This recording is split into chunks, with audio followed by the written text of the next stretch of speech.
The day shuts down. The games light up. This is BetMGM Tonight with Brad Evans and Pat Boyle on Westwood One Sports. Hey, welcome on in to a Tuesday night edition of BetMGM Tonight here on Westwood One Sports. He's Brad Evans. I'm Pat Boyle, and we are brought to you by BetMGM. Make it legendary. Download the app today. Please gamble responsibly. We're with you every Monday through Friday, 6 to 11 p.m. Eastern, and you can watch the show live on YouTube. Just search BetMGM Tonight and hit that subscribe button. You can watch the show live on Twitter at BetMGM Tonight, and you can listen to the show on the Westwood One Sports app, the Odyssey app, SiriusXM Channel 375, and hundreds of local affiliates throughout North America. Our talk and text line to join the show, 310-840-4910. You can call or simply just text your thoughts on the show or any of the topics we dive into, 310-840-4910. If you do text in your question, just let us know who you are and where you're from so we can get you featured on the show. Big Tuesday night planned for you here. The eve of the NBA Finals. It is like Christmas Eve for me as a diehard Knicks fan. Knicks Spurs game 1 tomorrow. We got some great guests loaded up to talk on the show here about the NBA Finals. Our Odyssey Sports NBA insider, Nick Friedel, in an hour from now at 7 p.m. Eastern. Knicks insider for SNY, Ian Begley, at 8 p.m. Eastern. And then also on the day after the A.J. Brown trade to the Patriots and what has been a very noisy offseason, we'll talk to the radio play-by-play voice of the Patriots, Bob Socci. That's coming up in less than 20 minutes from now, 6:20 p.m. Eastern. Brad, we also, as I understand, it's Illini night for the Cubbies, so it's like your two greatest worlds are colliding here. I'm surprised you didn't make the trek to Wrigley Field to take in on the action. What's going on, man? Oh, hola, mi amigo. Yes, it is a confluence of two wonderful teams that I know, love, and absolutely adore. The Northsiders, the Chicago Cubs, hopefully to get off the schneid a little bit, playing a little bit better ball here last couple of games. So still leaves a better taste in my mouth. They did not win that series in the Lou against the arch rival St. Louis Cardinals. They're taking on the Sack. The representatives from Sacramento, the A's, and I have been surprise sensations. And I think Brett Bielema, the head coach of University of Illinois Fighting Illini football, is going to be singing the seventh inning stretch. If I were at Wrigley tonight, chances are you would probably find me in a gutter on Waveland about 2:30 in the morning. And that might not be a bad thing. So, all right, So big night ahead. Big night ahead for the Cubbies. We're going to go streaking, of course, at the end of this hour like we normally do. And damn it, I was the lone moron to cost us from a 4-for-4 night last night. Who would have known Freddie Freeman, who dominated Eduardo Rodriguez in his career, goes 0-for and still got an RBI. Go figure. So we'll try to get you a 4-for-4 tonight with a busy night in baseball. But Brad, let's start with one of the biggest football news of the day, and that is Packers running back Josh Jacobs seen today at practice. Packers got OTAs for a couple more days. Most teams in the NFL are going to start mandatory minicamp in about a week from now. Some teams do the third week of June, but either way, most teams here in the next couple of days are finishing up voluntary OTAs. Now, we covered the big news of the Josh Jacobs story last week when he was arrested but has not been charged on several counts of domestic violence and battery. He turned himself in and spent 24 hours in police custody, but has denied all of the accusations and allegations against him.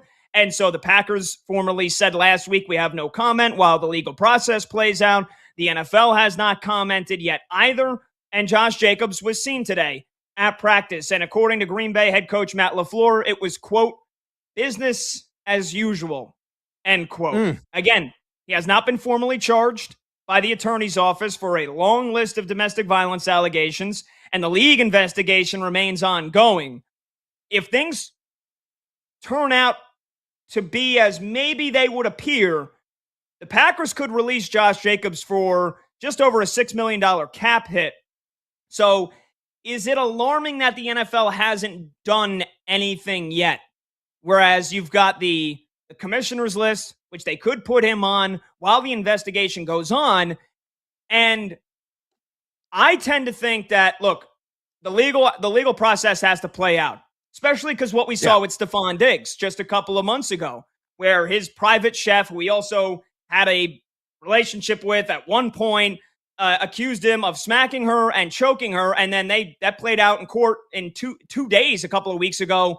And the jurors and the judge said, basically, you don't have a shred of evidence. And so they threw that whole case out almost immediately.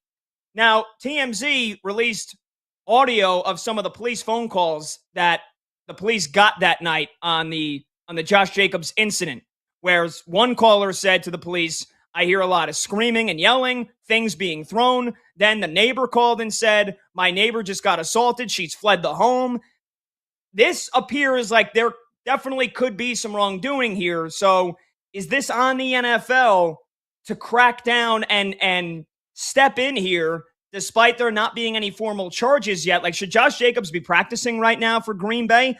It's a very, very touchy situation. It's a very tough situation because, again, I want to give everybody the benefit of the doubt, and it's innocent until proven guilty. But in this case, there is at least, the phone calls there. You can hear them. They're not exactly pleasant to listen to from the neighbor's perspective that called the cops. Yeah, there's some corroborating evidence that could be potentially out there, but until, the NFL and the investigators go through their due process, and every player is going to be entitled to that. Every American citizen is entitled to due process in a court of law, according to the U.S. Constitution, which I believe still exists. So, it's an ongoing, process overall for Josh Jacobs and whether or not he's going to be, allowed to play, or if he's going to be suspended, if not outright released. But time will tell. The evidence will surface eventually, if there is hard evidence in this case, and that will ultimately determine if a crime has been committed and something that is worthy of an indefinite suspension or one for a determined amount of time. Now, the one question I have, I got two issues with this. Number one is what Mike LaFleur said today. Him or Matt LaFleur coming out and saying that it's business as usual. I thought that was tactless, kind of honestly. I think he could approach it a little bit better and said, hey, we're not going to really comment about the situation involving Josh Jacobs. Yes, he's here, but it's an ongoing investigation that's going on with his off the field matter. He could have stated something as simply as that, instead of saying business as usual and kind of glossing over it, kind of demeaning and belittling the situation overall. It's kind of what I took away from it. It was just poorly done on the surface by him with that piece of commentary today. The other thing, that you also have to keep in mind here is that, Green Bay is going to let this thing play out, and we're going to ultimately see what happens. But the commissioner's list is made for moments like this, when there is an ongoing investigation, and it hasn't been resolved yet. And I know it's innocent until proven guilty. I get all that, but you got to let the process play out. This is going to be a distraction for the team. It's not going to look good optically in the public eye for people that following, what's going on, the day-to-day processes with the Green Bay Packers or any team.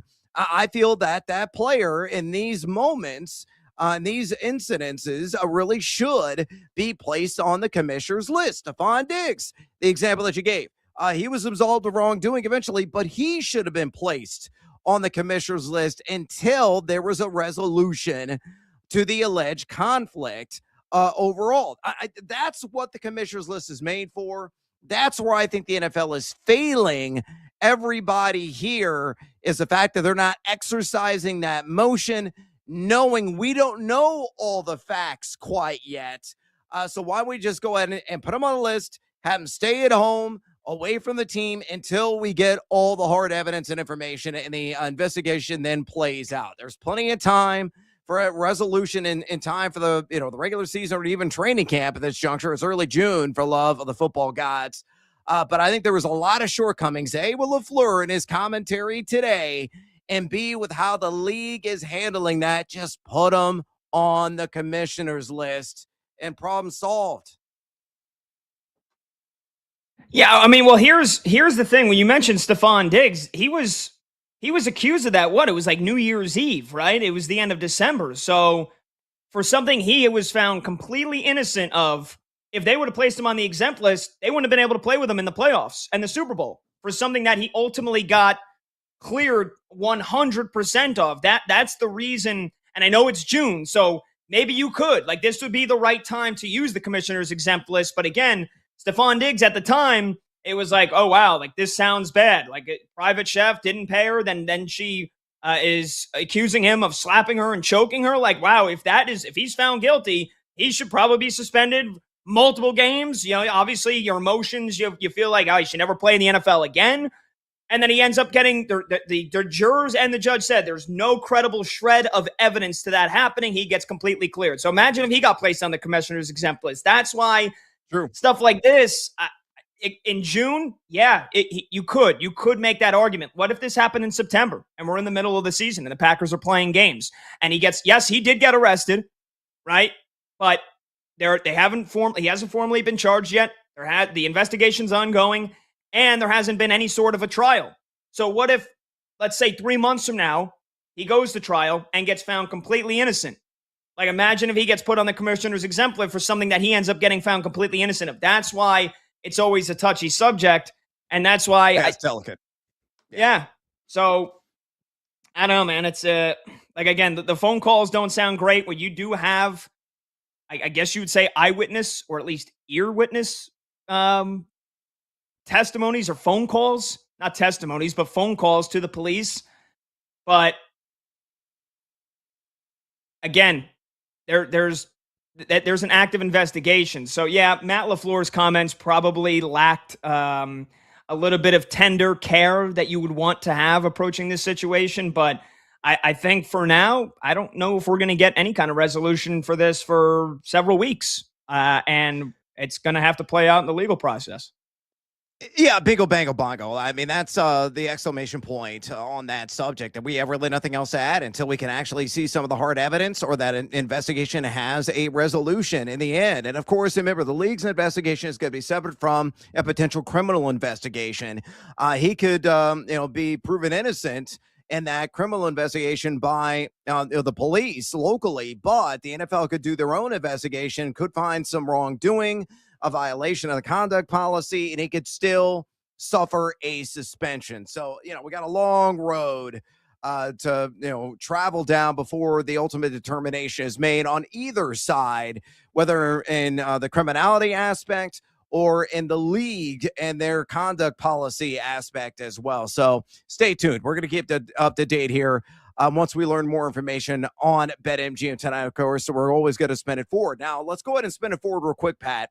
And let's say, hypothetically, there is some wrongdoing. Let's say he is suspended or outright released by the Green Bay Packers. I mean, you look at the depth chart right now at running back, and this team really doesn't have any proven rushers at all. You got Chris Brooks, who right now is operating as the RB2. He's getting most of the league carries, or at least early on in OTAs before Jacobs returned. A guy that, had a few touches last season, committable yards after contact per attempt. It was north of 3, decent missed tackle rate overall, but a very small sample size, a lot to prove there. Got Marshawn Lloyd, who can't stay healthy. The guy's hamstrings, I think, are dissolved, and they're somewhere like in a mason jar in your chemistry lab right now, and formaldehyde. I mean, the guy is just broken all the time. He's already been injured and dealing with some unknown setback in OTAs so far, and it's only June. I mean, who knows by the time the start of the regular season if he can even be an active member on this roster. You got Pierre Strong, who's more of a change of pace guy. Damian Martinez, very unproven player, but, may get a shot come training camp if the worst scenario unfolds for Josh Jacobs. The Packers right now, in the eyes of many, I think you included, are front runners to compete in the NFC. Now, obviously, the LA Rams are the clear-cut front runner to win the entire enchilada, the NFC, the Super Bowl as well. They're like plus 600 right now, BetMGM, in light of the Myles Garrett news. And we've got more news. We're going to talk about that, I think, here in a minute with Aaron Donald possibly coming back out of retirement. But the Packers are going to be in the conversation for a playoff spot. And let's say that Josh Jacobs is not on this roster for a large chunk of the regular season. What do? Do they make a trade? Do they implement a full-blown running back by committee with what they have? And maybe one of these guys shines and makes us all look like imbeciles and proves us all wrong. There's so many different avenues they can travel down, but it prompts a lot of questions. And without Jacobs, who is a heart and soul of this ground game and a very healthy and proven offensive environment, if he is not in uniform, being that workhorse running back, getting 300 touches on the entire season, you might have to reduce like the projected win total for the Pack this season by maybe 1 to 3 wins. That's how valuable, yes, I know he's a running back, but that's how valuable he is to this franchise because honestly, he can do a little bit of everything. Yeah, and we're going to see how it plays out. Again, the NFL not really commenting as this open investigation is still ongoing. 310-840-4910. You're listening to BetMGM tonight, sponsored by Progressive Commercial Insurance. Protecting your business vehicles 24/7. See if you could save at progressivecommercial.com. He's Brad Evans. I'm Pat Boyle. We'll take a quick break. When we come back, it's only been a day since the official A.J. Brown trade was ink put on the paper, as he's now the newest member of the New England Patriots. And so when we come back, we'll talk to the radio play-by-play voice of the Patriots, Bob Socci, get his reaction to everything regarding that trade and what's going on at Patriots OTAs. This is BetMGM tonight here on Westwood One Sports.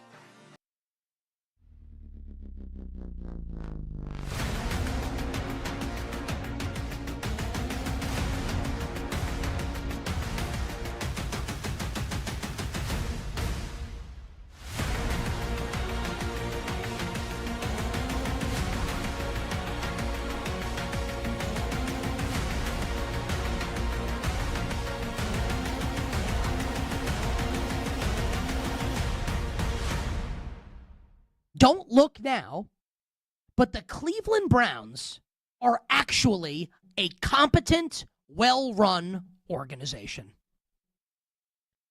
I'll say it again. The Cleveland Browns are a competent, well-run organization. Now, you're never going to get enough when it comes down to it when you trade a player like Myles Garrett. So, you can make the case that they should have gotten more, but it's not feasible. It's not how the NFL works. What I will say is what the Browns got for Myles Garrett is, I think, significantly better than what the Cowboys got for Micah Parsons, what the Jets got for Sauce Gardner, and what the Raiders would have gotten hypothetically in the trade for Max Crosby with the Baltimore Ravens. That didn't happen. So I saw people saying, well, they only got 1 first-round pick. No. They got 2.5 first-round picks. Because Jared Verse is a excellent 24-year-old pass rusher who was a first-round pick. So this is a first-round pick that, you remove the uncertainty. He's good. He's really good. Jared Verse is way more valuable than a first-round pick because he's a first-round pick that's actually awesome. They got 2 first-round picks. They got a 27-1 in a generational draft. And look, maybe it's the last pick of the first round, but they need ammunition. We'll get to that in a second. Plus Verse, plus a 2028-2, and that draft's supposed to be... Did you see what Howie Roseman said yesterday? We'll get to the Eagles' A.J. Brown trade about the 28 draft. It's supposed to be a great draft also. A 28-2 and a 29-3. Now, I love it for the Rams. Don't confuse this because I'm praising the Browns. I also love it for the Cleveland Browns. I've been saying for over a year, it makes 0 sense for the Browns to have Myles Garrett on the team. Think about it this way. He literally set the sack record last year. They didn't sniff the postseason. What's the point? He's 30 years old.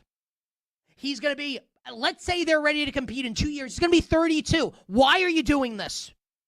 Supercharger rebuild. Trade him.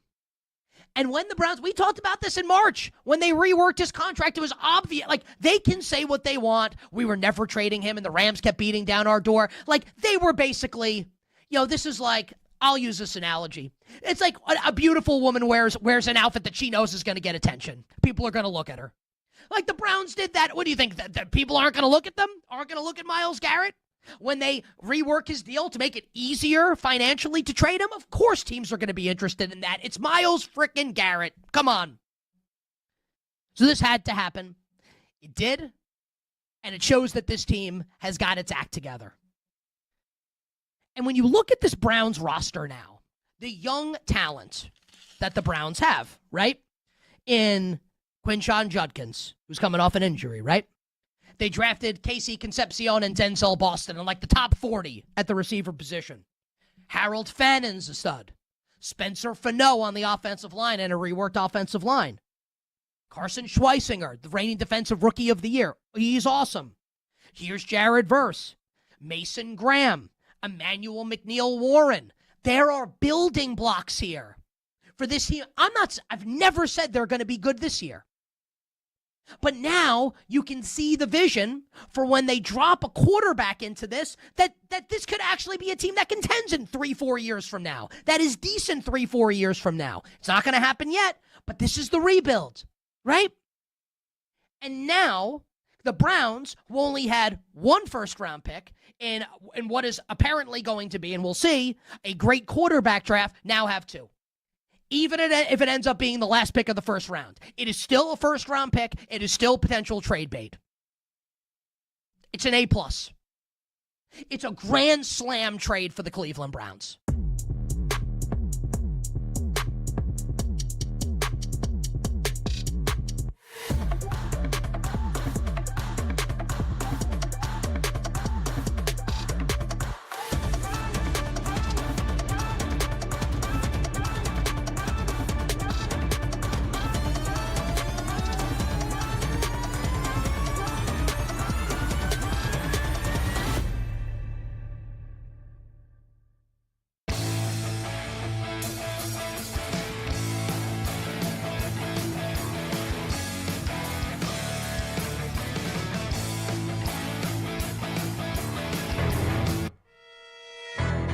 Live lines, late games, and breaking angles. BetMGM tonight with Brad Evans and Pat Boyle. Back now.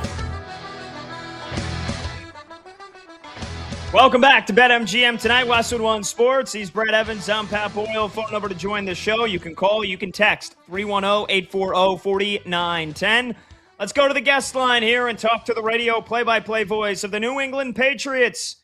It's Bob Socci, who is also the 2021 Massachusetts Sportscaster of the Year. You can find him on Twitter at Bob Socci, S-O-C-C-I. And a day after the big trade that officially went down, sending A.J. Brown to the New England Patriots, we're happy to have Bob here on the show. Bob, it's Pat and Brad. Thanks so much for joining us, man. How you been?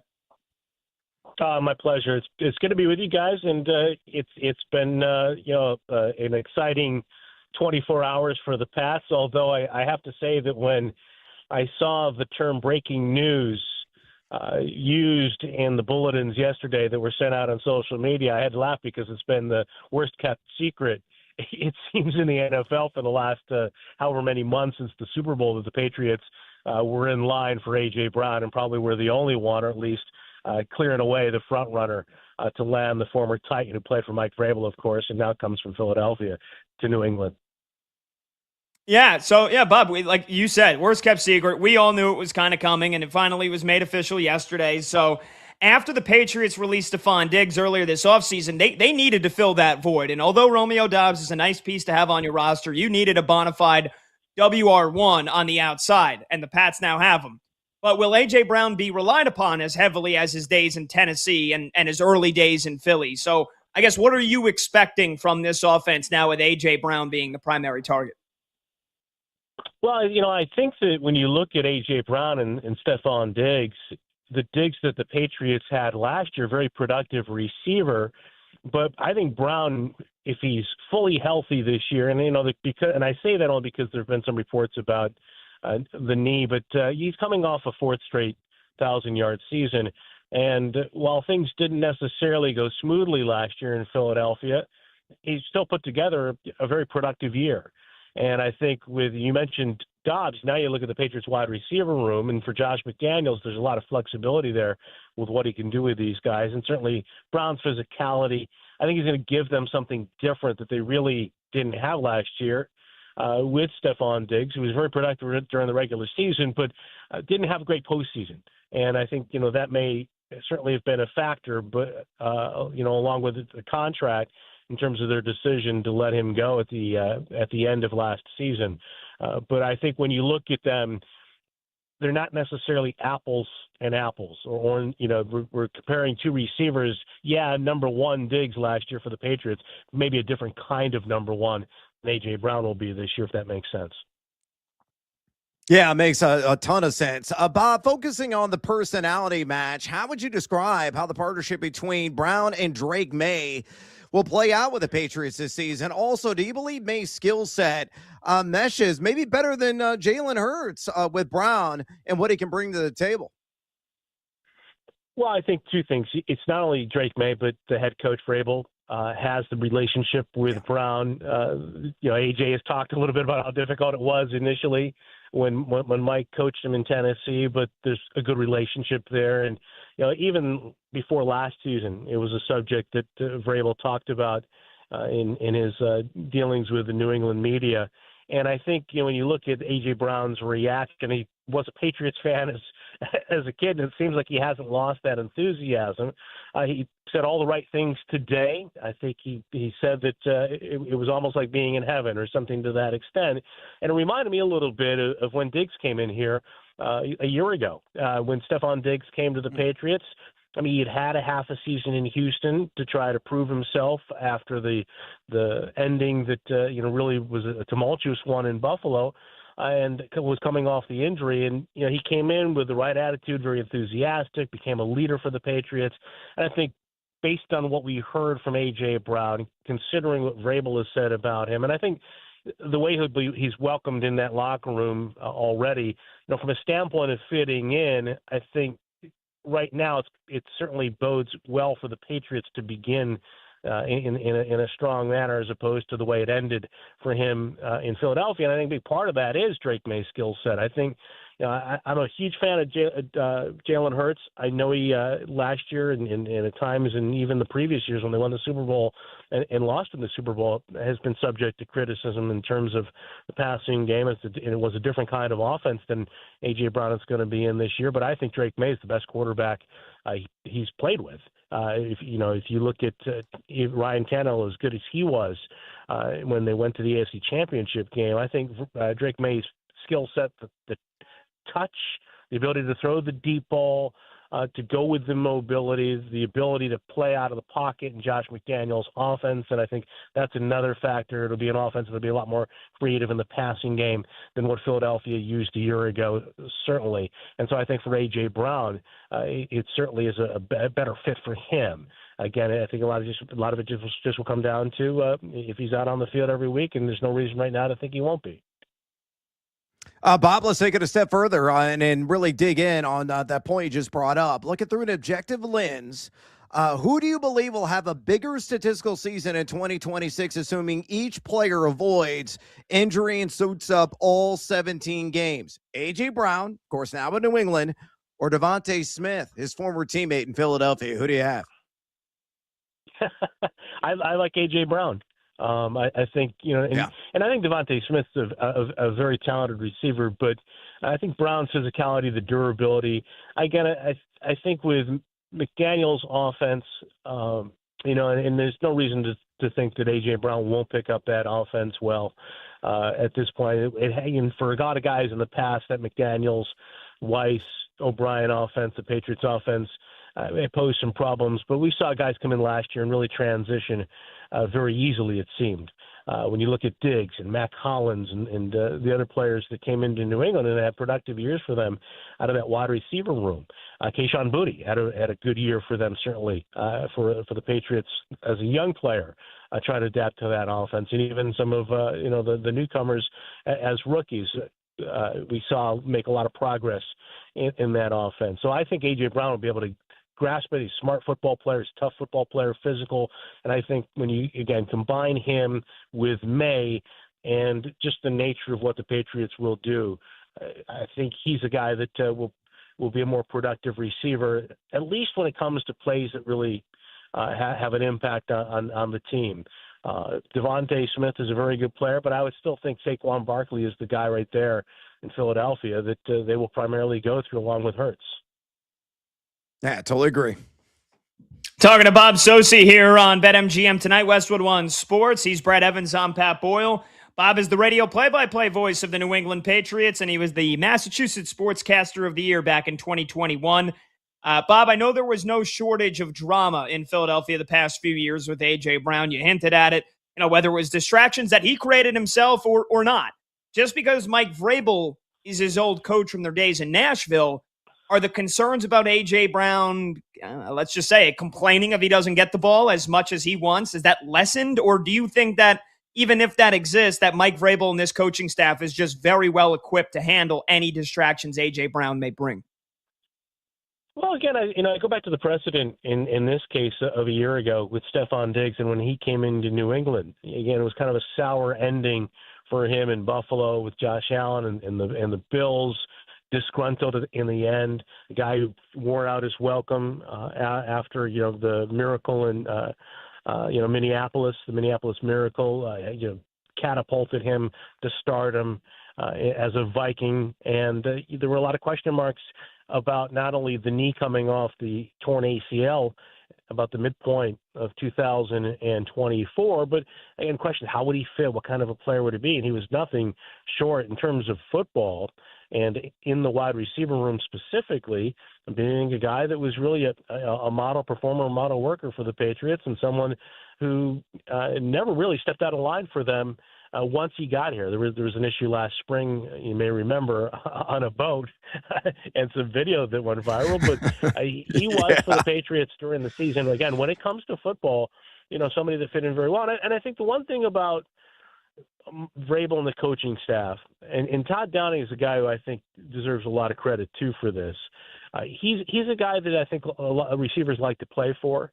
He's had experience as a coordinator. He's got a great temperament. He's somebody who had worked with Diggs before. He's going to have experience again with A.J. Brown, having been in Tennessee.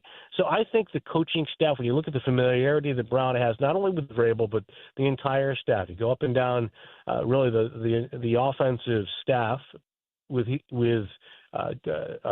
coaches, Tony Dews, running backs coach, a guy that he has a good relationship with. I think it's going to be a good fit for them. The long-term questions, of course, become the contract. He's going to want to play on the contract that he has coming over from Philadelphia. Will there be restructuring? Will there be a new deal down the road? And Vrabel was asked about that today and immediately pivoted away from it. But I think that's going to be the larger issue when that comes into play. But I don't anticipate that happening until the end of this coming season. So maybe they don't have to deal with the issues you're asking about in 2026. Perhaps, though, they're on the horizon in 27. Bob, based on the history Brown has with Vrabel, and it's already well documented what you've been telling us, and given what he's capable of, the wide receiver, the new Pats weapon is sure to command upwards of 25% of the team's target share. But who do you see emerging as a club surefire WR2? Is it Romeo Doubs, also new to this franchise? Also, is there a world where Kayshon Boutte, you just mentioned, now buried on the depth chart, is dealt before the deadline? If not, what's his role with this New England team this year? Well, that's a good question because Kayshon did not join the team when the offseason program, the voluntary program began. They've got mandatory minicamp coming up on the 9th, 10th, and 11th, so he'll be there for those practices, we presume. He's a guy that has had some big games, and he's had a lot of big catches for them the last couple of years. I think about the one in the playoff game last year, for example, against Houston, a sensational play in the snow, reaching out with one hand and making a diving catch. But certainly, reflected by his absence in the voluntary portion of OTAs, there's some speculation. There's a question about, does he want to be here, or at least does he want to be here with his current contract? And, for the Patriots, they've got a lot to work through. It's not only potentially, and again, I'm getting ahead of myself, A.J. Brown, if he doesn't want to continue to play on the Eagles deal, they've got Drake May that they have to take care of sooner or later, and it's probably going to be sooner. And then they have Christian Gonzalez, who really they have to make a decision on and come to terms with much sooner. And he hasn't been part of the voluntary portion of the program for the Patriots. So they've got a lot of things that they're juggling in terms of the business part of it. And when it comes to Booty and that wide receiver depth chart, I think, the way McDaniels coaches, they tend to sort through that pretty well. And often it's week to week. And, I know a lot of places receivers don't like that. And if you got a younger guy who's trying to get to that second contract like Booty will be, presumably, he's going to want the production so he can obviously have a better market for himself in the offseason. But what you suggest, I wouldn't rule it out of the realm of possibility. I'm not saying that it's going to happen, though. We'll see how it works out when he gets here next week and thereafter. Like I said, I think McDaniels does a really good job of making sure that everybody has enough targets to be happy, from a week-to-week standpoint. Again, last year there were times when Stephon Diggs didn't have much of a role in a game here or a game there, and again, he was never really somebody that stepped out of line. We're talking to Bob Socci here on BetMGM tonight, Westwood One Sports. Bob is the radio play-by-play voice for the New England Patriots, talking all things Patriots here, especially a day after the big A.J. Brown trade was made official. But, Bob, it has been a very noisy offseason, to kind of say the least, for Mike Vrabel and the Patriots. They're wrapping up OTAs in the next few days. And then, as you mentioned, mandatory minicamp starts next week. Do you feel like a lot of the negative attention has died down here? And do you think any of the outside noise created by the situation with Vrabel and Diana Rossini, do you think any of that will be a factor once the season starts? Well, the way it is right now, I don't think so, because it has quieted down considerably, and certainly locally. When it comes to, I think, the football facility and the media coverage of the football team, there have been questions occasionally for players, but I wouldn't say that it has been. For example, I would go back in my earlier tenure here with the Patriots and think about a lot of different situations that they were in where it was kind of a drumbeat that was a factor every day. And I don't think that that's necessarily been the case here. I think it's really been from a local angle, not the story from a football perspective and the people that cover the football team on a day-to-day basis. So the players aren't being, questioned about it regularly. Vrabel got some questions the other day in a press conference, but certainly today it was all about A.J. Brown. It was all about this team's, first practice this week with him as a wide receiver. So I would anticipate that happening, pending future developments. If something were to take place, that could change things considerably. But at this point, I think right now they're in a pretty good spot in terms of getting through the rest of the spring and into the summer distraction free. And I will say this too. I think the one thing about the culture in the locker room a year ago, and it seems like based on the early reaction from players, including the newcomers who've come in, they have maintained that. They've built on it. Last year, a lot of harmony, and I would say a lot of players who were in New England in 25, who had come to the Patriots from elsewhere, talked about how close that group was. But they had never played on a team, in fact, as close. And I think that thus far, what we're hearing from players, guys who are returning, guys who've come in as free agents, it's a similar kind of vibe. And so as long as this team, maintains that, I think they'll be in good shape. But of course, they're going to play a much different schedule, and particularly the first 4 games are going to be grueling for them. And obviously, results on the field and leave everything else subject to change. Good answer. And finally, Bob, it was an amazing, basically a couple of votes shy of the MVP for Drake May in the regular season. And then, some struggles surfaced, despite the fact that the Patriots made it all the way to the Super Bowl. So going into year 3 now with 2 new receivers to work with, but other than that, still Josh McDaniels calling the offense and a lot of familiar pieces elsewhere. What do you think is the biggest key for Drake May to improve upon to take another step forward here in year 3? Well, I think 2 things. You start with Drake May's shoulder. How will he respond coming off of the postseason when he was certainly affected adversely? There's no doubt about that. The second thing, and this is related, is the protection. It's not just Drake May. It's those guys in front of him. And obviously that was a huge problem for them during last season's playoffs against those terrific defenses, particularly from Houston and Seattle. They drafted a tackle, obviously, in the first round. I wouldn't expect him at this point to be a starter unless something happens with left tackle Will Campbell or Morgan Moses in a health-related issue. But I think they've tried to address that part of the team, in the appropriate way this offseason. They drafted another tackle as well, who I think a lot of people think has a really good chance to be a player for them who has an impact down the road. But when you look at the Patriots and their pass protection, it's not just those guys. I think they were counting on Julian Hill, who's a tight end, who's really more of a blocker, certainly to be a factor in the run game.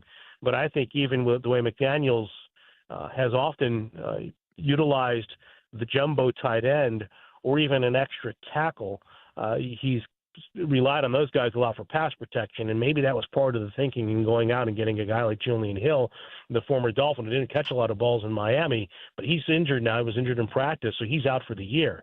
So I think pass protection is still a major issue for them going into the season, at least a major question. What will Will Campbell be like? He wasn't, a guy that looked very good against some of the great players he faced in the postseason, and some of that may have been knee-related, coming off an injury late in the year. But when you look at May, the 2 questions, I think, his shoulder and those guys in front of him on the offensive line. Great stuff, Bob. We appreciate the time so much, man. It's June 2nd, but September's going to be here before we know it. So can't wait to catch up with you soon, and thanks for all your time. Hey, my pleasure, guys. Thanks so much. Thanks, Bob. There you go, the radio play-by-play voice for the New England Patriots. Our thanks to Bob Sosi for joining us right there, talking all things A.J. Brown and off-season OTAs for the New England Patriots going on right now as they will try to make another run at the Super Bowl again this season. You can find him on Twitter, by the way, at Bob Soci, S-O-C-C-I. All right, we'll take a short break. When we come back, we're going to go streaking, and I was going to take the Yankees captain with some concerning news that has got me freaking out a little bit. We'll get to it when we return. He's Brad Evans. I'm Pat Boyle. This is BetMGM tonight on Westwood One Sports.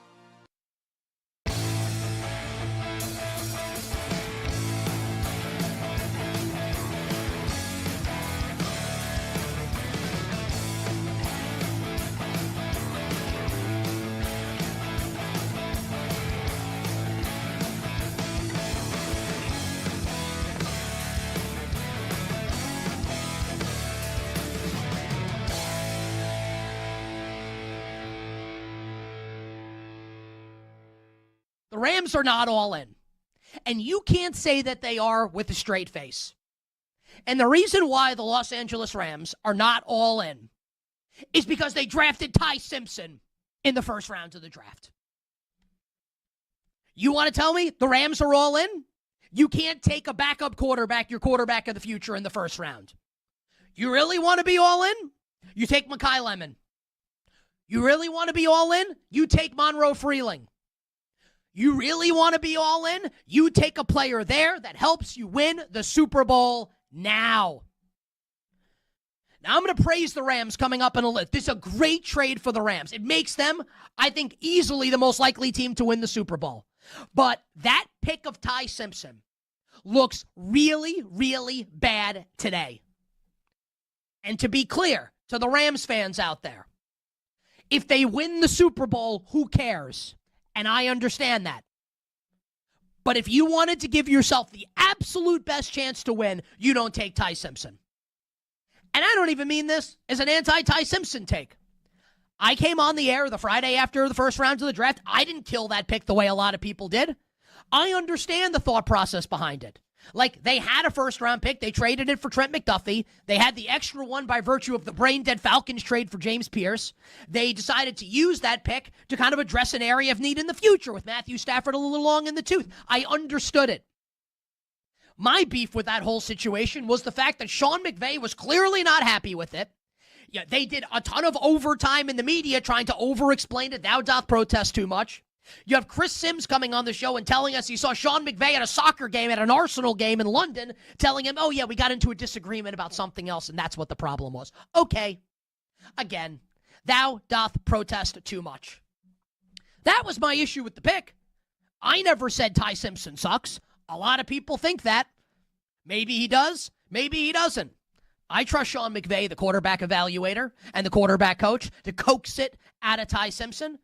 So to be clear, this is not an anti-Ty Simpson, the player take, although I will say this, which kind of leads into my overall opinion, which I've been saying for a while, that this year, especially now with the Myles Garrett trade in tow, kind of has a little whiff of an NFL version of The Last Dance feel to it here.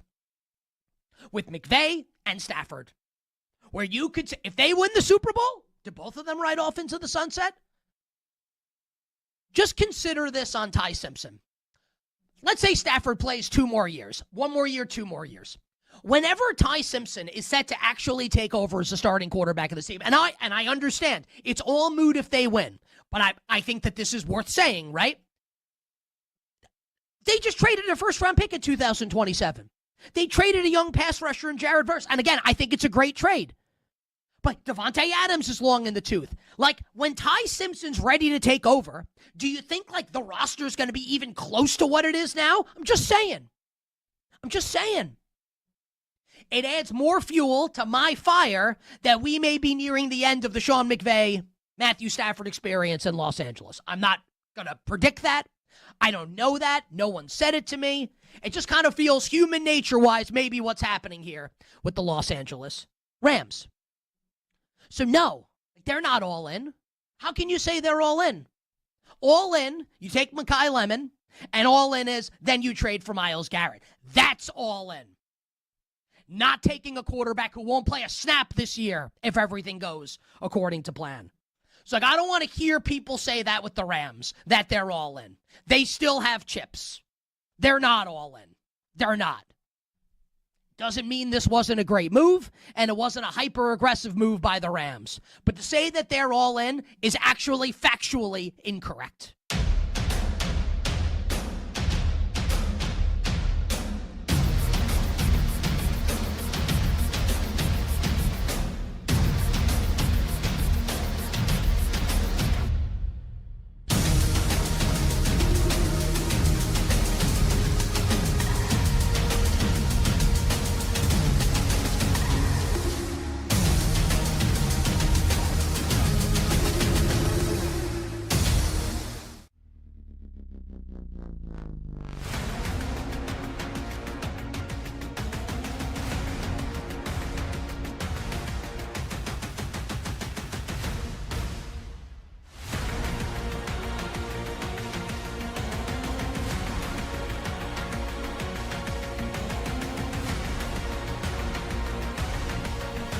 Live scores, sharp options, no waiting till tomorrow. BetMGM Tonight is back.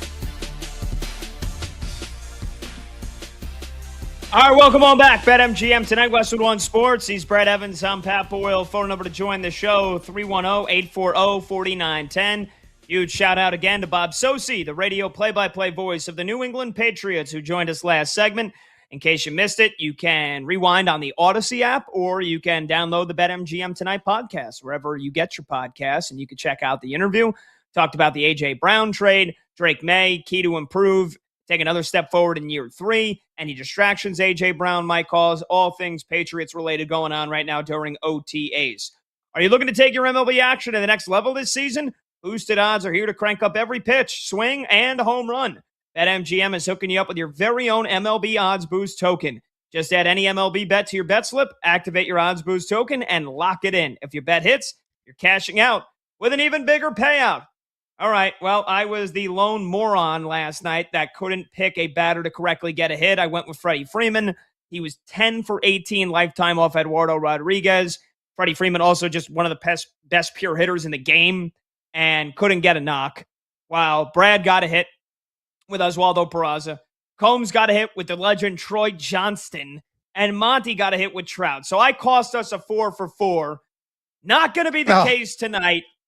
I'm going to get back right here, and let's see if we can get a 4 for 4 going. Let's go streaking.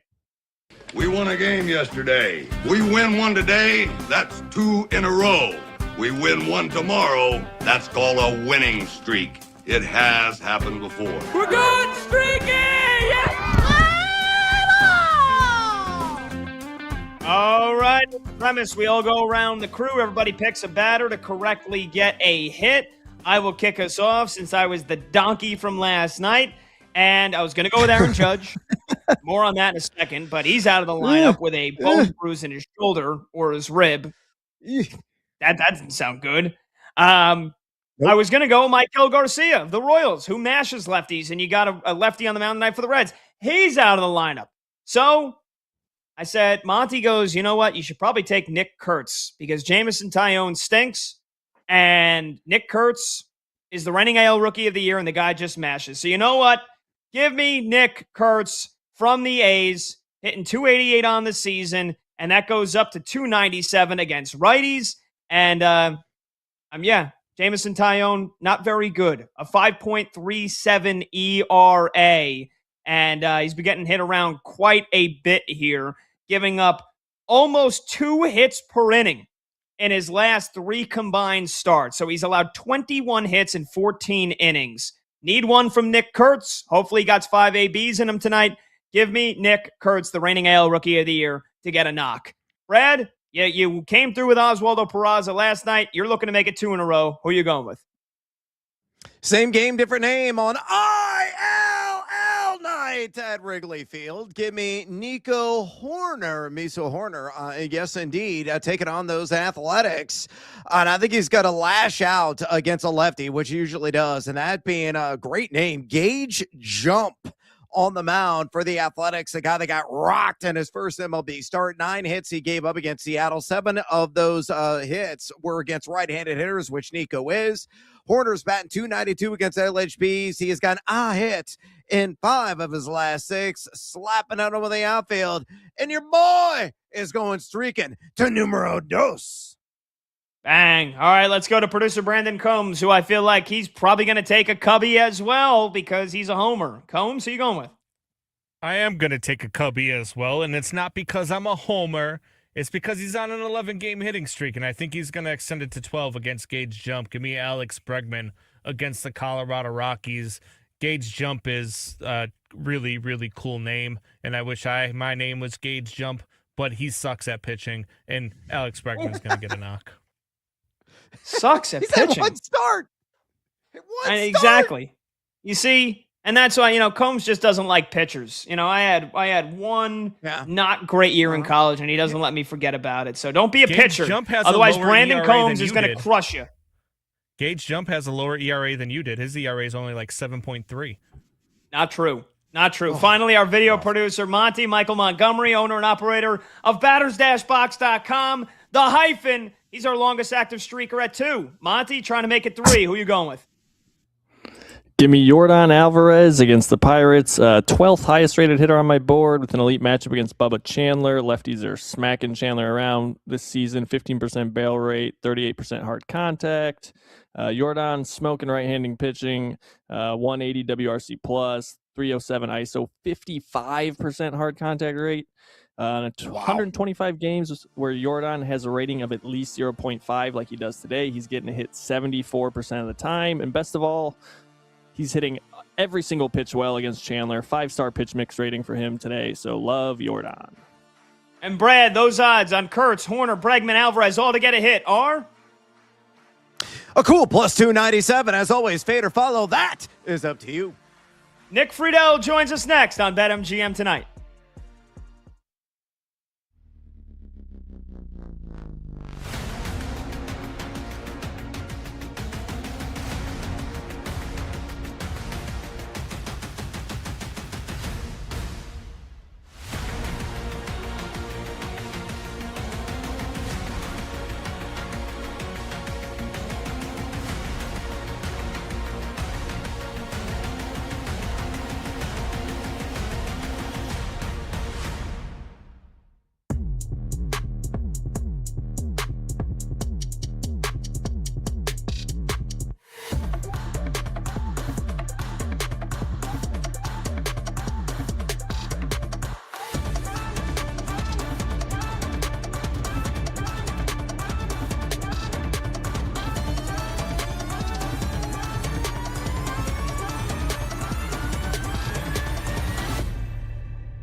doesn't it make more sense now? I don't think so. And also, like, So when Simpson's ready to play, the roster's not going to be good. Okay, but when you're ready to draft the next guy, your team is in theory going to be good. Like, don't you think the Rams will be good for the next couple of years? Well, and here's what I would yeah, go ahead, finish. Go ahead. Well, so if they're going to be good for the next couple of years, they will be drafting at the back of the first round. If they were prepared to trade for A.J. Brown, they would be trading a future first-round pick like the Patriots just did, which would hamper their ability to draft their replacement for a quarterback in the future. Trading the draft picks for Myles Garrett obviously hampers their ability to maneuver and trade up to draft their quarterback of the future. I have questions. I hated the Ty Simpson pick. Hated it because of what you're talking about. Be all in. But it's hard to argue that they had already executed that trade with Atlanta. They use the pick. They get Ty Simpson. They're like, we're not going to be picking this high again for a while. McVay clearly liked the player.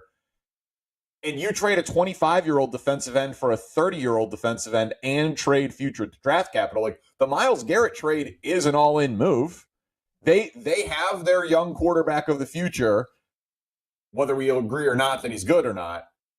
And they got way better to try to win the next 2 Super Bowls with Matt Stafford. So I think they used they basically said, we are going to sacrifice our future draft capital to go get the next quarterback in order to get Myles Garrett because we already have our next quarterback. I thought it made it make more sense. So, like, I agree with it. You can't disagree with that. But without the draft capital then, with Devontae's not going to stick around. We'll see what happens with Puka.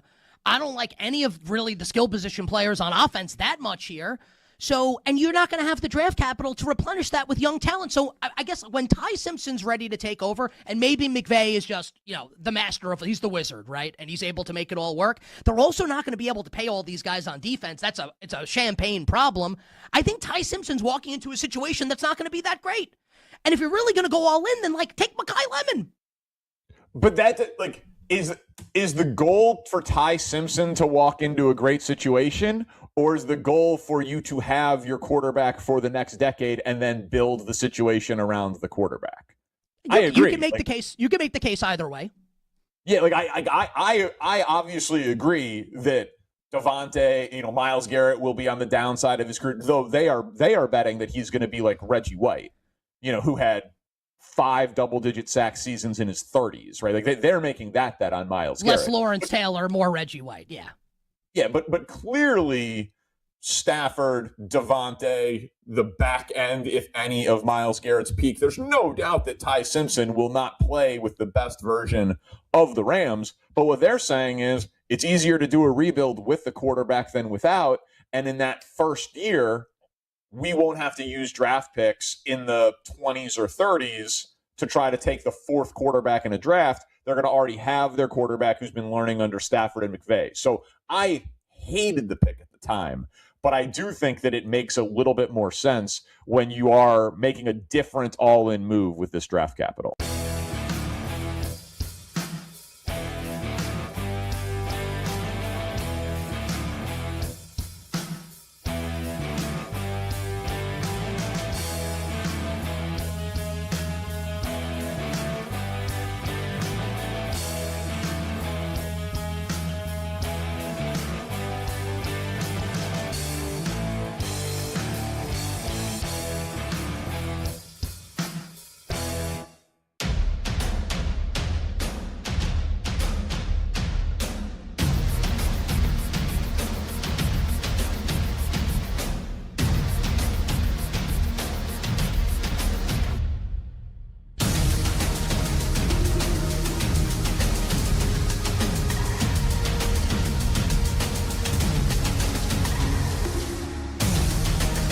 The day shuts down. The games light up. This is BetMGM Tonight with Brad Evans and Pat Boyle on Westwood One Sports. Hey, welcome on back to BetMGM Tonight here on Westwood One Sports. He's Brad Evans. I'm Pat Boyle, and we are brought to you by BetMGM. Make it legendary. Download the app today. Please gamble responsibly. Hour number 2 kicks off right now. You can watch the show live on YouTube. Just search BetMGM tonight and hit that subscribe button. You can watch the show live on Twitter at BetMGM tonight. And you can listen to the program on the Westwood One Sports app, the Odyssey app, SiriusXM Channel 375, and hundreds of local affiliates throughout North America. Fun first hour. Talked a lot about the A.J. Brown trade with the Patriots radio play-by-play voice, Bob Socci. Gave an update on Josh Jacobs, who was at practice today at the Packers despite facing an investigation for multiple counts of domestic abuse. And then we did our Let's Go Streaking segment, so we're hoping to go 4 for 4 on our guys that we picked to get a hit tonight. But it feels like Christmas Eve. It is the eve of Game 1 of the NBA Finals. Knicks and the Spurs tomorrow night, kicking things off in San Antonio. And it's time to talk to our guy, Nick Friedel. On the line is Odyssey Sports NBA insider Nick Friedel. Insider calls are brought to you by Hyundai and by the all-new Hyundai Palisade Hybrid. Nick, you're in the Big Apple. You're just telling us about the most Instagrammable location right now in New York City. How you doing, brother? I am good, buddy. I know you're loving life and living the dream, getting ready for what's going on the next couple weeks, but I still can't believe, even though I figured it would be high, the energy within the big bad city right now. It's palpable wherever you go. I mentioned to you guys that I was at a subway stop that the city has painted orange and blue for the festivities right near the garden. People are taking their pictures. They're just going nuts. Everybody is so ecstatic about what's going on. And we do this for a living, and sometimes we forget how much fun it can be. And I think as I'm seeing all these Knicks fans, and I've got plenty of friends that have lived and died with this team for years and years, there is an appreciation for what this is right now. And to be here in this moment as it's happening is pretty cool. Oh, yeah, big time. So we're a day away, and NBA Finals between the Knicks and the Spurs. But, Nick, trust me, I got a ton of things I could pepper you with the Knicks. We're going to get into this series, but I just want to rewind first to Saturday because it was only 3 days ago, and there was still a lot that could come out of Game 7 when we look forward to this summer. But the Spurs went into the champs' home and dethroned them. And so you and I and Brad have talked a ton about that series. You thought the Thunder were going to be in the finals. I thought the Thunder were going to be in the finals. And yet, here is San Antonio with Wemby. They crashed the party. So I'll ask you, what was your biggest takeaway from San Antonio's win in Game 7?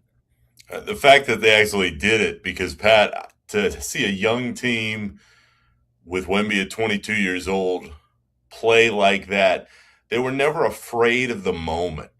And I think when we see young teams on the road, you're playing against the defending champs, you're watching going, all right, when's the bottom going to drop out? And that's why I thought all along, and we've talked about it for months, I thought no matter who was out there aside from losing SGA, if he stayed out and he was all right, they would find a way through. San Antonio took it from them. Wemby, at 22, rose the level of his own game in the second half, and we know what he did throughout the series, but he played as well as he can. And for somebody that doesn't have that kind of experience, that's the takeaway, that they made it happen. They went into OKC, they won, and none of those guys that you watched, you thought, oh, man, they're too nervous. I mean, I look at a guy who barely played, but he had to play the game in that fourth quarter. It's Luke Cornett. Are you kidding me with that block? Yeah. What? Where did that come from? But this is a guy who was ready. He's coached well, and he lived up to the moment. And when that happens for any team, but especially a young team, it's really impressive. Yeah, so now we look forward here and to this summer in Oklahoma City, and it could be a big one. Do you think Sam Presti will do anything drastic this offseason? Because we all saw how much of a mismatch Chet versus Wemby was in this series, especially in Game 7. But, you know, Chet, he's 23 years old. He was the runner-up to Wemby for Defensive Player of the Year, third-team All-NBA, and obviously first-team All-Defense. So if you're OKC, do you think they should run it back and believe that if they were healthy, if they had J-Dub and A.J. Mitchell, even with that mismatch, they still would have won this series? Or do you think a potential trade for Giannis is really on the table this summer?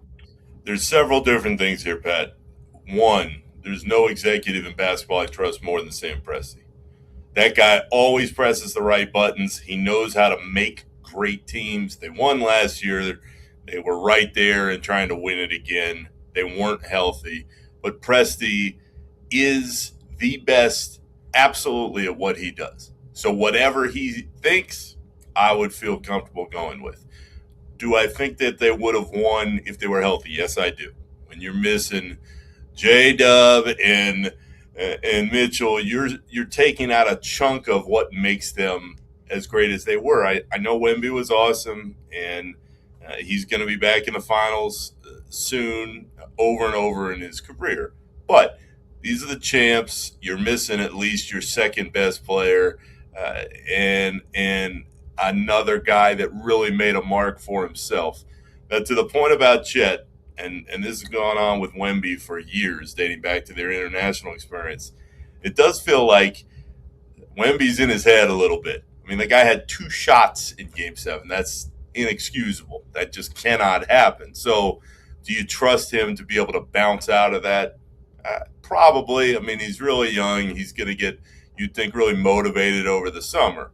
But, Pat, bringing this all together, I mean, far be it from me to tell Sam Presti what to do, but you're now playing against one guy. You're playing against the Spurs, fine. You have to at least slow down one guy. And the best guy I can see that potentially is available is Giannis. Do I trust that he'll stay healthy? Probably not. Would I want to really roll out the gigantic extension it's going to take to get him? Probably not. But having said that, if there's a team that has all the picks and all the assets and all the young pieces to make any deal happen, if you can tell Giannis, hey, we want you, and he's willing to say, all right, I believe in the system that's in place, he is fantastic. Because, Pat, if he is healthy, there's not even a question. If you put Giannis and SGA and the rest of the depth that's on that team together, they're beating the Spurs, period, at least to me. And so you have to at least think about that. But I think people have kind of written Giannis off as, he's a little older. He may not be able to be out there as much. If that guy's motivated, he is an absolute basketball killer. And if you have him on your team next to the 2-time MVP, you're going to win. All right, Nick, let's abandon the past and focus on the immediate future and what's on the horizon here in the NBA Finals. I asked the same question yesterday to the great Michelle Beadle, and now it's your turn. Ignoring NBA Finals MVP frontrunners, which are, of course, Wemby and Jalen Brunson, currently on BetMGM, what longer shot has the best chance to steal the spotlight and take home the coveted honor in Spurs and Knicks? A few current odds at BetMGM. Cats at 22-1 and win NBA Finals MVP. OG Anunoby at 50-1. Stephon Castle at 60-1. De'Aaron Fox at 100-1. Josh Hart at 150-1. He got $20 right now, burning a hole in your pocket. Who you gonna lay it on? OG, and I'm not even going to think twice about it because, Brad, I don't believe that the Spurs can win and anyone else could be the MVP. We can run this back in 3 weeks and go, Friedel, he had the Thunder, and then Stephon Castle's the MVP. There's always a possibility. I don't believe it as we sit here before Game 1. If the Spurs are winning this series, absolutely Wemby's the guy. If the Knicks win this series, I think because of his impact on both ends of the floor and what he can do, especially getting hot offensively, I think OG can be that guy. I mean, I have repeatedly said I don't trust Towns, and I still frankly don't, guys, but you have to give credit when it's due, and he's been really, really good the first few rounds of this postseason. I just don't trust that he'll be able to stay out of foul trouble that long, game after game, to make an impact repeatedly. So specific to this question, give me OG Anunoby, give me the presence he can provide on both ends, and let's roll with $20.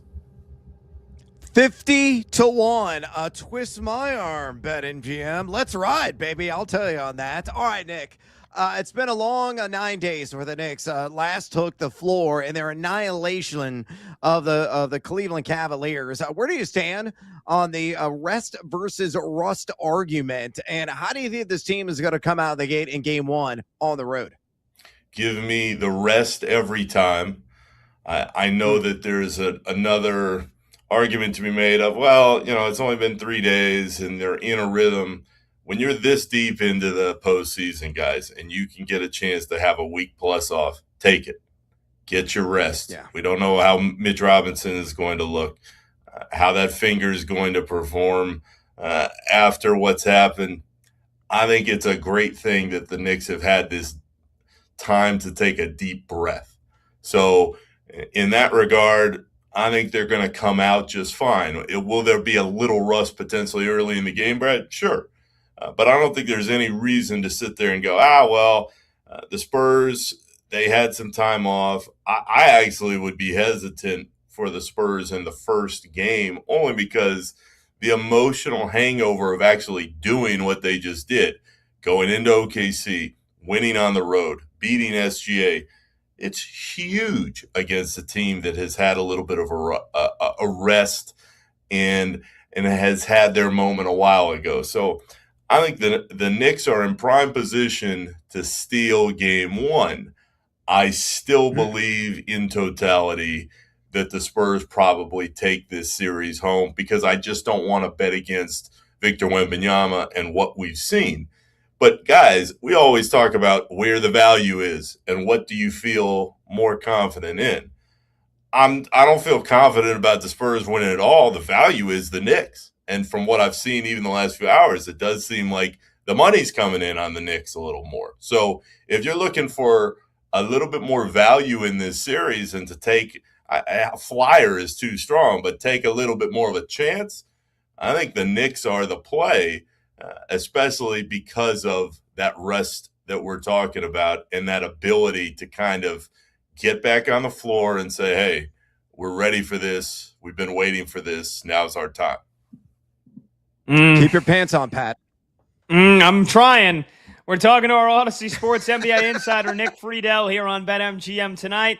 Westwood One Sports. He's Brett Evans. I'm Pat Boyle. Insider calls are brought to you by Hyundai and by the all-new Hyundai Palisade Hybrid. Learn how it makes every day epic at HyundaiUSA.com. Nick, what are you hearing on Mitchell Robinson's pinky/hand injury? The Knicks have been very hush-hush on it, not giving any concrete answers on when it happened or how it happened. Broken pinky. Now they're saying it's more so, well, the reporting is that it's more so a hand injury, a metacarpal. I mean, terms that I have no idea what the hell means. But he was limited in practice on Sunday. I did see some pictures of him practicing inside Frostbank Arena earlier today. But, I mean, I'm super concerned about it affecting him throughout the series. So how do you think Mitch's injury could affect this series? I think it is very big. But, Pat, all I had to see were those videos that were popping out of San Antonio earlier today. The fact that he's out there in front of the cameras leads me to believe that he's going to try and make a go of it. So then, depending on what happens, let's see how he looks. But they would not put him in front of literally cameras from all over the world if they didn't feel confident that at least he's making some strides and he's feeling well enough to be out there on the floor. So it remains to be seen how much of a difference it creates, what he looks like with it out there. But I saw all I needed to see with, hey, Mitch is out here, and it doesn't look like he is favoring the hand too much. Well, let's see when the game starts how it looks and what happens from there. Yeah, muy interesante. All right, Nick, let's go to the San Antonio side of the equation here. Victor Wembanyama's importance goes without saying, but among the complementary players on this roster, who do you feel must be the ultimate king of consistency in the series for the Spurs to prevail? In other words, who could prove to be the ultimate wild card in your estimation? I think it's Dylan Harper. Brad, I sat there a few minutes ago and I said, well, these guys aren't afraid of the moment, and you don't find that a lot from young teams. The guy that pops to mind, though, is Harper. I mean, when you're at the level that he's at and he's coming out of Rutgers and they didn't have success and you're just not sure what a younger player is going to be able to provide this early. This kid is a hell of a player. And whether it's because of his upbringing and his dad, Ron, playing in the league and being around the NBA life for so long, whatever it is, this guy knows exactly what to do. And everybody needs some experience, especially in these moments. But if we're looking for some non-Wemby Spur to make a huge impact in this series, that's the guy for me. I think he knows that he can really be key on both ends. And if he gets rolling offensively, there's a hell when your big man basketball alien needs a little bit of a rest here and there. Nick, let's flip it on the other side here. Brunson's the head of the snake for the Knicks. We know the Spurs have to cut that off. Outside of Brunson, who do you think is the next most important player? And for the majority of this postseason, I felt Karl Anthony Towns would be the next most important Knick. But honestly, I think you can make the argument in this series for OG Anunoby with how he's played lately, for Mikal Bridges. Hell, even for Josh Hart. So what do you think, Nick? Who's the second most important Knick? No pun intended, in this series. Yeah, Pat, I think it's OG, and I would go back to the reasons I gave about why I would feel comfortable throwing Brad's $20 on that kind of flyer, at least in the markets. But OG is ready for this. You know, he's kind of been through some bigger moments himself. What I would say, though, is the guy I'm going to be watching the most is the guy that you brought up, and the guy who has really played well, and it's Karl Anthony Towns. Can he take his game and the narrative that surrounds his game to a different place? Because there is no better time than right now. For years, nobody questioned whether Towns was talented. I mean, he's an unbelievable player, but he's an unbelievable player when you need like 30 and 20 in the middle of January. He puts up the stats, but does he really make a difference in the games that matter the most? He has the chance now to have everybody go, whoa, okay. He has taken the next step in his own career. So if you're looking for somebody besides Brunson and maybe even besides Anunoby to be a crucial difference maker in this series, if you're a Knicks fan, you have to be trusting that all the progression and the maturation that Towns has made, not only this year, but the last couple, makes him ready for the moment right now. And if he is, it'll be a huge reason why the Knicks win. All righty. Nick, business time. Prediction time. I know you said before where the value lies, but you also said before who you think wins the series. So let's get an official prediction here from Nick Friedel, if you're so willing to do that. Who wins the NBA Finals and in how many games? Spurs in 7. I want all the excitement that the Garden has to offer. I think that the younger guys for San Antonio make the difference in the end. As much as I love Brunson, and Pat, I've told you guys repeatedly, that's the one guy I trust in any scenario in New York in those moments. That is an absolute basketball maniac in the best possible way. I just don't trust the rest of the Knicks the way I trust Wemby and the other parts of the Spurs. I think that San Antonio has just enough. But the fact that I'm sitting here going, yeah, Spurs in 7, after saying, hey, the Knicks have had a nice run, but I never thought they'd get there in that moment. I'm leaving myself enough wiggle room to be like, yeah, I saw it when the Knicks won in 6 at the Garden and everybody lost their minds. But if I had to go to the window and I had to go to an app and put down my own money, I would probably lean ever so slightly to San Antonio because of the power of Wemby. Breaks my heart, Nick. Breaks my heart, man. Killing me. Sorry, buddy. That's okay. All right. I want to be down. Hey, I want had the everybody. Thunder. Remember that. I would have put my mom's That's right. house, my house, my brother's. I would have put everybody's house on the Thunder after Game 1 of the Western Conference Finals. And guess what? They completely rolled over in Game 7, and this guy powered through all of them. So take that for what it's worth. But this is the most excited I've been about the finals because of this matchup in years. This is a fantastic moment for the league. You know where I stand on the regular season. It's not a very good product right now. This series can draw in people that just don't care about watching the games night to night, and that is good for everybody involved. Nick, great stuff, man. We'll be chatting at this point next week after 3 games. We'll be on the precipice of Game 4 this time next week, so holy crap. Can't wait to catch up with you then, man. We'll have a lot to talk about, and we'll talk to you soon. Enjoy the Big Apple. Guys, it's always great to be with you. Hang in there, buddy. They're here. I think the city's ready, and it'll be a lot of fun no matter what. See you, Nick. There you go.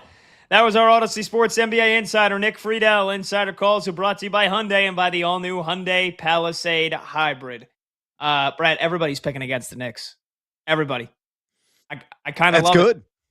Yeah, I love it. Yeah, it's good. Good sign for you. That's exactly how I want it.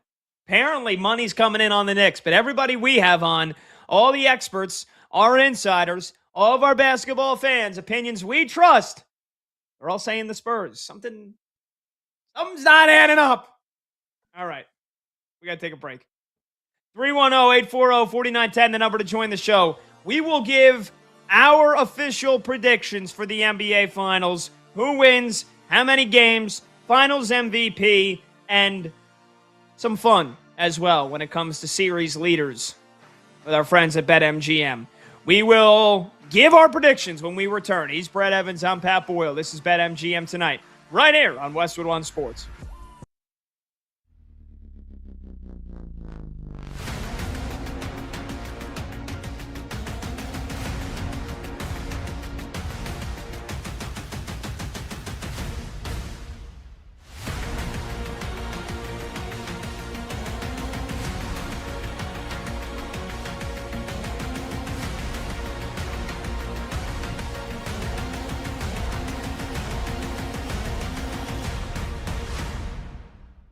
Don't look now, but the Cleveland Browns are actually a competent, well-run organization.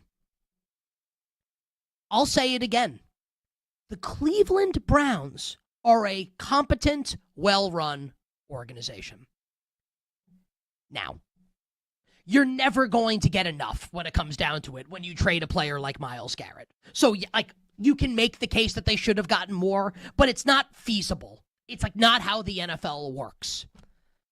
What I will say is what the Browns got for Myles Garrett is, I think, significantly better than what the Cowboys got for Micah Parsons, what the Jets got for Sauce Gardner, and what the Raiders would have gotten hypothetically in the trade for Max Crosby with the Baltimore Ravens. That didn't happen.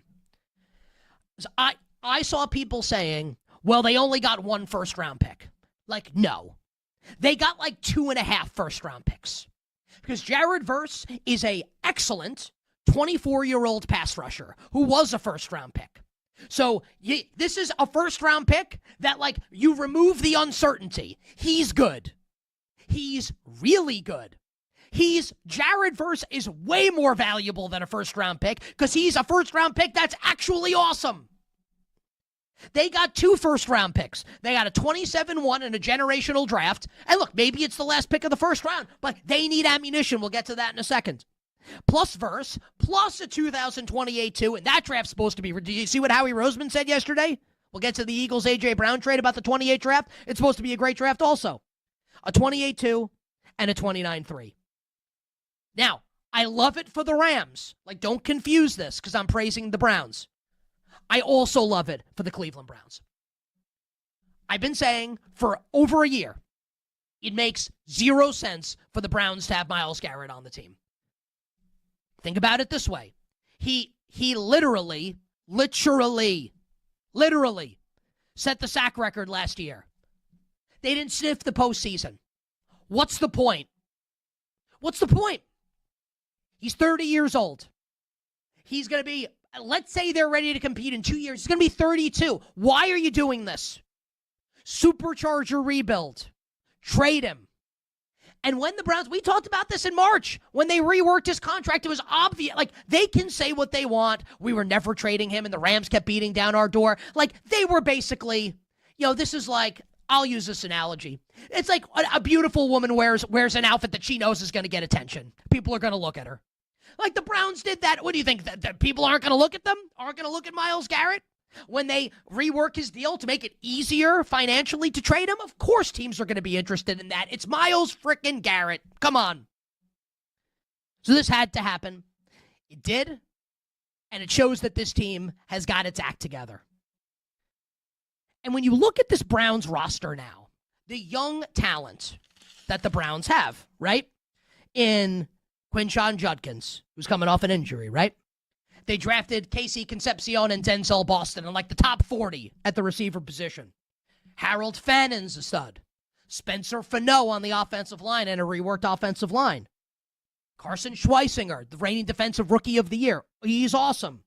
Here's Jared Verse, Mason Graham, Emmanuel McNeil-Warren. There are building blocks here for this team. I've never said they're going to be good this year. But now you can see the vision for when they drop a quarterback into this, that this could actually be a team that contends in 3-4 years from now. That is decent 3-4 years from now. It's not going to happen yet, but this is the rebuild, right? And now the Browns, who only had one first-round pick in what is apparently going to be, and we'll see, a great quarterback draft, now have two. Even if it ends up being the last pick of the first round, it is still a first-round pick. It is still potential trade bait. It's an A+. It's a grand slam trade for the Cleveland Browns.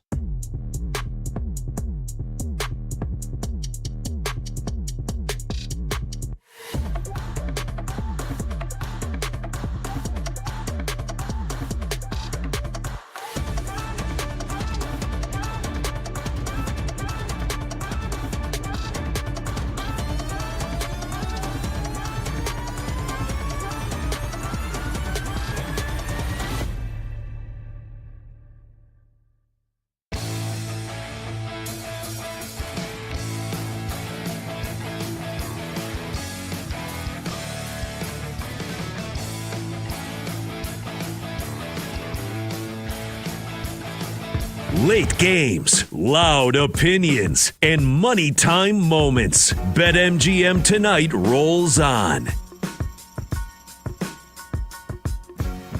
Welcome back to BetMGM Tonight on Westwood One Sports. He's Brad Evans. I'm Pat Boyle. This segment is sponsored by Progressive Insurance. Save on commercial auto insurance from Progressive. Get a fast quote at progressivecommercial.com. All right. We are going to predict the NBA Finals, our official predictions right here, right now.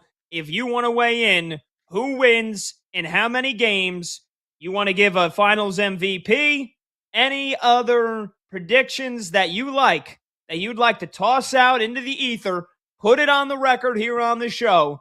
You could call, you could text 310-840-4910. Brad, I'll let you do the honors here. I'll let you start us off. Spurs-Knicks, game 1 tomorrow night. And again, at our friends at BetMGM, right now the series price, the Spurs are about minus 185 to win the finals. The Knicks right around plus 155, plus 160. So, and we look ahead to game 1 tomorrow night. And again, we'll get into game 1 on a deeper level tomorrow. But just an early, very early preview. Game 1 tomorrow night, the Spurs are 4.5-point favorites, and the total is 218.5. So, Brad, who wins the finals and in how many games? What do you think? Pat, let me ask you first. Are you familiar with the Air Corgi, a.k.a. Steph Furry? I am not. I have no idea what you guys are talking about. Okay, so hopefully Monty is going to pull this up on video. There is a corgi, an actual dog, who has become ultra famous across social media platforms. I think he's even struck a deal with my former employer at Yahoo Sports, and he does this little ball game. He's been doing it all season long for college basketball, and it's now carried over the NBA. The owner tosses him the ball. He's at top of the stairs. He bounces it off his snout, and he got two baskets at the bottom of the stairs, and then wherever it lands, the owner of a corgi, aka Steph Curry, keeps track of his record, whether against a spread or straight up or whatever they're tracking. So his record has been outstanding. The Air Corgis has been this NBA playoff run. So they just posted a fresh video. I think it was either yesterday or this morning, and the Air Corgi went San Antonio in 7. Now, we just had Nick Friedel on, and similar to the Air Corgi, Friedel is also going San Antonio in 7. Now, Nick recommended we should fade Friedel based on his prognostication that was erroneous with the Oklahoma City Thunder. But you know what? I have felt it in my soul. I have felt it in my belly, in my gut. I am on the same page with the Air Corgi. I am on the same page with Nick Friedel. I say the San Antonio Spurs. I love you, David Robinson. For those of you that are watching here in the YouTube feed, again, his Church's Chicken autograph photo over my left-hand shoulder at all times. I can't fan my boy. The Admiral, the greatest, player and one of my favorite players of all time, and one of the greatest players, arguably, in San Antonio Spurs history. San Antonio in 7. Plus 350, the latest line right now on BetMGM. Book it. And I apologize, Pat, but I love dogs. Yeah, I know this freaking dog. I've seen this thing. This thing's been doing this for years. So you're telling me we're going to believe a freaking dog who bounces a basketball off its nose and has no idea where the ball is going, but where the ball falls, that's we could play these games 1,000 times. Victor Wembanyama, Jalen Brunson, the Knicks, the Spurs have zero bearing on how the finals going to go. And a dog is what's going to predict how the finals go. You're telling me that's the truth. And by the way, if you're watching on YouTube or if you're watching on Twitter, our VP Monty does have the video up. I've seen this dog, but this thing's been doing this for years. You think I give a rat's ass about what a dog bouncing a basketball into a garbage can is telling me how this finals is going to go, Brad? You think I've come this far as a Knicks fan to put my trust in a dog? That dog's got a better jumper than yours, my friend. So, yes, I do trust him, and he's been, again, quite accurate. So, for whatever reason, the gambling gods have shined kindly down upon thee. So, I'm going to side with Eric Corgi, and so is Nick Friedel. So, 3's a crowd. I'm joining it. Wow. So, did Air Corgi, Steph Curry, as they're calling this dog, did it pick the Spurs to beat the Thunder in 7? Is that what it predicted? I believe so. He has predicted a lot of things spot on throughout the NBA postseason. Had the national champion predicted accurately as well in college basketball. Did really well in the NCAA tournament, quite frankly. So his track record is damn good. I can't fade my furry friend. He's adorable. Well, all right. So you and the Spurs, you and Spurs fans and people that think the Spurs are going to win, you have a dog on your side. Don't I have some weirdo, psycho WWE character on my side? Isn't there a guy, Danhausen? Isn't he a Knicks fan? I have him on my side, don't I? You do. You got Chalamet on your side. I mean, you're okay. You got pretty esteemed company. Yeah, exactly. I have Lisan Al-Gaib on my side. I have Muad'Dib. I have Dunes, Timothy Chalamet, along with Ben. But then again, we had Chalamet last year. That didn't mean anything. So what? They lost to the Pacers. If that mattered, then the Knicks would have won the finals last year. But you know what the Knicks do have? They have Jalen Brunson, Brad. And they also have OG Anunoby, who is going to make Victor Wembanyama look like a mortal, who is going to make Victor Wembanyama wish that he spent more hours with the monks in Eastern Asia. He is going to take Victor Wembanyama and he is going to break him like Bane broke Batman. He is going to make Victor Wembanyama cry. Not tears of joy like he cried after Game 7 on Saturday night, but cry tears of sadness and frustration and anger that he can't do to OG Anunoby what he did to Chet Holmgren. And the Knicks as a whole are going to show you. The Thunder couldn't do it because they had 2 players injured, including their second best player. But the Knicks are going to show you that experience really does matter. That experience is going to trump the youthful willfulness of the San Antonio Spurs and the talent that Stephon Castle brings. He'll be turning the ball over left and right. He won't know what to do with himself. And De'Aaron Fox, he'll be chasing his own tail the entire series. Okay? Dylan Harper, guy that went to Rutgers. We wonder how that Rutgers team didn't make the NCAA tournament. Well, maybe we'll be wondering how this Spurs team didn't win the NBA Finals. And Dylan Harper maybe can give us that answer after this series ends, Brad. Because the Spurs are about to meet their maker. Everybody wants to see what the Knicks have done here in the last 11 games. Highest margin of victory in NBA history in any 11-game stretch. Best field goal percentage in NBA history for any 11-game stretch. Sweeping the Cavaliers. Sweeping the Sixers. Spanking that ass left and right.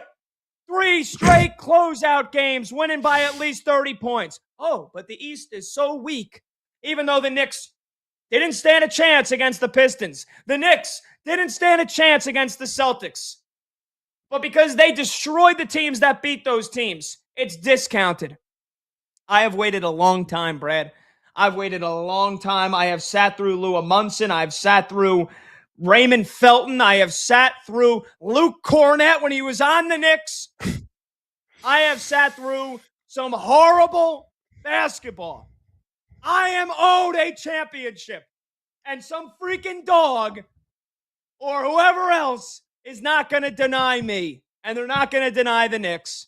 Brunson, it's going to be biblical what Jalen Brunson's going to do to the San Antonio Spurs. And what OG Anunoby does to Victor Wembanyama, they'll be writing it on the walls of the temples of the monks, wherever he visited them. And Karl Anthony Towns will continue to play point center. And he'll continue to do an amazing job. And he'll start hitting threes like we know Karl Anthony Towns can do. Mikal Bridges will continue to shoot at an absurd, outrageous clip. And the New York Knicks are going to burn New York City down to the ground after they win Game 6 in Madison Square Garden for the first title in 53 long years. The Knicks are winning this series in 6, Brad. And that is my official prediction.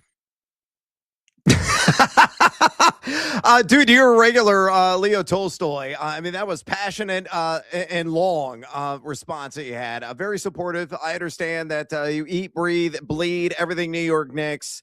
You're going to be wearing orange and blue, the entire week. You're probably going to paint your chest tomorrow. And, look, good luck to your boys. I'm just going with my gut here. I'm signed with the Air Corgi. I'm signed for Friedel. I'm going San Antonio in 7, but maybe we're going to agree on some of the other predictions. What's next? Yeah, who wins finals MVP? And you've hinted at it. We can take a look here at the odds at our friends at BetMGM. Victor Wembanyama, minus 190. He's basically got the same odds as the Spurs do to win the series. That's absurd. Even when we talk about who's going to win Super Bowl MVP, normally the quarterback of the team doesn't have these almost the exact identical odds that Wemby has for the Spurs to win the series. Jalen Brunson is 2-1. He's plus 200. Karl Anthony Towns, 22-1. OG Anunoby, 50-1. Stephon Castle, more than 60-1. And then De'Aaron Fox and Mikal Bridges, 100-1. Brad, who do you think wins NBA Finals MVP? Well, I mean, obviously the Spurs are going to win this thing in 7. Wemby's probably going to get it, but there's no reasonable supportive reason I could throw out wager on him at nearly minus 200. So I'm going to go a little bit deeper in the bag. Give me Stephon Castle to go out and win the MVP at 60-1 right now. at BetMGM. He's been outstanding here this NBA postseason. 18 games, shooting 48.1% for the floor, 36.3% from way downtown, over 81% at the charity stripe. He's averaging 19.2 points per game, 4.9 rebounds, and 6.7 assists per contest. So the dish man is going to do a lot of the dirty work and really pile up the numbers. If there's anybody I'm willing to slap a little action down and staying consistent with San Antonio winning it, it's going to be Stephon Castle at 60-1. But I do like your guy. Nick Friedel also likes your guy. I may also lay a little action on him as well. And who is it, Pat?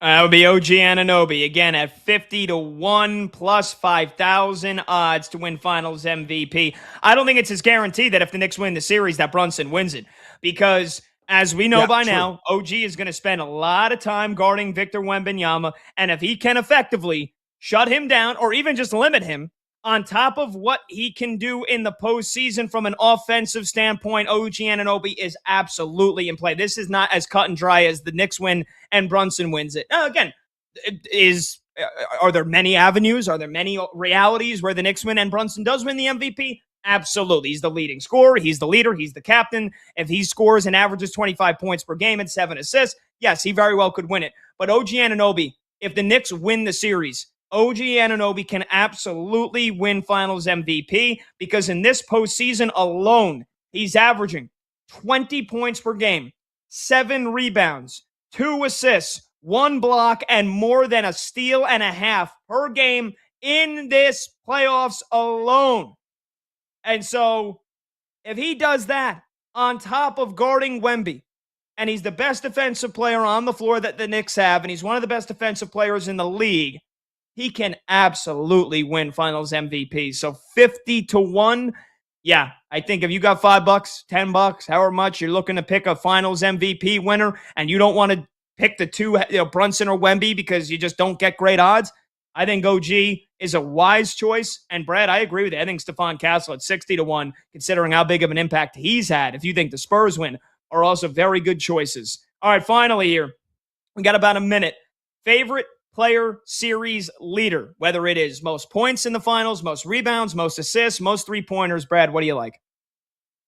I'm going to go three-pointers market. Give me Julian Champagnie to have the most threes made in the series at plus 275. Yeah, roll the shoulders and get seduced by the juice. A guy that's been really chucking it and consistently through the rim and the cylinder. He's averaging 6.5 triples per game that he is hoisting. He's hitting 39.3%.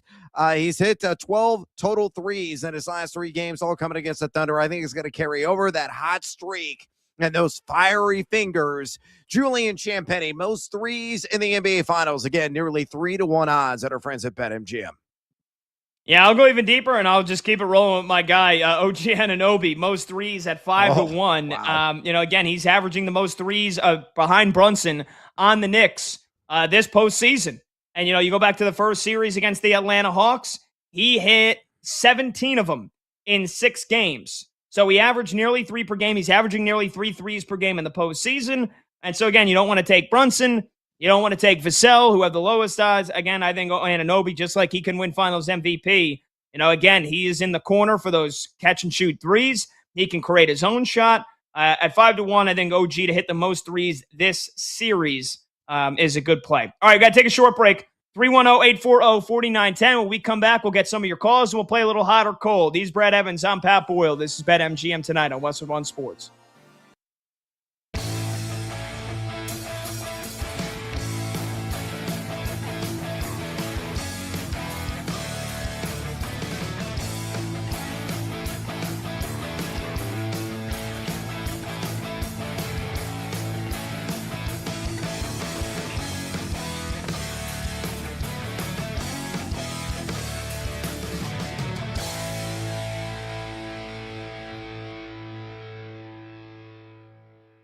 The Rams are not all in. And you can't say that they are with a straight face. And the reason why the Los Angeles Rams are not all in is because they drafted Ty Simpson in the first round of the draft. You want to tell me the Rams are all in? You can't take a backup quarterback, your quarterback of the future, in the first round. You really want to be all in? You take Mekhi Lemon. You really want to be all in? You take Monroe Freeling. You really want to be all in? You take a player there that helps you win the Super Bowl now.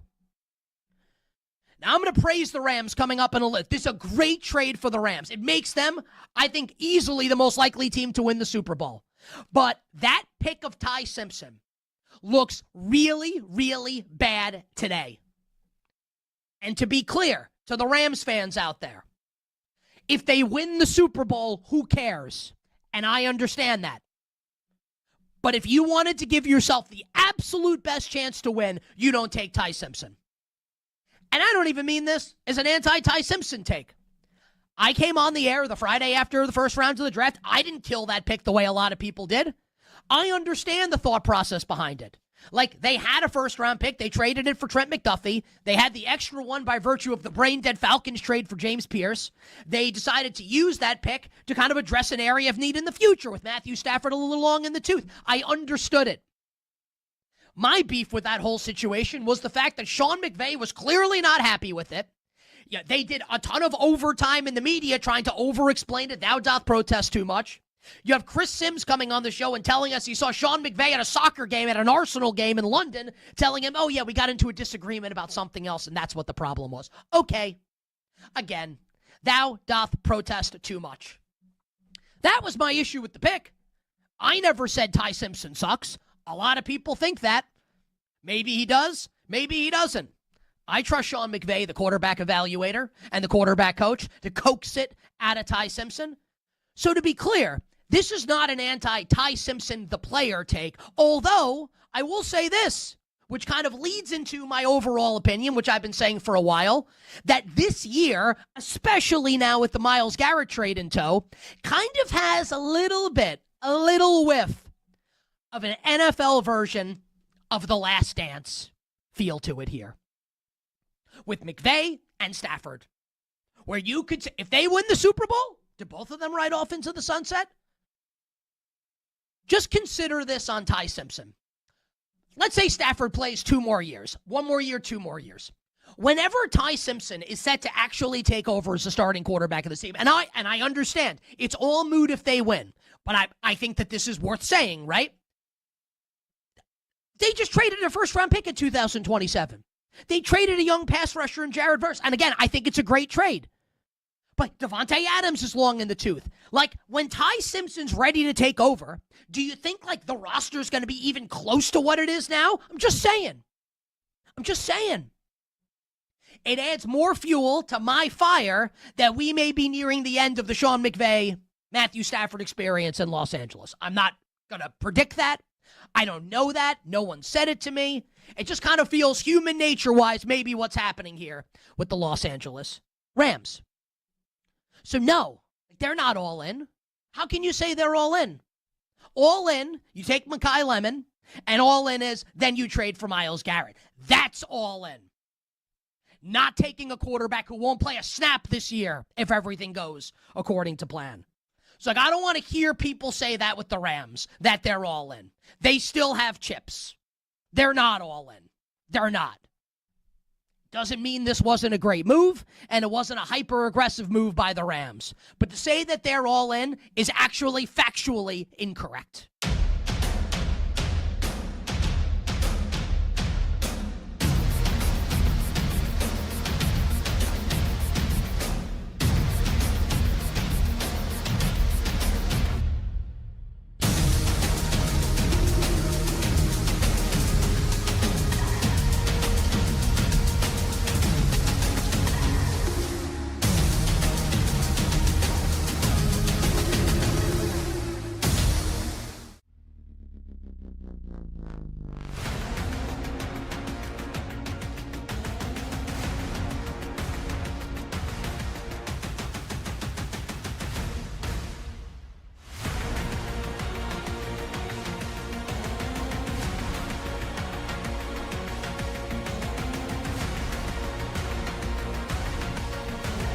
Loud opinions and money time moments. BetMGM Tonight rolls on.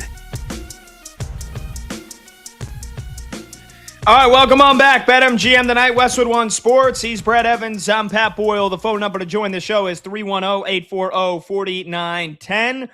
We got game one of the Stanley Cup Finals, by the way. Puck dropping about 10, 20 minutes from now.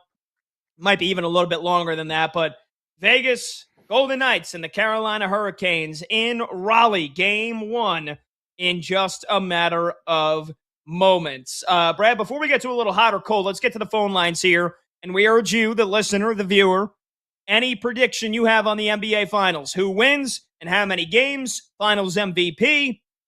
Any predictions you have for the Finals, we'll take them at 310-840-4910. Let's get to the phone lines here. Paul is in Rhode Island. Next up on BetMGM tonight, he's on line one. What's going on, Paul? Thank you, Boyle, and your counterpart. Let me tell you something. I'm going to take the Knicks in 4-2, 4 games to 2. And I also, your producer told me to announce my distant cousin that owns about 60,000 dairy cows in California, Bencourt Farms. He's not a shy from gambling, let me tell you. But I'm going to tell you, he's going also with the Knicks. And he's also going with Vegas. But the other thing I want to talk about is when players are 30 and their knees and this and that, so there has been a problem with taking A.J. Brown from New England, and the media is always attacking the knee. Guess what? This guy with the knee is the same guy that when he played Patrick Mahomes and he went to two Super Bowls. But the most important thing I want to say is this. Do you know a guy named Patrick Mahomes that dived 15 yards on a sideline against Joe Burrow, and he got a field goal kick, and that's why Mahomes went against my man, Hurts. I like the guy. I love the guy. But the most important thing is that we are privileged to spend $60 for gas, $60 to park, $60 for hot dogs and beers, and these teams do not win at home. Some of these teams in the NBA, some of these teams in the NFL don't win at home. It costs us a lot of money. Paul, I appreciate the call. I can't let that go on any longer. I can't let that go. Paul, I appreciate the time, man. Thank you very much. I love your prediction. You got to stay on track, Paul. We like you. If you're going to call in, where was that going? Where was that going? I have no idea. AJ Brown with the knee to Patrick Mahomes diving on the sidelines to spending $60. Teams don't win. What just happened there? It was a word salad, man. I got lost. I think I drove off the cliff at some point. I was meandering. It was a bit convoluted, but I don't know what the ultimate ending was. All that matters, Knicks in 6, Pat. That was the only part that made sense. Paul in Rhode Island. Paul calls probably once a week. We appreciate his calls, but from now on, Paul, if you're gonna call, it has to stay on track. It's gotta. Like we gotta have a buzzer. Like Combs, played the buzzer on me after I went on my whole monologue about how the Knicks were gonna win in 6. We gotta hit the buzzer on Paul if he gets off. Yeah. If Paul gets off track, once he mentioned he's got a cousin in California that owns farms, should have been right there. Then he got into A.J. Brown with a knee to Mahomes to play. Teams don't win. I don't know what just happened. I do know what's happening next, though. Ian Begley, Knicks insider for SNY, is going to join us next right here on BetMGM tonight.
doesn't it make more sense now?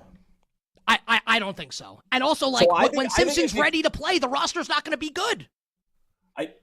Okay, but when you're ready to draft the next guy, your team is in theory going to be good. Like, don't you think the Rams will be good for the next couple of years?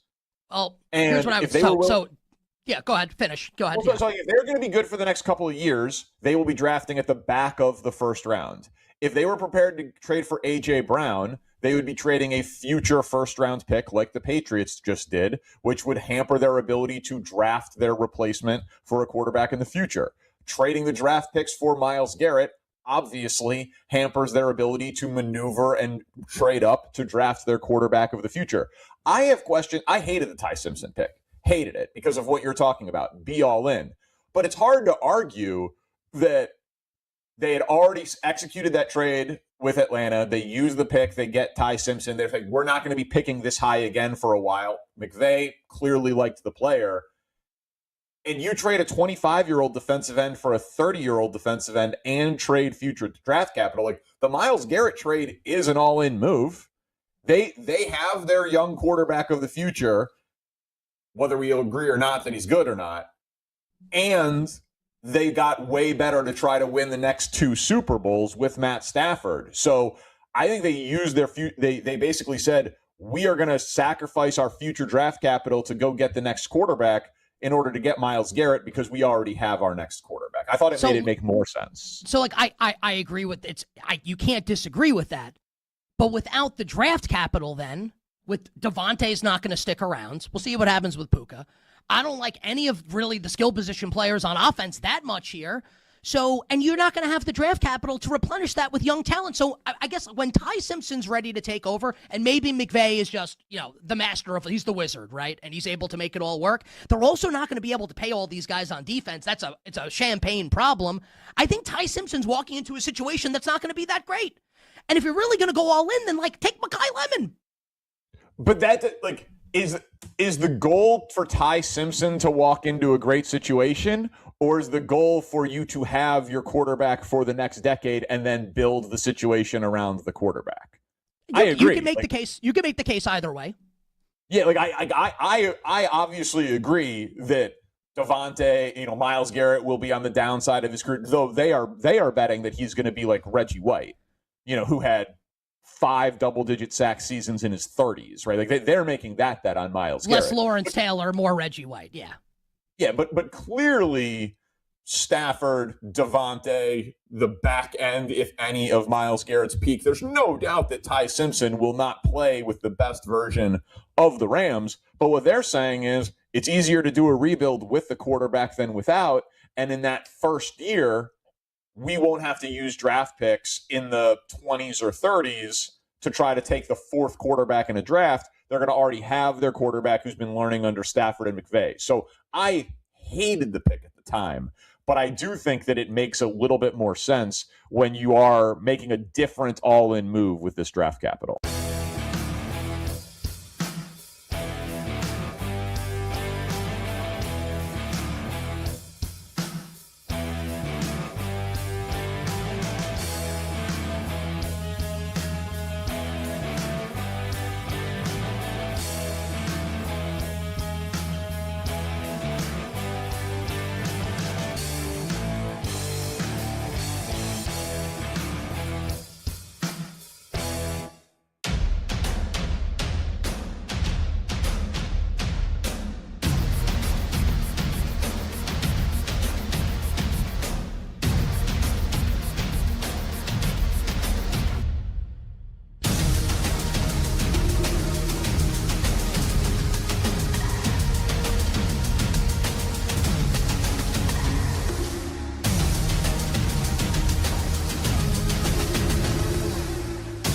The day shuts down. The games light up. This is BetMGM Tonight with Brad Evans and Pat Boyle on Westwood One Sports. Hey, welcome on back to BetMGM Tonight here on Westwood One Sports. He's Brad Evans. I'm Pat Boyle, and we are brought to you by BetMGM. Make it legendary. Download the app today. Please gamble responsibly. Hour number 3 kicks off right now.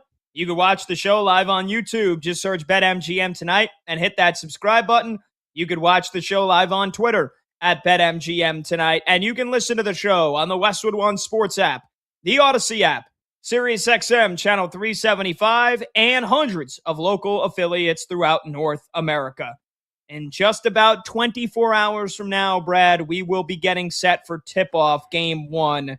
I think I got to go to the store, maybe get I should have Amazoned it. I should have had it ordered. I didn't do it. But Combs mentioned it before. I might need to get some blue and orange paint. I might need to go all out for game 1 tomorrow. Do it. The entire body. You cannot leave an inch uncovered. That's the challenge. Okay.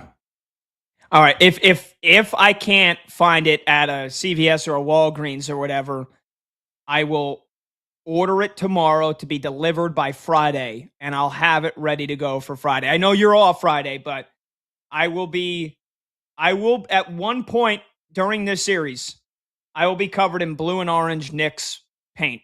Face, body. I'll do a whole show. Show. Fantastic. Fantastic. And you know what? You're actually an honorary Illini then if you're going to be, donning the orange and blue. So right in my wheelhouse.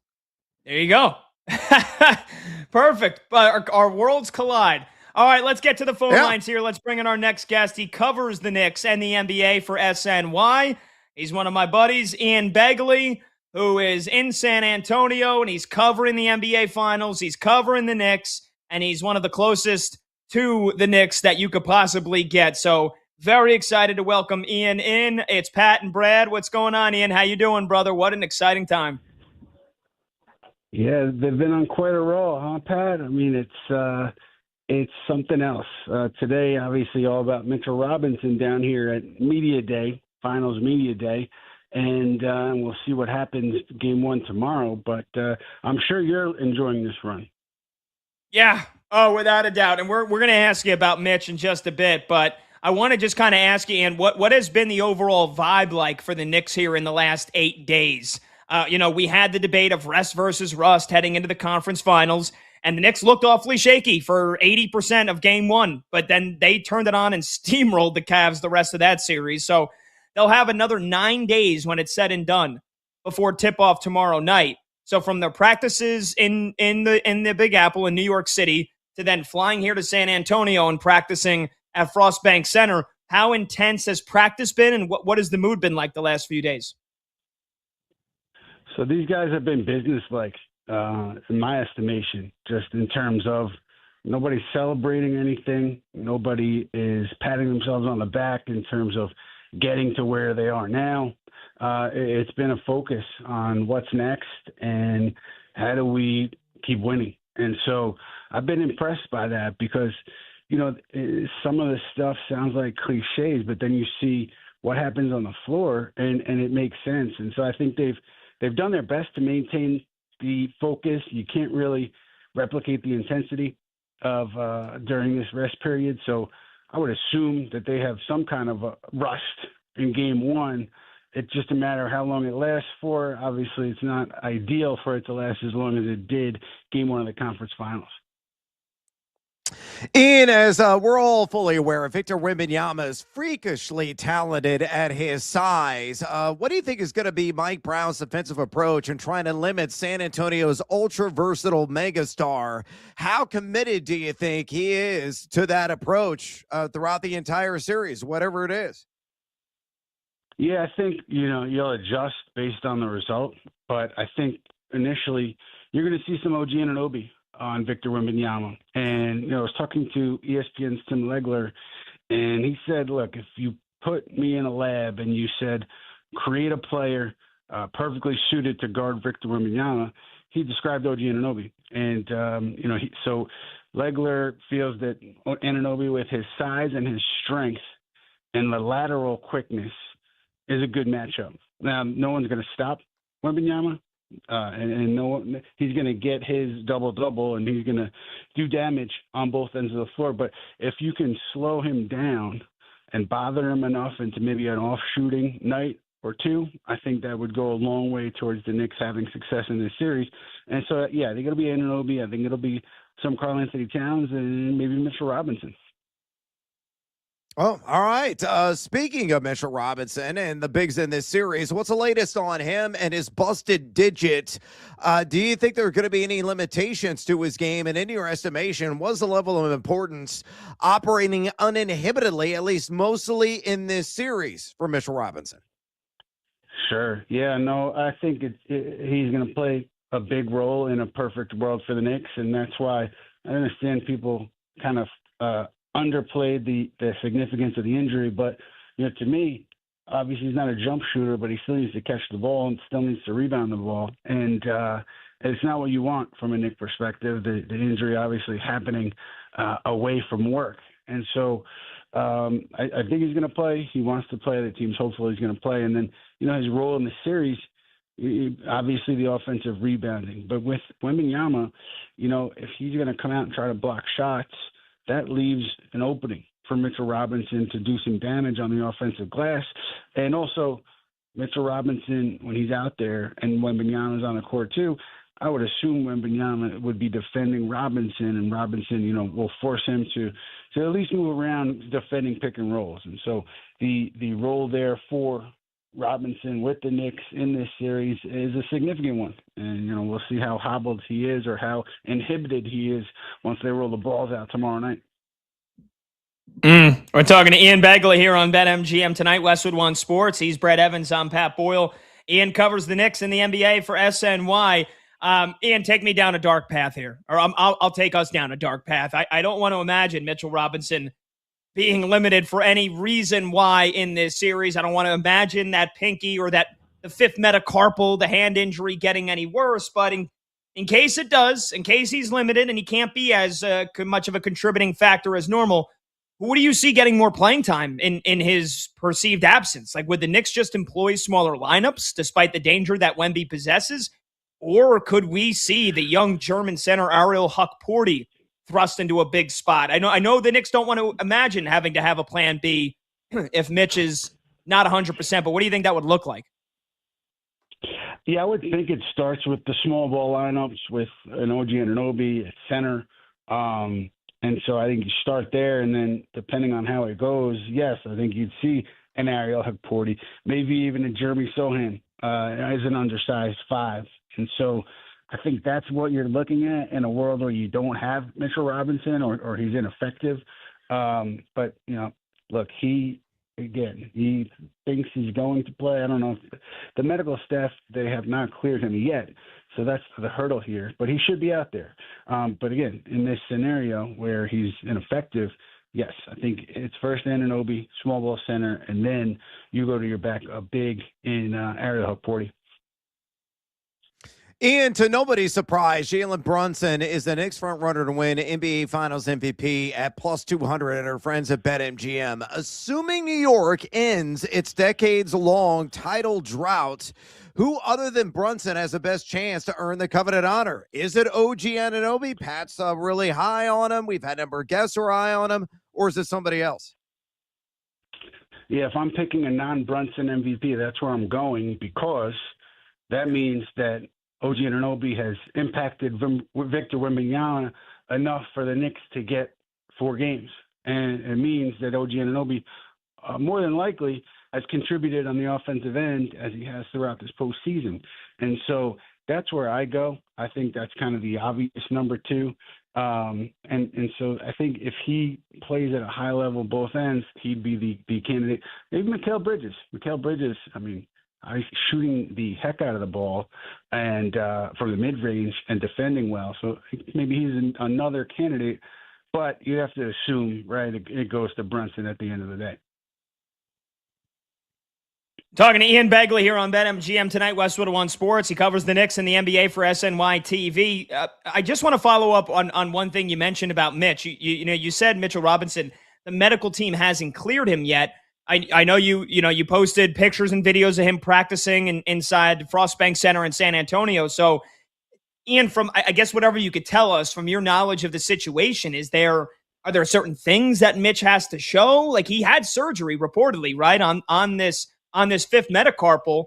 So, like, what does he have to show in order to get cleared? Like, is this something that is like dependent upon what the next 24 hours here looks like? I'm just going to assume that they didn't do contact today. So the next clearance would be clearing him for contact. And I would think that it's about how the hand responds to the work they did today. And I saw him walking out of the arena with a big bag of ice around his hand. So I would assume it's that. I don't think they need to be in a rush to make that decision in terms of clearing him for return to the game. So I think tomorrow morning we'll tell you a lot about it. And what he does in shoot-arounds. I'll tell you a lot about it. But I think that's it. It's just clearing him for contact. And I guess one of the reasons it hasn't happened yet, if it's a 50-50 proposition, is because the Knicks don't have to do it. Didn't have to do it coming into today. And, we'll see again what it looks like tomorrow night, game one. But, if you're placing a wager, I would wager on Robinson playing.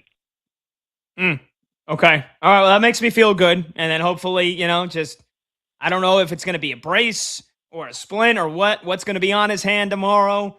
I know, when guys get their, nose broken or they have broken bones in their face, we see the Black Mamba mask or the regular mask. I don't know. Maybe we see something cool on Mitchell Robinson's hand. Whatever it takes to make sure that pinky and that hand stays intact. Ian, has Josh Hart been shooting a ton of threes, or at least more than normal, in practice the past few days from what you've observed? A lot of people, myself included, tend to think that on the 1v1 matchups, Wemby will probably be on Josh Hart a decent amount. Not because Hart is the most dangerous offensive option, but because Wemby can try and roam the paint and protect the rim as much as possible if he's guarding Hart, because Josh Hart loves to drive to the rim, and he isn't a great three-point shooter. So if Josh can hit his threes like he did against Cleveland, it can spoil those plans. So are you expecting Josh Hart to shoot a ton of threes in this series? He has to, because he's going to have the space and the opportunity to do so. So in order to make San Antonio, change its approach or cash in on what they're allowing Hart to do, he's got to make threes. But it's not just that. It's also, operating with that extra space, maybe off the dribble, making plays off the dribble, a dribble handoff, and also setting screens to force Wembanyama into the action away from where he wants to be.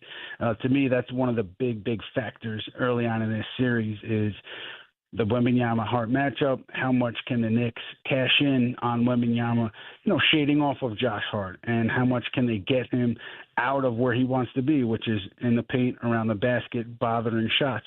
That's something I'm keeping an eye on closely. Game one, as far as Hart doing extra shooting, he said all year that he works hard on his shot. He works very hard on his shot. Peter Patton, Knicks shooting coach, first-year shooting coach, I think has impacted Josh Hart's ability to knock the three down, because he shot 40% from three in the regular season. I mean, I don't think teams are guarding him like he's Ben Simmons in some stretches of the postseason, but he's a capable shooter. And I think really that to me is one of the places where this series hinges.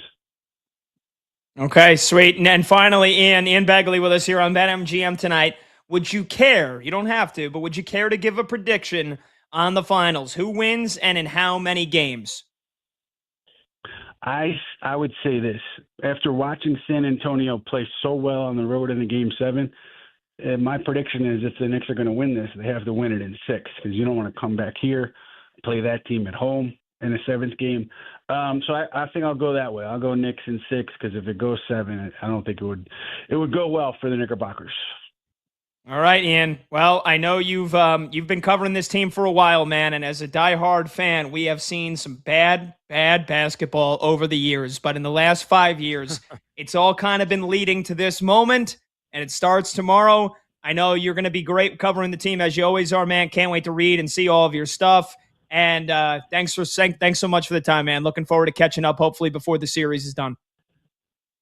That sounds good, my friend. Always good to be with you guys. Pat, good to talk to you, my friend.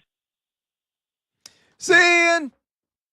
There you go. Ian Begley covers the Knicks for SNY. Make sure you give him a follow at Ian Begley for all of his reporting on the team, on Mitchell Robinson's status tomorrow, and everything that will happen throughout the NBA Finals. All right, Brad. So he's about as close to the team as anybody else. He said if you're making a wager, he would wager on Mitchell Robinson playing tomorrow. So the Knicks have him listed as questionable, but I feel pretty good that Big Mitch is probably going to suit up for game one. And like I said, hopefully, man, that pinky, that hand, hopefully there's nothing too damaging about it. Yeah, honestly, all he needs is like a good 12 to 15 minutes off the pine from him. Just come in, give Cat a breather. Maybe play a little hack a shack on Victor Wembanyama. Box out, protect the glass, own the glass. I mean, that's a calling card to Mitchell Robinson with his wide frame and tall body. He can, is a major reason why his contributions, why the Knicks are one of the best, if not the best, rebounding team all season in the NBA. So he's critical in that area and challenging some of the shots in the interior from Wembanyama and some of the other, Spurs players who were dare to come into the paint to try to kiss one off the glass. By the way, unrelated to your New York Knicks, Nico Horner, first man up. For the Chicago Cubs in the bottom half of the first inning. I had him in the MLB streaking pick tonight, and immediately, I hit, baby, I'm on the board. Let's go. That's a thing of beauty. That is a thing of beauty. Cubbies have second and third, nobody out right now. And Alex Bregman's up. Uh-oh. Oh, Brando. Wait, hold on. Yeah, Bregman's up. PCA just hit a base hit to left field, so Cubbies have second and third, nobody out. So we'll see if Bregman can come through for Combs, who I believe mentioned Bregman's on an 11-game hitting streak. I have Nick Kurtz. He struck out swinging in the first inning, so thank you, Jameson Taillon, for actually being a competent pitcher when I least need it to happen. Competent pitcher, right? Yeah. So the Cubs looking to get off on Jump Street against Gage Jump and the A's. But just to finish a point on Mitchell Robinson, and maybe some people are listening that aren't diehard fans of the NBA, and they know that I'm a diehard Knicks fan. It's like, well, hold on, this guy plays like 15 minutes a game. How really important could he be? He's incredibly important. Yeah, and he's massively important for the offensive rebound, because rebounding is going to be a massive part of this series. We saw San Antonio dominate the glass in a couple of games against OKC, and they basically won every time where they had more than 7 or 8 rebounds in Oklahoma City. They out-rebounded them by 20 in that double overtime winning game 1. So the rebounding battle, which Mitchell Robinson is one of the best at grabbing offensive rebounds in the NBA, is huge. What he can do defensively, he can guard 1 through 5, but he will be almost certainly exclusively guarding Wembanyama when he's in the game.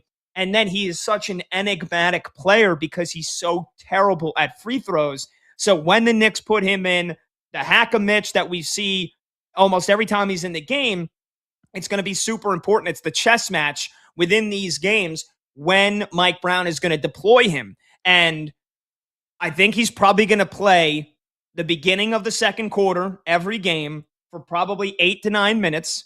And that way, if the Spurs start fouling him, like if you're going to foul him at the beginning of quarters, you got to get 5 fouls to get there. And so that's what Mike Brown did against the Cavaliers. Like he started putting Mitch in the beginning of quarters rather than at the end of the first quarter or the end of the second quarter, because if you put him in there and you want to play hack-a-Mitch, okay, if it's not in the last 2 minutes, you're going to just be racking up fouls, and then the Knicks getting the bonus, and then you take Mitchell Robinson out, and then all of a sudden you've wasted those fouls for nothing. So 5 fouls a quarter to get you in the bonus, or 2 fouls in the final 2 minutes. If Mitchell Robinson's playing in the beginning of the quarter, and you don't naturally have 5 fouls yet, you're just going to be wasting fouls. So I think he's going to play the beginning of the second and probably the beginning of the fourth. And he'll probably play 8 minutes a clip. So yeah, that gets you to about 16 minutes there. And he's 30% from the free throw line this postseason. So if they are close to 5 fouls, they'll do it just to put Mitchell Robinson at the line and either force Mike Brown to take him out or disrupt the Knicks' momentum. So, I mean, the match, the chess match, the game within the game, man, that is why Mitchell Robinson really is so much of a big piece in this series. All right, we'll take a short break. 310-840-4910. Again, that's 310-840-4910. 888-866-9810. You can call, you can text. All throughout the show, we'll take your predictions on the NBA Finals. Who wins it, and in how many games, and your NBA Finals MVP. Bregman did ground out, but the Cubbies are on the board 1-0. When we come back, we'll play a little Guess Who? Baseball edition. He's Brad Evans. I'm Pat Boyle. This is BetMGM tonight on Westwood One Sports.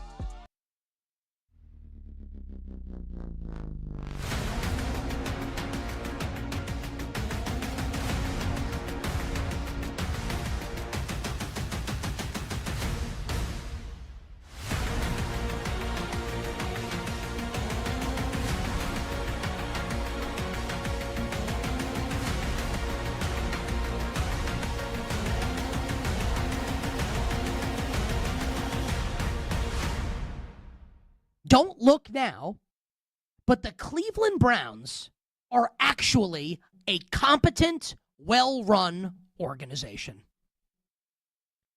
I'll say it again. The Cleveland Browns are a competent, well-run organization. Now, you're never going to get enough when it comes down to it when you trade a player like Myles Garrett. So, you can make the case that they should have gotten more, but it's not feasible. It's not how the NFL works. What I will say is what the Browns got for Myles Garrett is, I think, significantly better than what the Cowboys got for Micah Parsons, what the Jets got for Sauce Gardner, and what the Raiders would have gotten hypothetically in the trade for Max Crosby with the Baltimore Ravens. That didn't happen. So I saw people saying, well, they only got 1 first-round pick. No. They got 2.5 first-round picks.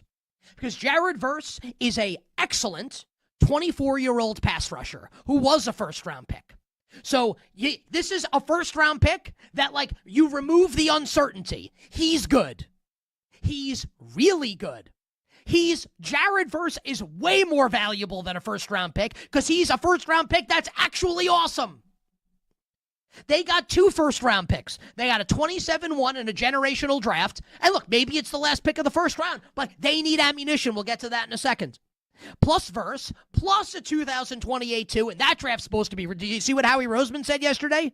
We'll get to the Eagles' A.J. Brown trade about the 28 draft. It's supposed to be a great draft also. A 28 2 and a 29 3.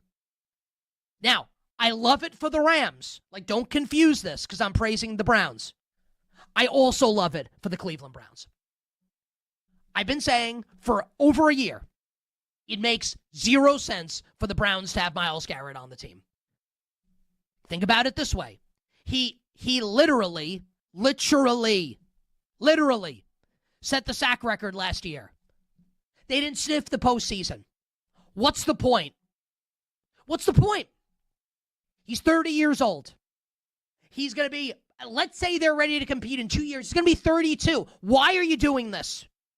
Supercharge your rebuild. Trade him. And when the Browns, we talked about this in March, when they reworked his contract, it was obvious.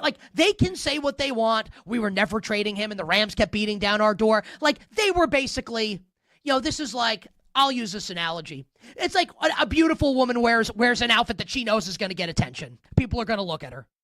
The Browns did that. What do you think? That people aren't going to look at them? Aren't going to look at Myles Garrett? When they rework his deal to make it easier financially to trade him? Of course teams are going to be interested in that. It's Myles frickin' Garrett. Come on. So this had to happen. It did. And it shows that this team has got its act together. And when you look at this Browns roster now, the young talent that the Browns have, right? In Quinshon Judkins, who's coming off an injury, right? They drafted Casey Concepcion and Denzel Boston in the top 40 at the receiver position. Harold Fannon's a stud. Spencer Fano on the offensive line and a reworked offensive line. Carson Schweisinger, the reigning defensive rookie of the year. He's awesome. Here's Jared Verse, Mason Graham, Emmanuel McNeil-Warren. There are building blocks here for this team. I've never said they're going to be good this year. But now you can see the vision for when they drop a quarterback into this, that this could actually be a team that contends in 3-4 years from now. That is decent 3-4 years from now. It's not going to happen yet, but this is the rebuild, right? And now the Browns, who only had 1 first-round pick in what is apparently going to be, and we'll see, a great quarterback draft, now have 2. Even if it ends up being the last pick of the first round. It is still a first-round pick. It is still potential trade bait. It's an A+. It's a grand slam trade for the Cleveland Browns.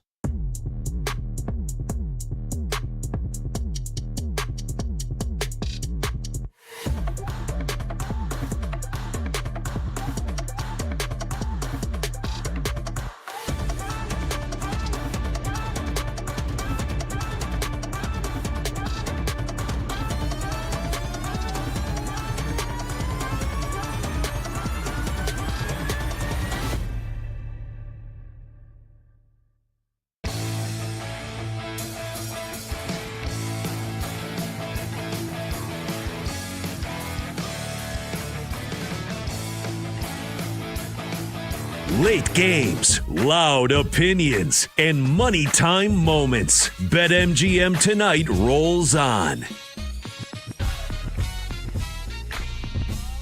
Welcome on back, BetMGM Tonight, Westwood One Sports. He's Brad Evans. I'm Pat Boyle. Phone number to join, 310-840-4910. We've got some more NBA Finals predictions we'll get to in just a second. But Brad, not more than 30 seconds after they dropped the puck in Game 1 of the Stanley Cup Finals, do we have the first goal. Nikolai Ehlers. Wow.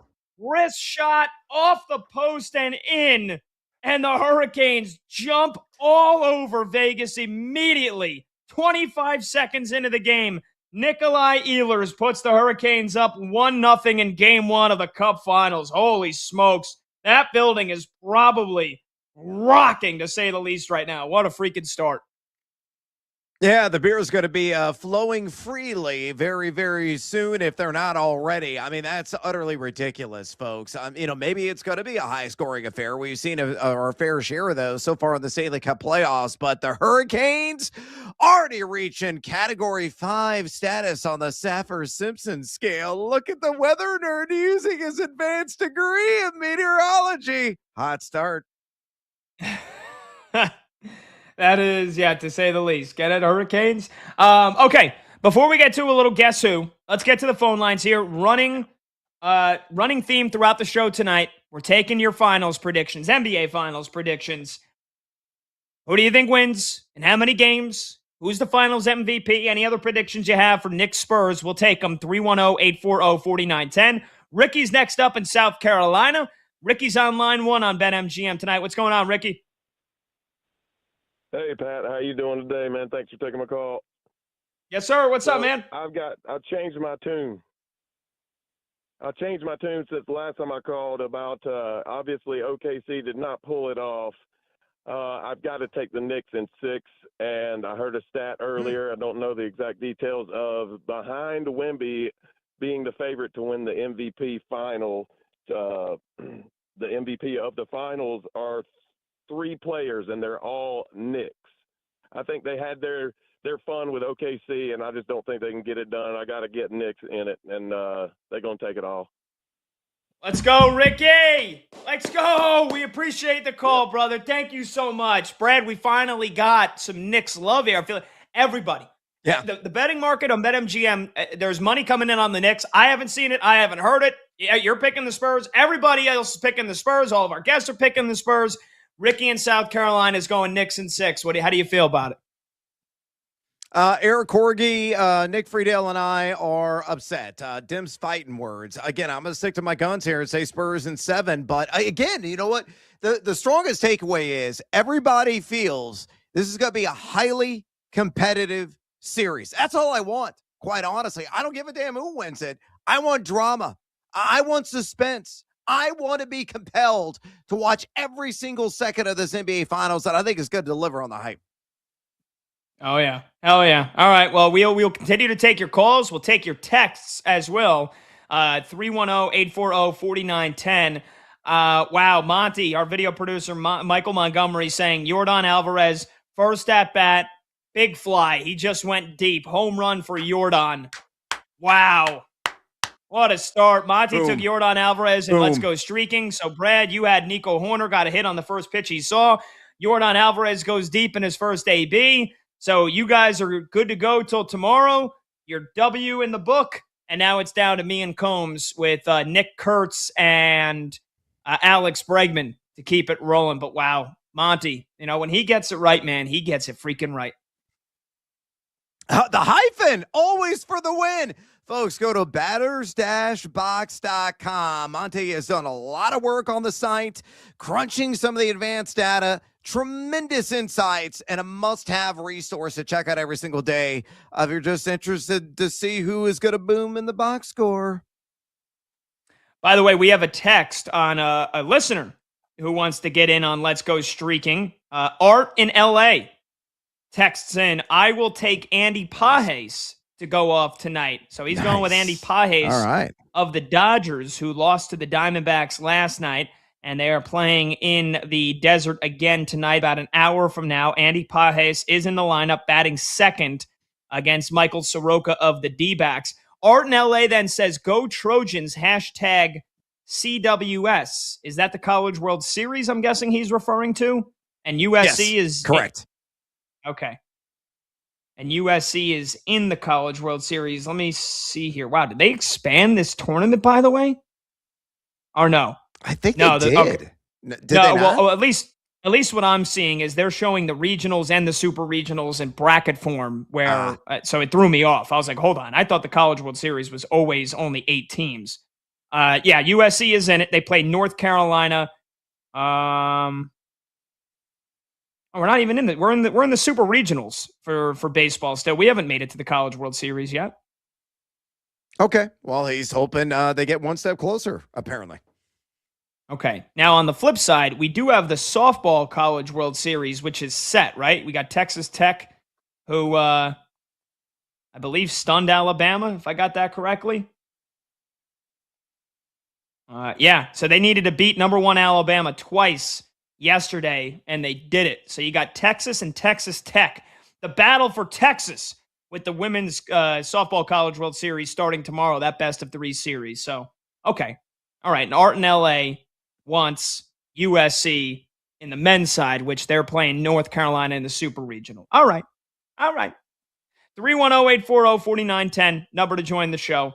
Let's get to a little Guess Who, shall we, Brad? This is your game. Yep, I love it when we play. Me and Combs going head-to-head. What do we got tonight?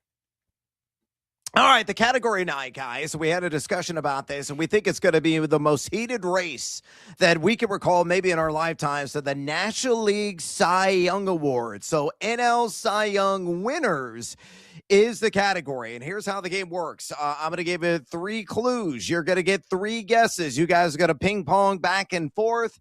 I will determine who goes first. If you get it after the first clue, correct, who I'm trying to describe, it's worth 20 points.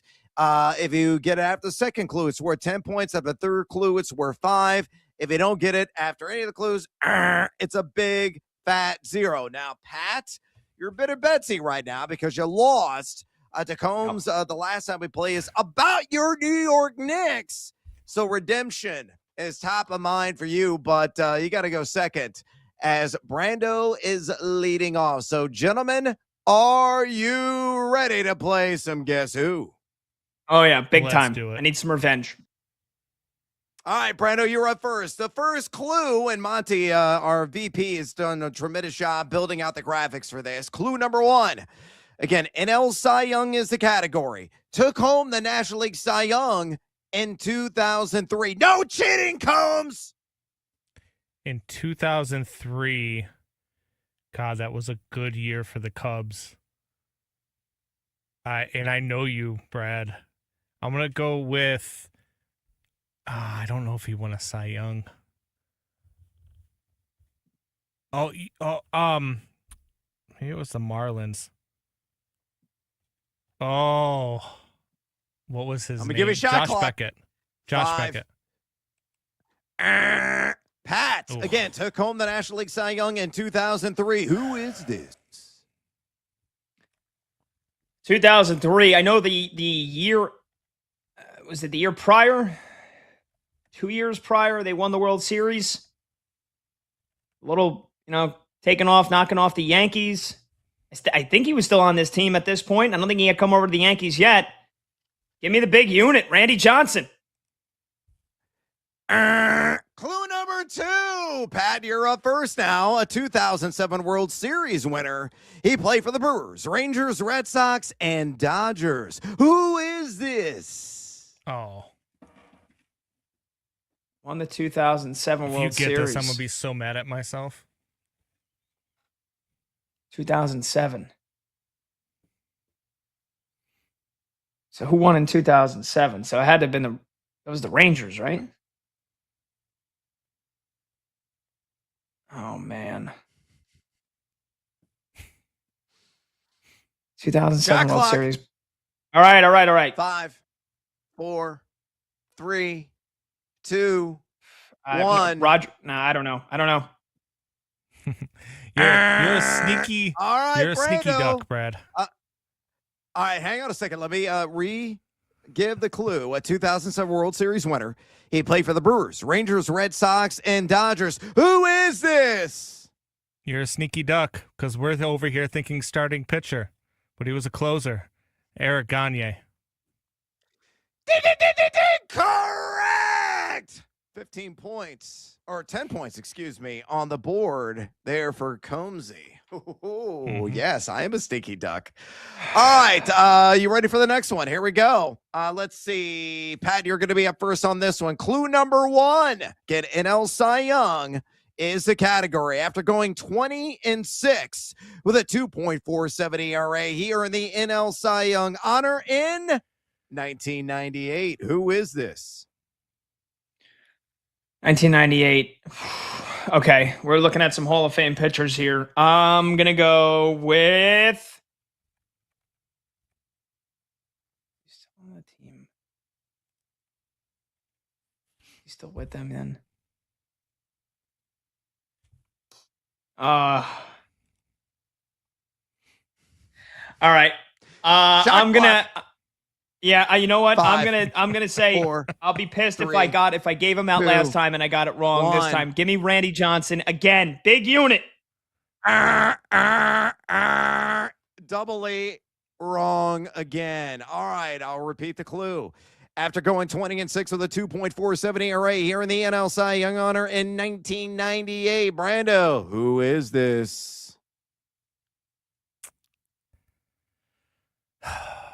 98. Was it Roger Clemens with Houston? They were still in the National League at that time.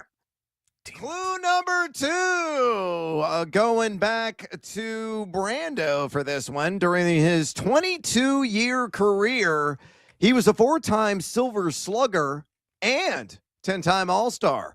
Who is this?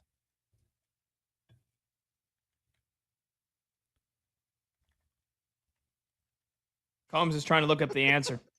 No, I know Monty he asked me to play some music, you jerk. God. I think I have a clue, but I don't. 98 was a long time ago, man. It was. Shot clock. 5, 4. Is this me? 3. Sorry. 2. Yeah, it's you. 1. Oh, crap. Yeah. My bad. I was thinking it was Pat's turn. I was looking for the music Monty asked for. Crap. Yeah, way to go. Not paying attention to the host who determines the rules. So, Brando, that is a swing and a miss. A repeat for Pat. Clue number 1 after going 20-6. Or, excuse me, that was clue number 1. Clue number 2, during his 22-year career, he was a 4-time Silver Slugger and 10-time All-Star. Who is this? All right, I have a pretty good idea. It's one of 2 guys. So if I don't get this, I will get to guess first for the next clue, right? Correct. Okay, because I'm pretty sure it's one of 2 guys, but I'm going to kick myself if I end up guessing the wrong one and I give Combs the answer. I'm pretty damn sure this has got to be one of the Braves, and it's got to be either Smoltz or it's got to be Glavine. So I'm going to go ahead and say that it was John Smoltz because I remember him being a pretty good hitter for a pitcher. Give me John Smoltz. All right, clue number 3. From 1991 to 2002, this pitcher was a rotational anchor for the one NL franchise before finishing his career with the New York Mets. Brandon, who is this? It's Tom. Give me Tom Glavine. My turn? Oh, no, it's Pat.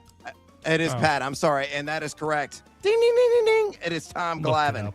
Way to go, Pat. Sorry. I had the order wrong. Pat wasn't even born in 98. He looked it up. No, he wasn't. First of all, I was born. I was alive in 98. But he supposedly remember that commercial. All right, Second of all, if I looked it up, if I looked it up, don't you think I would have gotten the answer way before that? Yeah, he would have. He would have. Got to play it off. He knows his baseball. Because you had two guesses. He knows his Hall of Famers. 10-5 right now is the score. Brandon is up over Pat. All right, we got next up here. Let's see, is Brandon first on this one? I believe Brando is first on this one. So here we go. Clue number 1. The NL Cy Young winner began his career in the Cardinals organization, traded alongside Zach Gallen for Marcell Ozuna in 2017. Who is this? In 2017. That's the year he won the Cy Young, just so I understand the question correct? Did you hear the clue? Yeah, you said he began his career with the St. Louis Cardinals, but he began his career with the Cardinals in 2017 I'll or won reread it one time. I'm only going to do this once. Context clues, reading comprehension, understand things. Here we go. The NL Cy Young winner began his career in the Cardinals organization, traded alongside Zach Gallen for Marcell Ozuna in 2017. Oh. Where did Ozuna come from?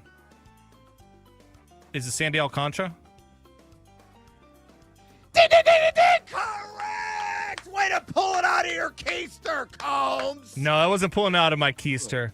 I know where Ozuna came from. So Marlins have only had one Cy Young in that time.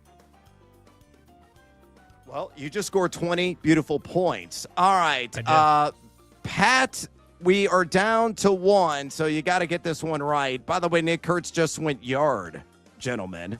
So, Pat, you're on the board. And Pat has to get this right on the first clue, correct? No, I lost no matter what. Right. It is 30-5. So, yeah, it's. I think it's over no matter what. But let's make this a game. And you know what? I tell you what. I will just add, I'm the executive of this game. Oh, here we go. We're I going will to make 25 points to you, Pat, so you can at least tie. All right, here we go. Clue number 1. Only he, Randy Johnson, Greg Maddux, and Tom Seaver won the NL Cy Young 3 or more times in their legendary careers. Who is this? And this is still National League, right? Jesus Christ. Yes, it's National League. Oh, my God. All right. Well, you said can you repeat it one more? Category, guys. Can you repeat it one more time just so I know the other names? I'm going to murder both of you. Only he, Randy Johnson, Greg Maddux, and Tom Seaver won the NL Cy Young 3 or more times and during their legendary careers. Do you need me to give you a deeper dive and more information? No, because I have 2 names, and one of them was Pedro, but I don't think it can be Pedro because I don't think he won it enough times with Montreal. I think he won a couple with Boston. So that means we got to be going way back here, unless it's... Ooh. All right, it's one of 2 Dodgers pitchers. It's either the one in the last 10 years or it was one a long time ago. And I'm going to go with the one from a long time ago. Sandy Koufax, final answer. Brando. Steve Carlson. Ding, ding, ding, ding, ding! Winner, chicken dinner goes to the great Brandon Combs, who is owning that ass. And guess who? How is it not Kershaw? Kershaw didn't win the Cy Young 3 times? Not by my I believe count. he that I did saw. win. Clayton Kershaw This did whole win 3 Cy game, Youngs. this whole game is rigged and incomplete. If Kershaw's won the Cy Young 3 times, what are you guys talking about? I just said he Oh, has. He did? Yes. Oh, pretty sure well, that was Koufax a won it 3 miscalculation by our research staff. I mean, Koufax also won it 3 times, by the way. The whole You game, did? the whole game's rigged. Oh, Yes. yeah. Well, I dropped the ball. I screwed the pooch on that one, gentlemen. But you know what? It doesn't matter because Brandon won regardless. I would have gotten 25 points if you knew, or the research team knew. It's Andy Koufax won it 3 times. You were okay with the cheat win by giving you extra points that weren't even in the rules, but you're not okay with the other part of it. Out 'Cause of you lost. pity, Typical we Knicks were going fan. to reward you an extra 5 points, but I screwed it up. I get screwed all the time on this. I gave out an answer one time on the list, and I got kicked out, and it was the right answer. I get screwed over Pat, in go these games Knicks. all the time. All right, we got to take a break. Go Knicks. 310-840-4910. We'll come back. Is Aaron Donald coming back to the Rams? Are they going to be an insufferable team this year? We've got an insider, one of the top insiders in the game, saying there's a chance. We'll talk about it when we come back. He's Brad Evans. I'm Pat Boyle. It's his BetMGM tonight, where games are screwed up all the time. Westwood One Sports.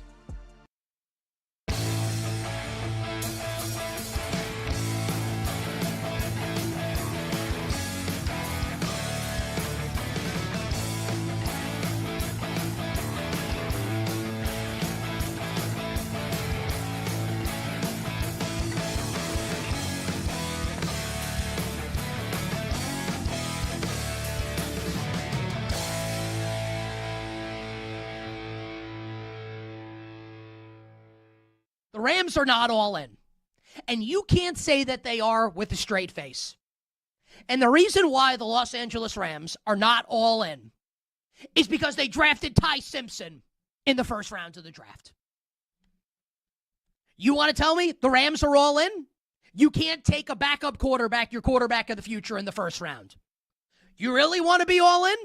You take Mekhi Lemon. You really want to be all in? You take Monroe Freeling. You really want to be all in? You take a player there that helps you win the Super Bowl now. Now, I'm going to praise the Rams coming up in a list. This is a great trade for the Rams. It makes them, I think, easily the most likely team to win the Super Bowl. But that pick of Ty Simpson looks really, really bad today. And to be clear to the Rams fans out there, if they win the Super Bowl, who cares? And I understand that. But if you wanted to give yourself the absolute best chance to win, you don't take Ty Simpson. And I don't even mean this as an anti-Ty Simpson take. I came on the air the Friday after the first round of the draft. I didn't kill that pick the way a lot of people did. I understand the thought process behind it. Like, they had a first-round pick. They traded it for Trent McDuffie. They had the extra one by virtue of the brain-dead Falcons trade for James Pierce. They decided to use that pick to kind of address an area of need in the future with Matthew Stafford a little long in the tooth. I understood it. My beef with that whole situation was the fact that Sean McVay was clearly not happy with it. Yeah, they did a ton of overtime in the media trying to over-explain it. Thou doth protest too much. You have Chris Sims coming on the show and telling us he saw Sean McVay at a soccer game, at an Arsenal game in London, telling him, oh, yeah, we got into a disagreement about something else, and that's what the problem was. Okay. Again, thou doth protest too much. That was my issue with the pick. I never said Ty Simpson sucks. A lot of people think that. Maybe he does. Maybe he doesn't. I trust Sean McVay, the quarterback evaluator, and the quarterback coach to coax it out of Ty Simpson. So to be clear, this is not an anti-Ty Simpson, the player take, although I will say this, which kind of leads into my overall opinion, which I've been saying for a while, that this year, especially now with the Myles Garrett trade in tow, kind of has a little whiff of an NFL version of The Last Dance feel to it here. With McVay and Stafford, where you could say, if they win the Super Bowl, do both of them ride off into the sunset? Just consider this on Ty Simpson. Let's say Stafford plays 2 more years. 1 more year, 2 more years. whenever Ty Simpson is set to actually take over as the starting quarterback of the team, and I understand it's all moot if they win, but I think that this is worth saying, right? They just traded a first-round pick in 2027. They traded a young pass rusher in Jared Verse. And again, I think it's a great trade. But Devontae Adams is long in the tooth. Like, when Ty Simpson's ready to take over, do you think, like, the roster's going to be even close to what it is now? I'm just saying. It adds more fuel to my fire that we may be nearing the end of the Sean McVay, Matthew Stafford experience in Los Angeles. I'm not going to predict that. I don't know that. No one said it to me. It just kind of feels human nature-wise maybe what's happening here with the Los Angeles Rams.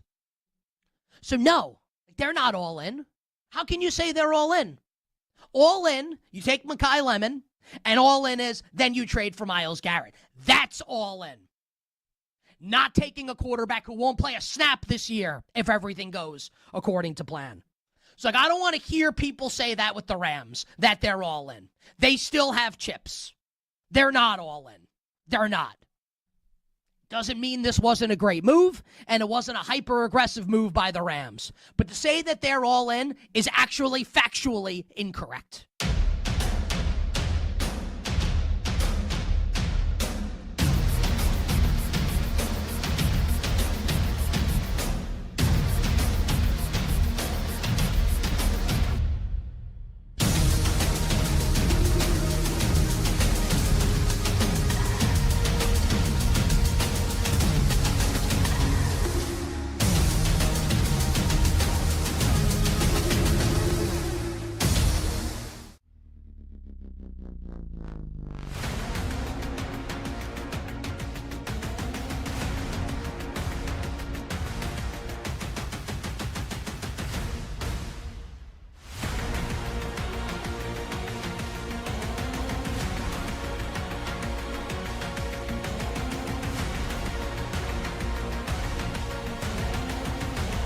Live scores, sharp options, no waiting till tomorrow. BetMGM Tonight is back.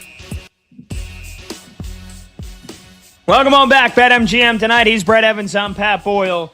Brad, let's really quickly here get to some news from Jordan Schultz, NFL insider. And we also heard about this from Pat McAfee as well. Not only do the Rams now have Myles Garrett, but they may have a future Hall of Famer, Aaron Donald, coming out of retirement. What did Jordan Schultz report here? Yeah, Jordan Schultz said that Aaron Donald told him, quote, I'm for sure flirting with the idea of coming out of retirement. Hell of an opportunity with the Super Bowl in SoFi this year. If I can find the fire, it's a possibility, end quote. So, believe what you want to believe in this. He's 35 years old, just turned 35 a few days ago, in impeccable shape. If you follow him on social media, obviously the cardiovascular conditioning, something he would have to work on. But the guy can still bench press entire beer trucks at this point in his life. I still think go out there. Maybe he's not going to be at his peak dominance, but alongside Myles Garrett, it might be the most dominant defensive line in NFL history if he were to come out of retirement. I said this yesterday. You thought it was a scorching hot take, at least sizzling, that I believe the Rams were in contention to have an undefeated season, threatening the 72 Dolphins is the only franchise in NFL history to possibly do that. But if Darnold comes out of retirement, I think, that just raises the odds. So if I were to place a percentage chance, this actually is legit and has legs, I'm going to say probably greater than 25%. I think Aaron Donald is really weighing coming out of retirement and playing for the Rams yet again. Why not? Wow. All right, Brad, we'll bid you adieu, brother, and it'll be the day of Game 1 of the NBA Finals when we talk again tomorrow. So enjoy it, because I'm going to be insufferable and also a nervous wreck tomorrow and the rest of the next 2 weeks. Yeah, no pants required. See you tomorrow. All right, when we come back, more on BetMGM Tonight.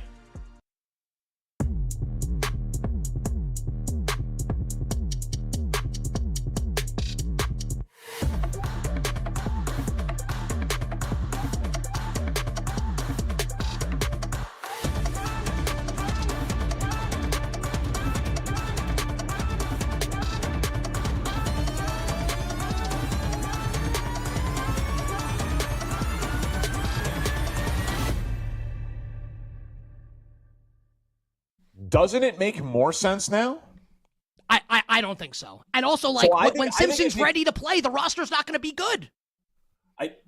Okay, but when you're ready to draft the next guy, your team is in theory going to be good. Like, don't you think the Rams will be good for the next couple of years? Well, and here's what I would yeah, go ahead, finish. Go ahead. So if they're going to be good for the next couple of years, they will be drafting at the back of the first round. If they were prepared to trade for A.J. Brown, they would be trading a future first-round pick like the Patriots just did, which would hamper their ability to draft their replacement for a quarterback in the future.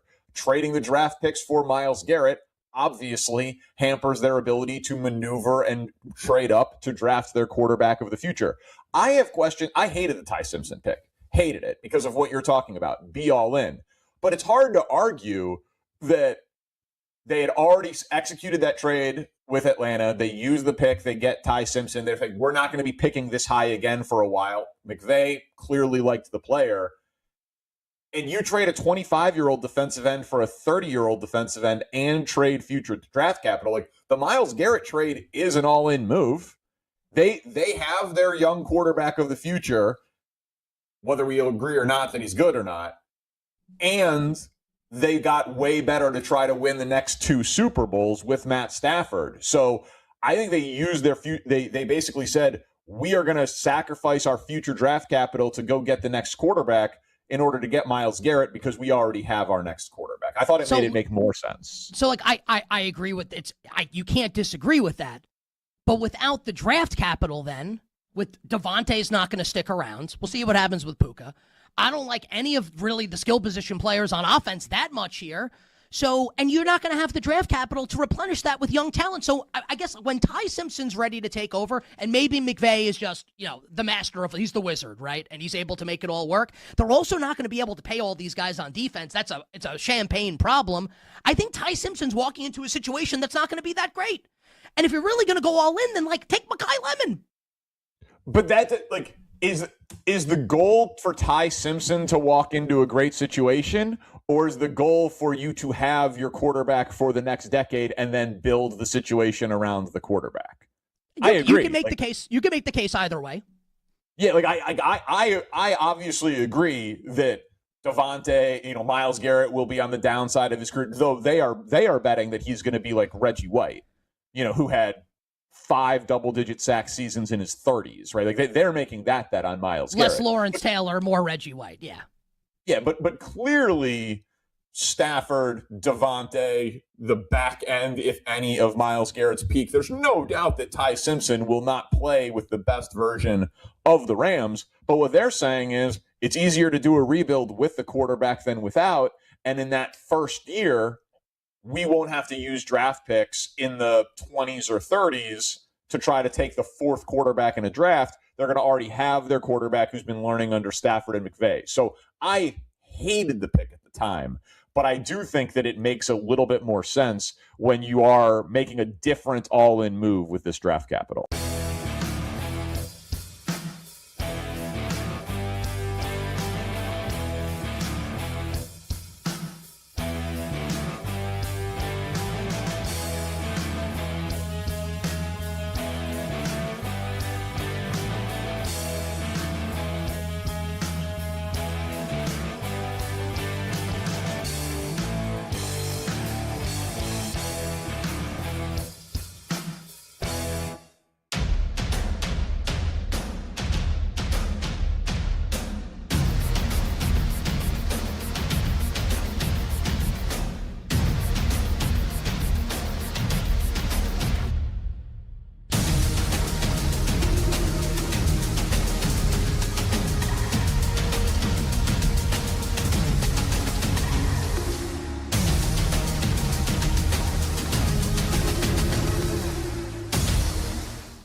The day shuts down. The games light up. Banking that ass left and right. This is BetMGM Tonight with Pat Boyle I am owed a championship, and some freaking dog is not going to deny me. on Westwood One Sports.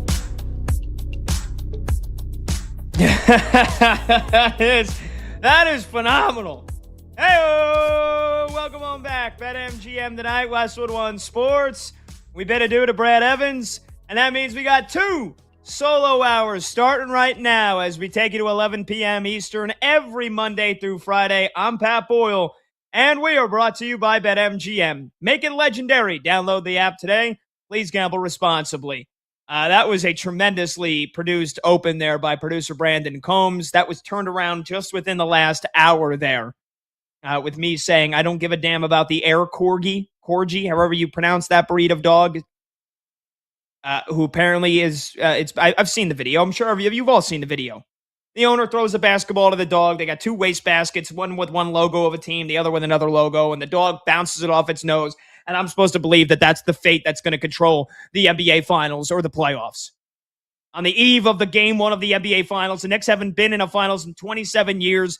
I'm 31, and I don't even remember the last time they were in it in 99. They haven't won a championship since 73, and I'm supposed to believe a dog is going to dictate who wins the Finals. Get lost. Get lost. But we're with you every Monday through Friday, 6 to 11 p.m. Eastern. And starting at 9 p.m. Eastern every day, you got me solo for 2 hours. You could watch the show live on YouTube. Just search BetMGM Tonight and hit that subscribe button. You could watch the show live on Twitter at BetMGM Tonight. And you can listen to the program on the Westwood One Sports app, the Odyssey app, SiriusXM Channel 375, and hundreds of local affiliates throughout North America.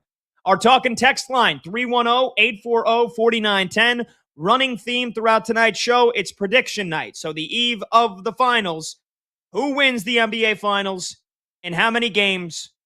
Who's your NBA Finals MVP? Any other predictions you have about Knicks and Spurs? I want to hear from you. You can call 310-840-4910. You can also text 310-840-4910. If you text, just let us know what your name is and where are you from. So we've talked a lot about the Knicks and the Spurs series tonight. I got some more thoughts on it, just some final thoughts. As I'm as ready as I could be as a fan, as a sports fan, and as somebody that does a sports talk show for a living. Got distracted there because I see there's a small spider crawling up my wall, and I want to do to that spider what the Knicks are going to do to Victor Wembanyama and the Spurs, and I want to smash it. I want to smash it with my fist. And I like animals. I'm a nature boy. I'm like Ric Flair. Call me Ric Flair, nature boy. I love all animals. Well, almost. I can't say I love all animals seconds after I say I want to smash a spider with my fist. Spiders, I can't do. I know we're getting off topic here right away, but so it's the ADD in me. I can't do it with spiders because I don't know if this thing's poisonous or not. And how can you really ever truly know? Right? How can you truly ever know? How many species of spiders are there? And you may, and I'm in Philadelphia again. Just moved here a month ago. I've seen some creepy crawlers already in the first month. I gotta admit, I'm not a fan of it. Not a fan of it. I live in a nice building. I live in a nice condo. I'm right across the street from the Delaware River, the Ben Franklin Bridge. So, like, the area is nice. You wouldn't think I'm susceptible to some creepy crawlies, but I've seen some odd-looking things crawling around in my apartment here. No cockroaches, thank God, because I feel like those things are from the depths of hell. I don't know what purpose they serve on this planet. I don't think they have any good purpose.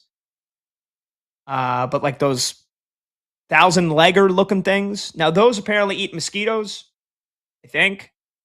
But those make my skin crawl, so I've already killed like 3 of those things.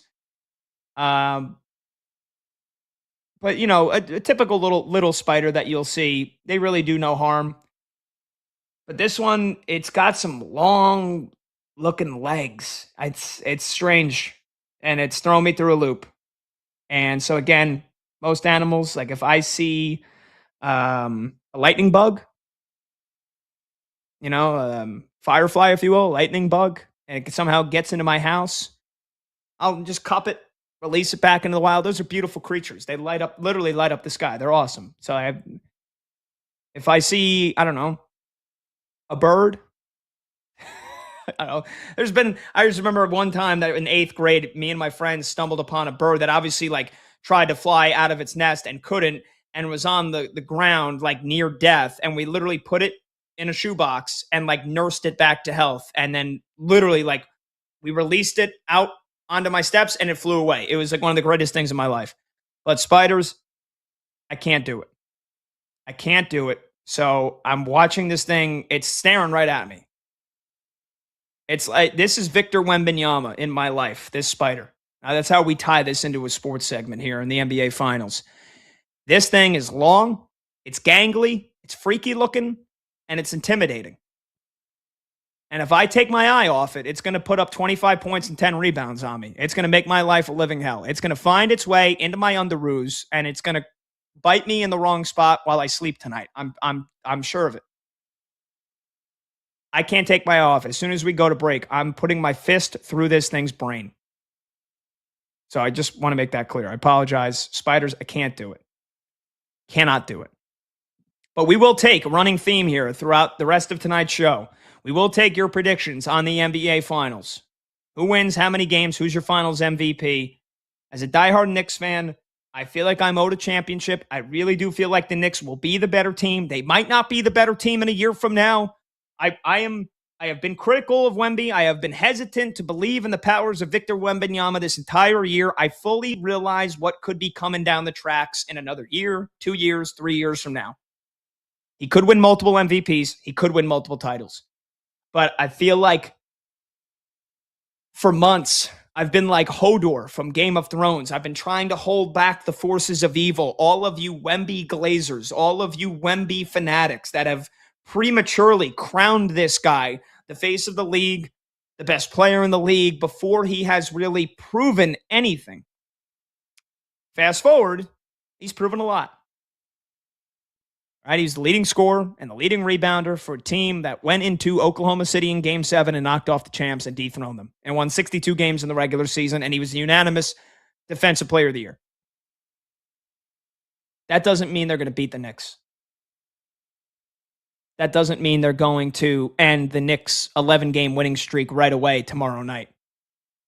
And that everything the Knicks have done offensively in the last couple of series here, obliterating the Cavaliers, obliterating the 76ers, scoring at a historic rate, shooting a field goal percentage that is the greatest in an 11-game span in NBA history. But it's Wemby and the Spurs. The Knicks don't stand a chance. Let's get one thing clear here. And I'm not going to make excuses for the Thunder because I'm not a Thunder fan. So I thought they were going to win the title, even as a Knicks fan, up until the Knicks swept the Sixers. And then I was like, all right, the Knicks can absolutely win this thing. I don't care who they play. But the Thunder weren't losing that series if J-Dub was healthy and J-Dub was playing. So Knicks in 6 is my prediction. Wemby and the Spurs might win the title next year. They might win multiple titles here in the next 8 years. They're not winning the title this year. They're going to meet their maker. Jalen Brunson's going to go off. And Becky Hammon, cannot wait to hear what she has to say. Everybody else that has doubted Jalen Brunson, he's too small to win a title. He cannot be a 1A. Okay. 4 wins away from proving that one wrong. Can't wait for that. OG Anunoby is going to prove to people that he's maybe a top 20 player in the NBA. By the time this series is done, he might be top 10 after he effectively limits Wembanyama and averages 20 points per game in the NBA Finals. Karl Anthony Towns, he's proven me wrong a lot over the last several weeks here. After I didn't really believe deep down in my heart of hearts that the Knicks could win a title because Karl Anthony Towns had yet to reach his potential, had yet to reach his ceiling since coming over to this team 2 years ago. He's proven me wrong.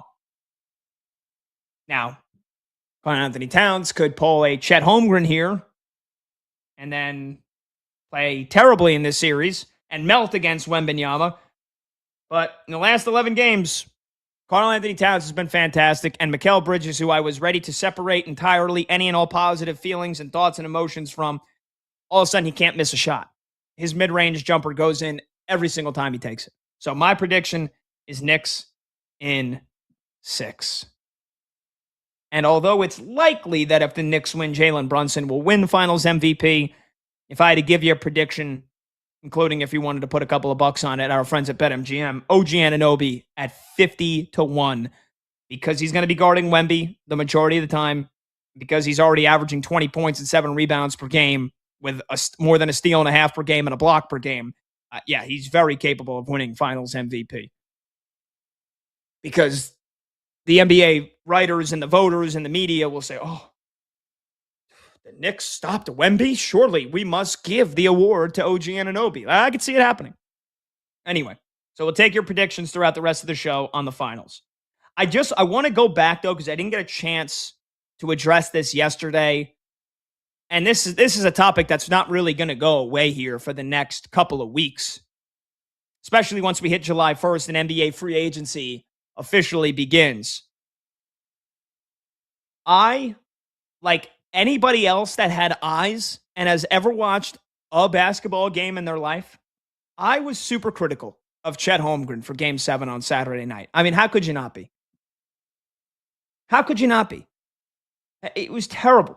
And I don't know if I've ever seen anybody more afraid of the moment than Chet Holmgren in Game 7.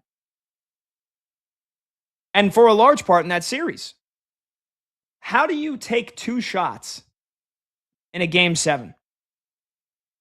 Not a single shot attempt in the second half. How is that possible?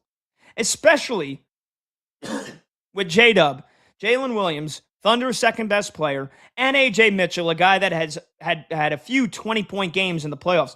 Both of those guys missing. How do you only take 2 shots? You are the second best option on this team. No idea where that spider went. Now I'm in big trouble. How does that happen?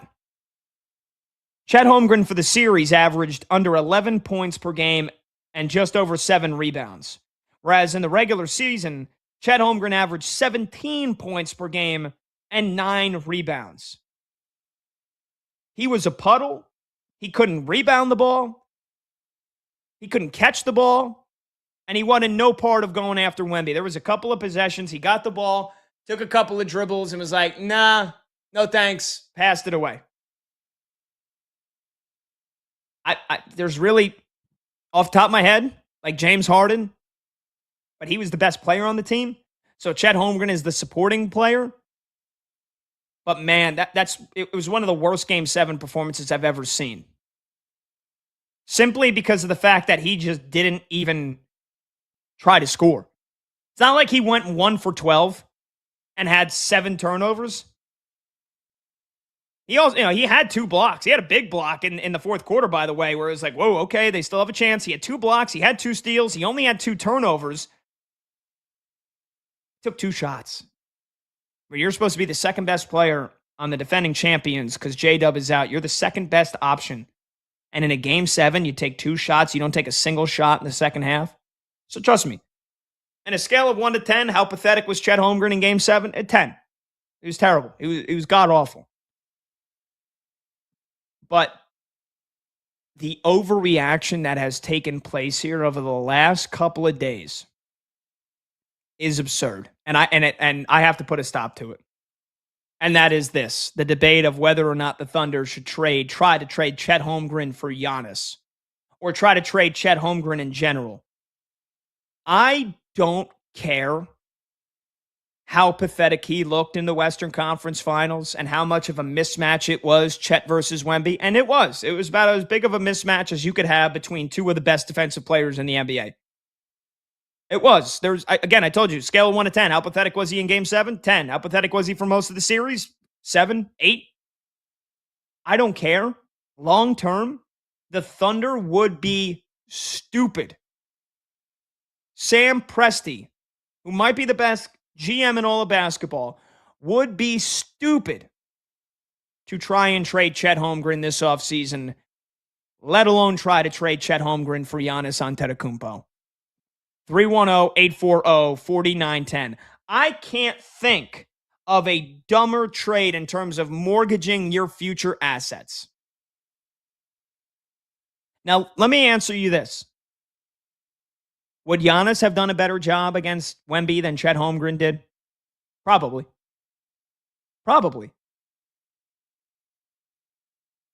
Next year, in 12 months from now, if it's Thunder Spurs again, would you rather have Giannis on the floor than Chet Holmgren? Probably. But here's the thing. Wemby won Defensive Player of the Year. Do you know who finished second? Chet Holmgren. He was the runner-up for Defensive Player of the Year. Do you know who was on the third team All-NBA this year? Chet Holmgren.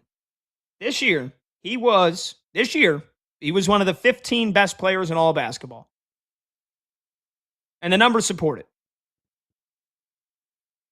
He was an all-star. And he was first team all-defense, obviously, because he was the runner-up for Defensive Player of the Year. You know how old Chet Holmgren is? He's 23. He's going to be 24 next year. You don't just give up on a player like that, who, outside of this series against Wemby, has been a proven player. And I don't know if you remember. Let's go back to the NBA Finals last year against Indiana. Holmgren in that series, he wasn't spectacular, but he was good enough. He averaged 12 points, 9 rebounds, 1.5 blocks per game. 1.5 blocks per game. He had 5 blocks in Game 7. In Game 7. So it's not like, oh, wow, Game 7, Chet Holmgren, I guess, is just a terrible big game player, right? Game 7 of the NBA Finals last year against the Pacers. He had 18 points, 8 rebounds, and 5 blocks.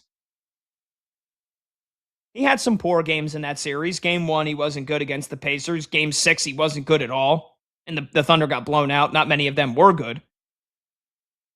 Chet Holmgren had a 20-10 game in the NBA Finals last year. He had a 14-point, 15-rebound game. And then, like I said, in Game 7, 18 points, 8 rebounds, 5 blocks. Chet Holmgren last year in the Finals, in Game 7, helped the Thunder win the title. It's not like he sat by and watched SGA and J-Dub do it all. He stepped up and was one of the best players to win in that Game 7 last year to help win him a title. And that was when he was 22. Now he's 23. So if you're saying, well, Pat, doesn't matter how old he is, doesn't matter how much better he gets, he can't beat Wemby. Well, you're entitled to have that argument. And if you want to join the show, 310-840-4910. And if you feel like we're going to get Thunder Spurs here multiple times in the next 7-8 years, but the Thunder are always going to have a giant mismatch staring at them, and that is Wemby versus Chet, again, you're entitled to think that. I think it would be very stupid to not only give up Chet Holmgren, but probably have to give up a couple of draft picks for Giannis. Because again, on paper, right now, Giannis is the better player. And that's not news to anybody. I mean, Giannis is a, two-time MVP?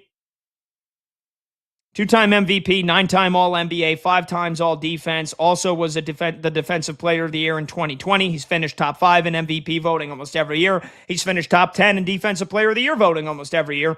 And he was the Finals MVP when the Bucks won a title in 2021. Giannis is also 32, going on 33. Or excuse me, he's 31 going on 32. He'll be 32 in December of this year. Giannis is actually 6 days older than me. I didn't know that. Go figure. Fellow Sagittarius.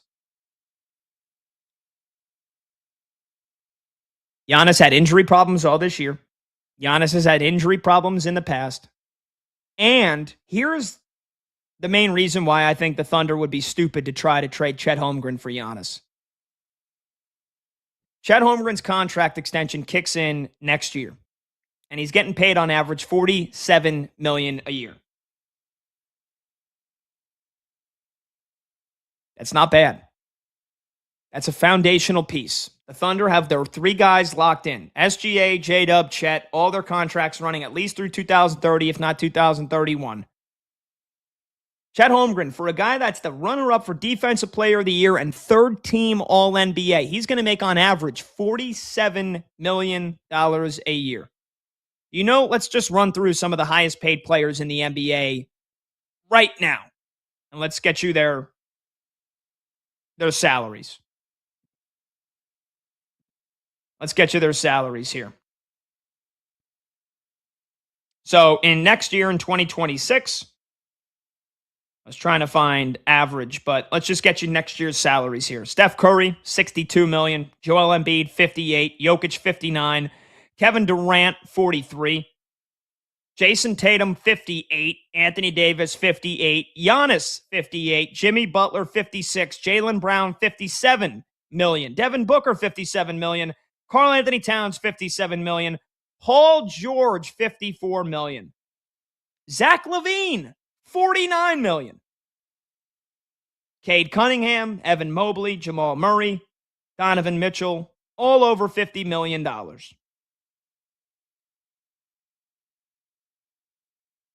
And Chet Holmgren, third-team All-NBA, runner-up for Defensive Player of the Year, is going to make on average less than all those guys per year for the next 5 years. And he's 23 years old.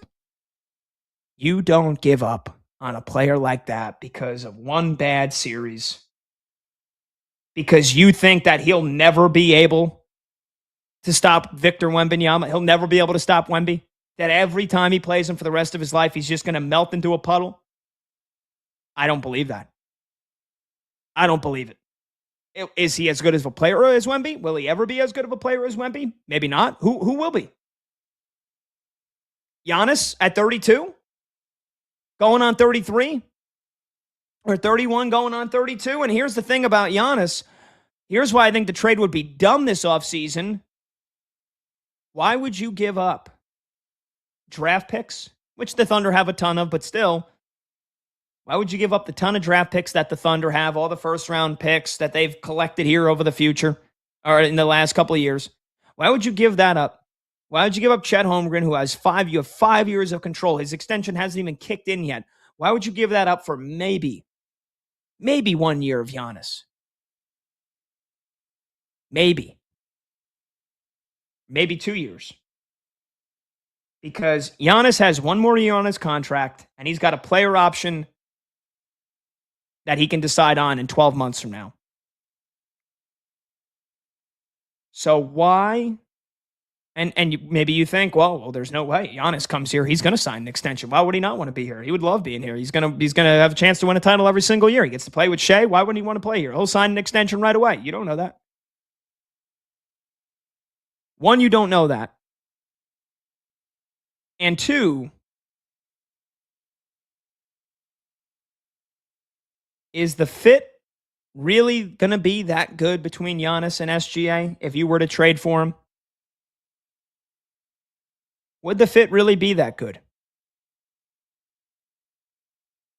Because Giannis likes to have the ball in his hands a lot. And SGA likes to have the ball in his hands a lot. Just because you put Giannis and SGA, who have 4 combined MVPs between the two of them on the same floor, doesn't mean that it's guaranteed title, guaranteed success. Not to mention, he's going to be 32. This guy's had injury problems in multiple playoff appearances, and he just missed more than half the season with multiple injuries in 1 year. He is way better right now than Chet Holmgren is. He's also 9 years older. Can we give Chet Holmgren a chance to redeem himself? Can we give Chet Holmgren a chance for some revenge on Wemby before we're just going to look at Game 7 and look at this series and say, that's it, the Thunder will never beat the Spurs just because of Chet Holmgren? I'm sorry, I don't buy it. I don't believe it. I think that's stupid. I don't think Sam Presti is going to make that drastic of a change based off of one series. Because of one series. Yes, he was pathetic in Game 7. Yes, he got outplayed by Wemby. Yes, he looked afraid of the moment. I'm not giving up on Chet Holmgren if I'm the Oklahoma City Thunder. And you know why? Because if J-Dub is healthy, they win the series anyway.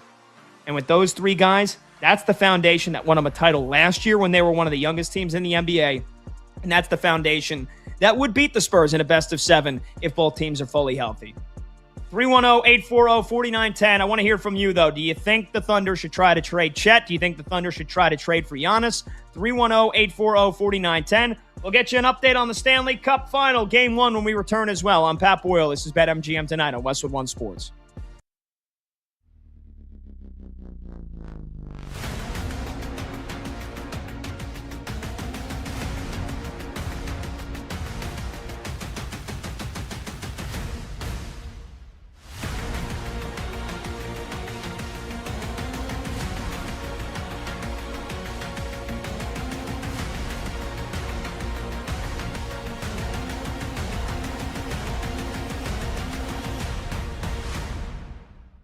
Don't look now, but the Cleveland Browns are actually a competent, well-run organization. I'll say it again. The Cleveland Browns are a competent, well-run organization. Now, you're never going to get enough when it comes down to it when you trade a player like Myles Garrett. So, you can make the case that they should have gotten more, but it's not feasible. It's not how the NFL works. What I will say is what the Browns got for Myles Garrett is, I think, significantly better than what the Cowboys got for Micah Parsons, what the Jets got for Sauce Gardner, and what the Raiders would have gotten hypothetically in the trade for Max Crosby with the Baltimore Ravens. That didn't happen. So I saw people saying, well, they only got 1 first-round pick. No. They got 2.5 first-round picks. Because Jared Verse is a excellent 24-year-old pass rusher who was a first-round pick. So this is a first-round pick that, you remove the uncertainty. He's good. He's really good. Jared Verse is way more valuable than a first-round pick because he's a first-round pick that's actually awesome. They got 2 first-round picks. They got a 27-1 in a generational draft. And look, maybe it's the last pick of the first round, but they need ammunition. We'll get to that in a second. Plus Verse, plus a 2028 2, and that draft's supposed to be... Did you see what Howie Roseman said yesterday? We'll get to the Eagles' A.J. Brown trade about the 28 draft. It's supposed to be a great draft also. A 28 2 and a 29 3. Now, I love it for the Rams. Don't confuse this because I'm praising the Browns. I also love it for the Cleveland Browns. I've been saying for over a year, it makes 0 sense for the Browns to have Myles Garrett on the team. Think about it this way. He literally set the sack record last year. They didn't sniff the postseason. What's the point? He's 30 years old. He's going to be... Let's say they're ready to compete in 2 years. It's going to be 32. Why are you doing this? Supercharge your rebuild. Trade him. And when the Browns, we talked about this in March, when they reworked his contract, it was obvious. They can say what they want. We were never trading him, and the Rams kept beating down our door. They were basically, this is I'll use this analogy. It's like a beautiful woman wears an outfit that she knows is going to get attention. People are going to look at her. The Browns did that. What do you think? That people aren't going to look at them? Aren't going to look at Myles Garrett? When they rework his deal to make it easier financially to trade him? Of course teams are going to be interested in that. It's Myles frickin' Garrett. Come on. So this had to happen. It did. And it shows that this team has got its act together. And when you look at this Browns roster now, the young talent that the Browns have, right? In Quinshon Judkins, who's coming off an injury, right? They drafted Casey Concepcion and Denzel Boston in the top 40 at the receiver position. Harold Fannon's a stud. Spencer Fano on the offensive line and a reworked offensive line. Carson Schweisinger, the reigning defensive rookie of the year. He's awesome. Here's Jared Verse. Mason Graham. Emmanuel McNeil-Warren. There are building blocks here for this team. I've never said they're going to be good this year.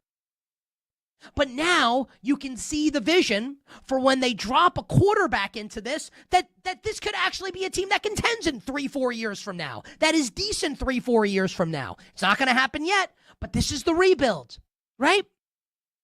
And now the Browns, who only had one first-round pick in what is apparently going to be, and we'll see, a great quarterback draft, now have two.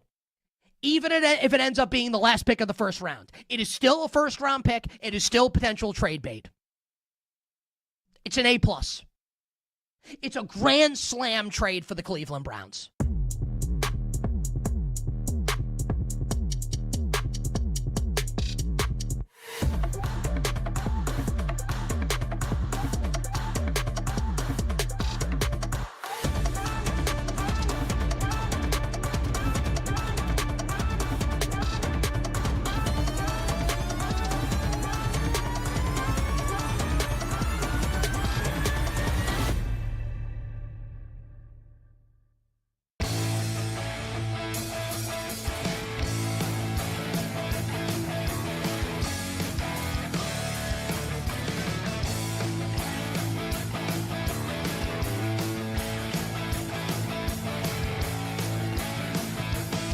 Opinions and money time moments. BetMGM Tonight rolls on.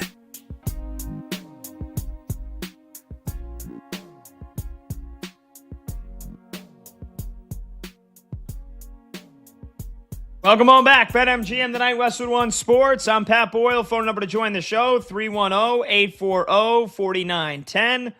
You can call, you can text, 310-840-4910. You can also hit me up on Twitter, at PatBoyle44. Wow, so how about this? Now, I don't know if this is the real Air Corgi. I guess it is. Is it, by the way, can producer Brandon Combs, can you get in here? Is it Corgi or Corgi? Because I thought it was Corgi. Corgi. Okay, it is Corgi. So, you guys brought this to my attention during the show. Brad queued it up. Combs, I think you put it in the rundown. Monty played the video. The dog, the Air Corgi. Stephen Furry, I think as he's called. It's the dog. It's been. I'm sure you've seen it because I've seen it and I forgot about it until you guys mentioned it again. It's the dog that gets millions of views on TikTok and Instagram and Twitter and whatever else for the owner throwing the ball to the dog, and the dog bounces it off its nose into a wastebasket, and that's how they think fate works, especially with sports. You put the two teams facing one another. I've seen it done for basketball. I've seen it for hockey. I've seen it for baseball. You put the logo on one wastebasket. You put the other team's logo on the other wastebasket. They toss the ball up to the dog. It bounces it off its nose. Whatever wastebasket the ball lands in, that's who wins the game. And they do it, for a best of 7 until the dog gets it in that team's bucket 4 times. I couldn't give a rat's ass about this dog predicting the NBA Finals, which had the Spurs winning in 7 games. And so our social media team, led by Chloe Pratt, put it on our Twitter at BetMGM Tonight. The video of me and Brad talking about the Air Corgi. This has to be the Air Corgi's Twitter. It's only got 586 followers, but it's got a link to the TikTok. And if you go to its Twitter, it has all the videos. So I'm going to assume that this is the real one. Air Corgi responded to the video. Cool story, Pat. And it's a picture of the dog in a Spurs jersey. It's obviously AI. It's made up. It's a picture of the dog in the Spurs jersey. And then it said, wanted for bad takes, me, with my Knicks hat. And it said, reward, a basketball lesson. Last seen talking about the NBA Finals. I've had enough with this dog. I've had enough of the Air Corgi. I don't care for it. I think it's lame. I think the dog sucks. And I like dogs. I'm a dog person. I have a dog. Me and my girlfriend. We got a golden doodle. Better dog than a corgi. You wouldn't catch me dead having a corgi as a dog. So Pat, go ahead. I have to chime in here for you. So I'm not a big believer in Eric Corgi either. Like I think that the videos are dumb and they're a waste of time. However, I just went back to look at if he predicted any other NBA series.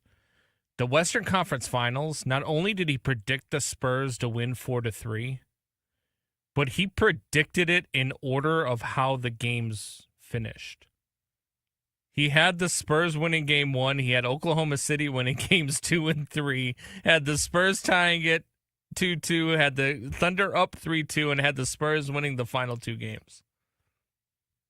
That is kind of why. Like I'm not saying it's a thing. Just like I don't believe in the Danhausen thing either. Although it was kind of funny because I'm a wrestling guy. But I mean, that is kind of wild that he did it in game order. And how many series do you think this dog has done that for? Every I series probably for the last 5 years. All right, so let's go back. Did it do the Eastern Conference Finals? Did it have the Knicks sweeping? Because if not, then I don't care. I don't see that, but I do see the 2025 NBA Finals on here, and I'm watching the video right now. I'm going to fast forward through it just so I can see what the prediction was. But it looks like he had he had the Pacers winning 4-2 in the 2025 NBA Finals against the Oklahoma City Thunder. So there you go. The dog's not always right. Yeah. Dog's not always right. So again, the dog's account responded, say, cool story, Pat, and put up some stupid AI photo outside Madison Square Garden. The dog's got a Spurs jersey and it's got a wanted with my name on it for bad takes. I just quote tweeted, I said, this dog sucks. This dog sucks. The dog sucks. Congrats. You predicted one series, right?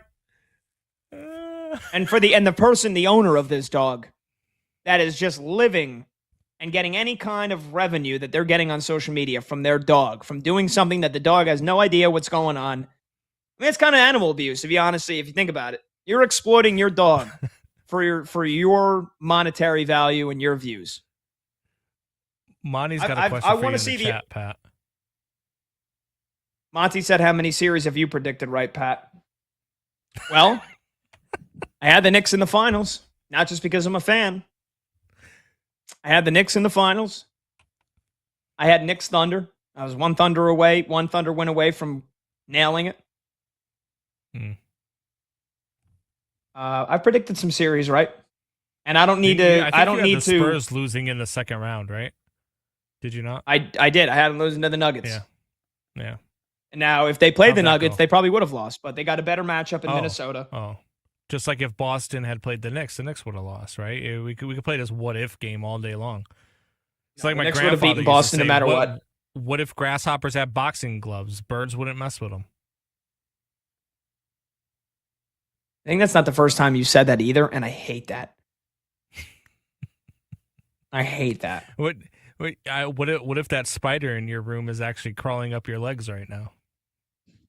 I hope not, dude. I really don't. I'm gonna freak out. No, I want hands. I want hands with this Air Corgi, and I want hands with the owner. The owner should. Pat. I hope the dog shows up in San Antonio, and I hope it pees all over the floor. And I hope whatever kind of little stupid act they bring it out for, I hope it fails miserably. The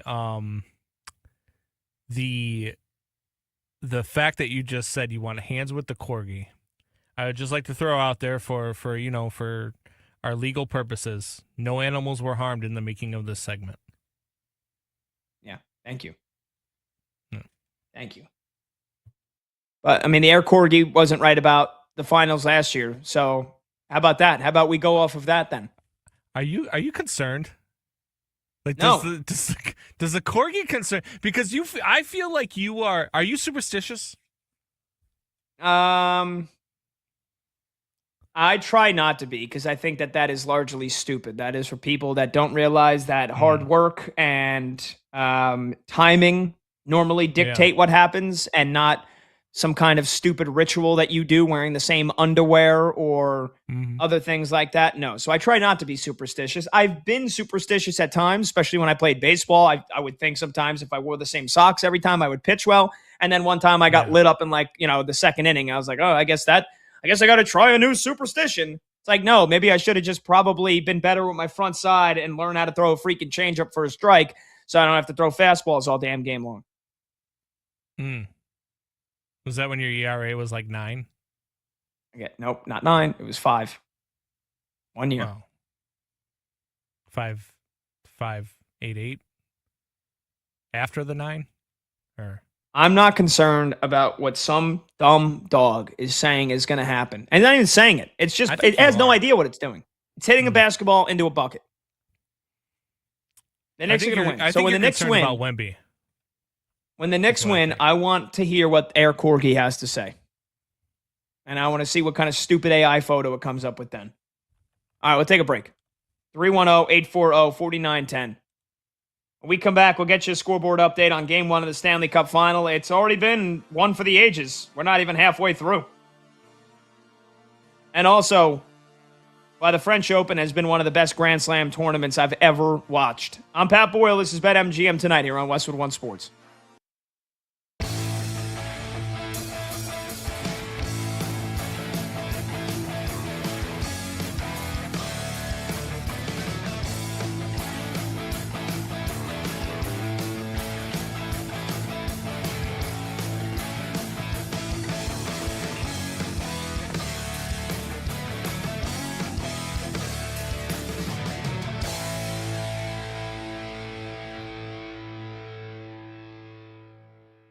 The Rams are not all in. And you can't say that they are with a straight face. And the reason why the Los Angeles Rams are not all in is because they drafted Ty Simpson in the first round of the draft. You want to tell me the Rams are all in? You can't take a backup quarterback, your quarterback of the future, in the first round. You really want to be all in? You take Mekhi Lemon. You really want to be all in? You take Monroe Freeling. You really want to be all in? You take a player there that helps you win the Super Bowl now. Now, I'm going to praise the Rams coming up in a list. This is a great trade for the Rams. It makes them, I think, easily the most likely team to win the Super Bowl. But that pick of Ty Simpson looks really, really bad today. And to be clear to the Rams fans out there, if they win the Super Bowl, who cares? And I understand that. But if you wanted to give yourself the absolute best chance to win, you don't take Ty Simpson. And I don't even mean this as an anti-Ty Simpson take. I came on the air the Friday after the first round of the draft. I didn't kill that pick the way a lot of people did. I understand the thought process behind it. Like, they had a first-round pick. They traded it for Trent McDuffie. They had the extra one by virtue of the brain-dead Falcons trade for James Pierce. They decided to use that pick to kind of address an area of need in the future with Matthew Stafford a little long in the tooth. I understood it. My beef with that whole situation was the fact that Sean McVay was clearly not happy with it. Yeah, they did a ton of overtime in the media trying to over-explain it. Thou doth protest too much. You have Chris Sims coming on the show and telling us he saw Sean McVay at a soccer game, at an Arsenal game in London, telling him, oh, yeah, we got into a disagreement about something else, and that's what the problem was. Okay. Again, thou doth protest too much. That was my issue with the pick.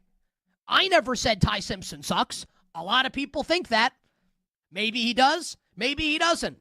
I trust Sean McVay, the quarterback evaluator, and the quarterback coach to coax it out of Ty Simpson. So to be clear, this is not an anti-Ty Simpson, the player take, although I will say this, which kind of leads into my overall opinion, which I've been saying for a while, that this year, especially now with the Myles Garrett trade in tow, kind of has a little whiff of an NFL version of The Last Dance feel to it here. With McVay and Stafford, where you could say, if they win the Super Bowl, do both of them ride off into the sunset? Just consider this on Ty Simpson. Let's say Stafford plays 2 more years. 1 more year, 2 more years. Whenever Ty Simpson is set to actually take over as the starting quarterback of the team, and I understand, it's all moot if they win, but I think that this is worth saying, right? They just traded a first-round pick in 2027. They traded a young pass rusher in Jared Verse. And again, I think it's a great trade. But Devontae Adams is long in the tooth. Like, when Ty Simpson's ready to take over, do you think, like, the roster's going to be even close to what it is now? I'm just saying. It adds more fuel to my fire that we may be nearing the end of the Sean McVay, Matthew Stafford experience in Los Angeles. I'm not going to predict that. I don't know that. No one said it to me. It just kind of feels human nature-wise maybe what's happening here with the Los Angeles Rams. So no, they're not all in. How can you say they're all in? All in, you take Mekhi Lemon, and all in is then you trade for Myles Garrett. That's all in. Not taking a quarterback who won't play a snap this year if everything goes according to plan. So I don't want to hear people say that with the Rams, that they're all in. They still have chips. They're not all in. They're not. Doesn't mean this wasn't a great move, and it wasn't a hyper-aggressive move by the Rams. But to say that they're all in is actually factually incorrect.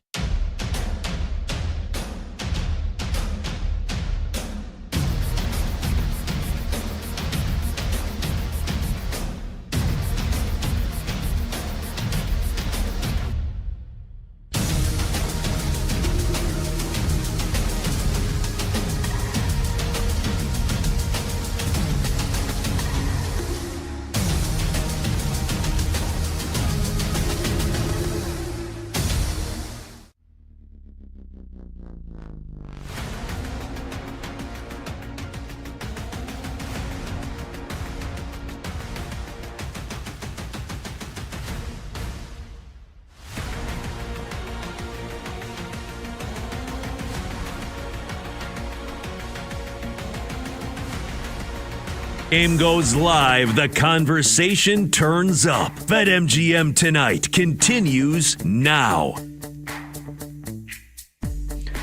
All right, welcome on back. BetMGM Tonight, Westwood One Sports. I'm Pat Boyle. The phone number to join the show, 310-840-4910.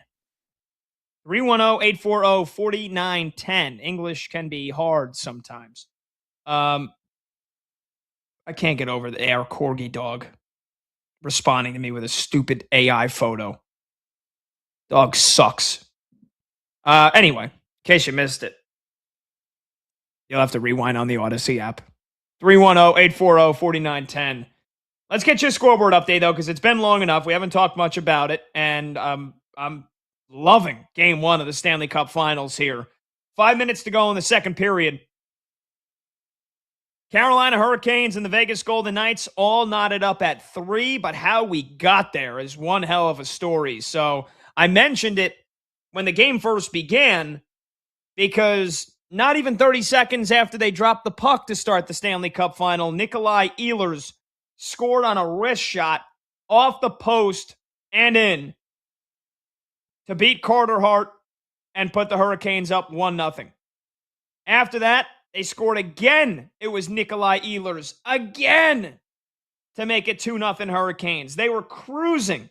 And mind you, the last game that Carolina played, they dismantled the Montreal Canadiens in Game 5 of the Eastern Conference Finals. They beat them 6-1, and they were up 5-0 in the second period. So they crushed Montreal for 4 games in a row, basically. Well, not 4 games in a row. The last 2 games, they outscored them 10-1.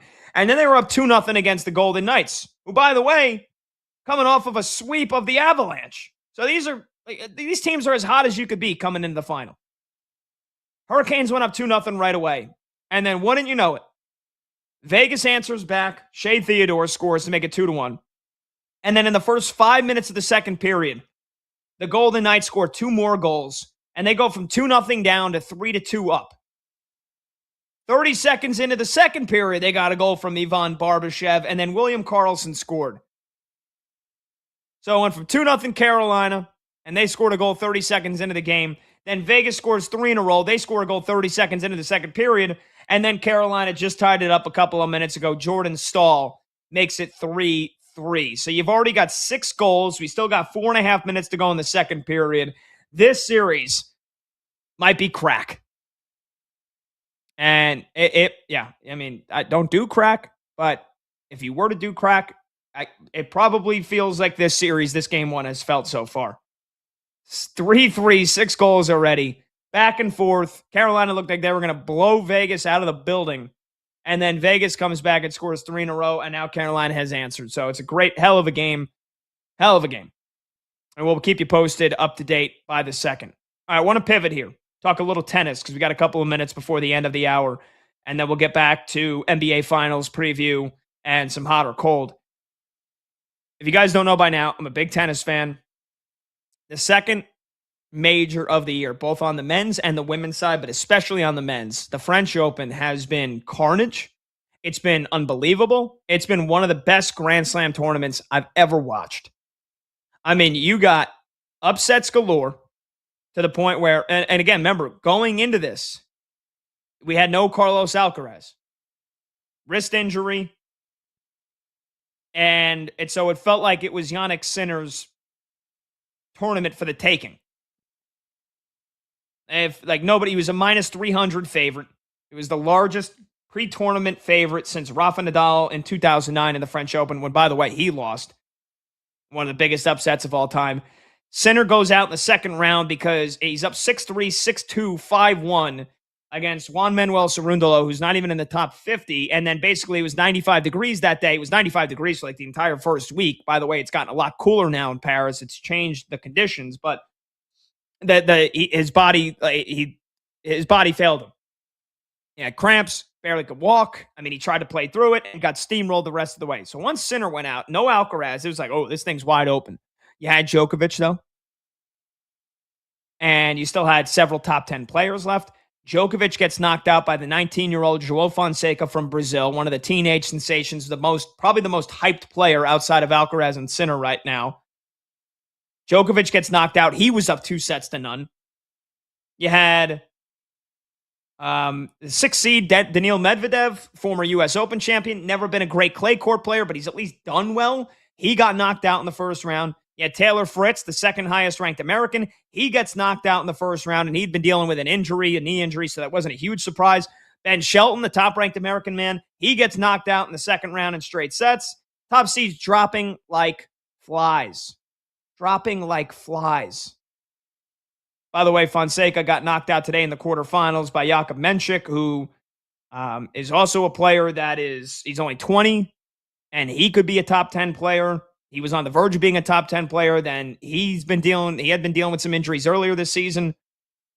And so it is set up where now it is Sasha Zverev's tournament to lose. He's the number 2 seed. He's been in a Grand Slam final 3 times. He's lost all 3. Most notably, he was in the COVID final in the U.S. Open. The U.S. Open COVID final, and he was up 2-0 and served for a 3-0 win against Dominic Thiem, famously collapsed, lost, and every time it feels like it's Sasha Zverev's time, he gets beat. Whether he chokes or he's lost to Alcaraz, like he lost to Alcaraz a couple of years ago in the French Open final from a position where he was up 2-1. And so Zverev's going to play Menchik in the semifinals on Friday. And then you got the other 2 quarterfinals on the men's side tomorrow. You got an all-Italian affair, Berrettini versus Arnaldi. Matteo Berrettini, former Grand Slam finalist, lost to Djokovic in the Wimbledon final a couple years ago. And then you got the second highest seed remaining, Felix Auger-Aliassime versus the 10th seeded Italian Flavio Cobolli. That match is going to be awesome. I feel like Zverev will find a way to lose. Whether it's the semifinals against Menchik, because the kid's got a massive serve, and it's kind of like mirror images. Like they're both 6'5", 6'6", both big guys, big serves. Menchik can absolutely beat him. But this tournament, we've already had 30 5-set matches. And we've already had 7 comebacks from 0-2 down. It's been an absurd tournament. You got Wimbledon starting in a couple of weeks. So as a tennis fan, I'm like in euphoria right now. I'm in euphoria. You heard it here. Sasha Zverev will not win this French Open. He will find a way to choke this. All right, when we come back, we'll do a little hot or cold, get you a Stanley Cup final update. When we return, I'm Pat Boyle. This is BetMGM Tonight.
doesn't it make more sense now? I don't think so. And also, like, So when Simpson's ready to play, the roster's not going to be good. Okay, but when you're ready to draft the next guy, your team is in theory going to be good. Like, don't you think the Rams will be good for the next couple of years? Well, and here's what I would yeah, go ahead, finish. Go ahead. So if they're going to be good for the next couple of years, they will be drafting at the back of the first round. If they were prepared to trade for A.J. Brown, they would be trading a future first-round pick like the Patriots just did, which would hamper their ability to draft their replacement for a quarterback in the future. Trading the draft picks for Myles Garrett obviously hampers their ability to maneuver and trade up to draft their quarterback of the future. I have questions. I hated the Ty Simpson pick. Hated it because of what you're talking about. Be all in. But it's hard to argue that they had already executed that trade with Atlanta. They use the pick. They get Ty Simpson. They're like, we're not going to be picking this high again for a while. McVay clearly liked the player. And you trade a 25-year-old defensive end for a 30-year-old defensive end and trade future draft capital. Like, the Myles Garrett trade is an all-in move. They have their young quarterback of the future, whether we agree or not that he's good or not. And they got way better to try to win the next 2 Super Bowls with Matt Stafford. So I think they used their they basically said, we are going to sacrifice our future draft capital to go get the next quarterback in order to get Myles Garrett because we already have our next quarterback. I thought it made it make more sense. So, like, I agree with you can't disagree with that. But without the draft capital then, with Devontae's not going to stick around. We'll see what happens with Puka. I don't like any of really the skill position players on offense that much here. So, and you're not going to have the draft capital to replenish that with young talent. So I guess when Ty Simpson's ready to take over, and maybe McVay is just, the master of, he's the wizard, right? And he's able to make it all work. They're also not going to be able to pay all these guys on defense. It's a champagne problem. I think Ty Simpson's walking into a situation that's not going to be that great. And if you're really going to go all in, then take Mekhi Lemon. But that, is the goal for Ty Simpson to walk into a great situation, or is the goal for you to have your quarterback for the next decade and then build the situation around the quarterback? I agree. You can make the case. You can make the case either way. Yeah, I obviously agree that Devontae, Myles Garrett will be on the downside of his career, though they are betting that he's going to be like Reggie White, who had 5 double-digit sack seasons in his 30s, right? Like they're making that bet on Myles Garrett. Less Lawrence Taylor, more Reggie White, yeah. Yeah, but clearly Stafford, Devontae, the back end, if any, of Myles Garrett's peak, there's no doubt that Ty Simpson will not play with the best version of the Rams. But what they're saying is it's easier to do a rebuild with the quarterback than without. And in that first year, we won't have to use draft picks in the 20s or 30s to try to take the 4th quarterback in a draft. They're going to already have their quarterback who's been learning under Stafford and McVay. So I hated the pick at the time, but I do think that it makes a little bit more sense when you are making a different all-in move with this draft capital.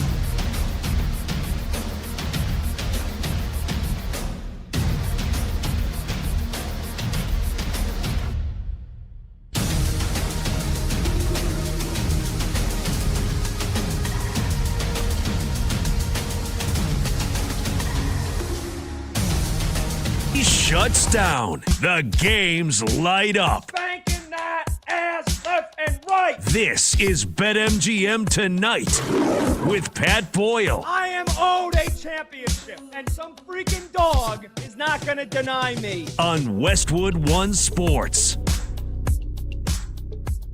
Hey-o! Welcome on back to BetMGM tonight here on Westwood One Sports. I'm Pat Boyle, and we are brought to you by BetMGM. Make it legendary. Download the app today. Please gamble responsibly. Fifth and final hour of this Tuesday night extravaganza kicks off right now. It's the eve of Game 1 of the NBA Finals. You can watch the show live on YouTube. Just search BetMGM tonight and hit that subscribe button. You can watch the show live on Twitter at BetMGM tonight. And you can listen to the program on the Westwood One Sports app, the Odyssey app, SiriusXM Channel 375, and hundreds of local affiliates throughout North America. Normally do open phone lines for the final hour, but especially tonight, I want your predictions. Last chance to make a prediction for the NBA Finals before it begins. Who's going to win in how many games? 310-840-4910. I say Knicks in 6. And it feels like everybody else is picking the Spurs. Especially his stupid dog, Air Corgi. The owner throws it up and the dog bounces the basketball off its nose and whatever bucket it goes in, that's apparently who's going to win every series. Stupid dog. And the dog calls me out on Twitter. Puts me in some dumb AI photo. So Knicks in 6. Knicks will close it out at the Garden. First title, 53 years. It's coming. But I want your prediction. 310-840-4910. You can call, you can text. 310-840-4910. I got some more thoughts on the NBA Finals, but before we get to a little hot or cold here, producer Brandon Combs. You can also hit me up on Twitter, by the way, at PatBoyle44, where you can see I've responded to the Air Corgi itself. Let's get you a scoreboard update here. Game 1, Stanley Cup Finals. 40 minutes down, 20, maybe more minutes to go. Golden Knights 3, Hurricanes 3. Carolina scored 25 seconds into the game, courtesy of Nikolai Ehlers. He then scored again in the first period to put the Hurricanes up 2-0. Vegas then responded with 3 straight goals, including one of their own inside the first 30 seconds of the second period. They went up 3-2, and then Jordan Staal tied it up at 3-3. So they're going to the third period, where the Vegas Golden Knights will have about a minute or so on a power play, and the game is all tied at 3 apiece. Carter Hart's got 16 saves. Freddie Anderson's got Carter Hart's got 13 saves. Freddie Anderson has 12 saves. So hell of a game 1 in the Stanley Cup Final. Third period, probably not starting for about another 15, 16 minutes. So I'll have an instant reaction, full thoughts as soon as game 1 ends. Baseball-wise, let's get producer Brandon Combs in here before we kick off hot or cold. Because last we heard, the Cubbies jumped up on the A's in the very first inning, 1-0. Gage Jump was pitching for the A's. Since then, Combs, I don't think the Cubs have sniffed Gage Jump. And so the A's are winning this ball game, huh? Yeah, Gage Jump ended up going 7 innings, gave up 1 earned run. Cubs are down 2-1 in the bottom of the 8th right now with 2 outs. Moises Ballesteros coming in to pinch hit.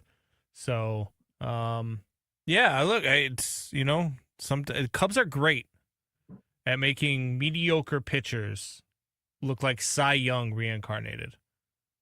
This lineup is fantastic at doing that. And I don't know. I don't care anymore. Well, and in our Let's Go streaking, it's down to you. Yesterday, I was the one that cost us 4 for 4.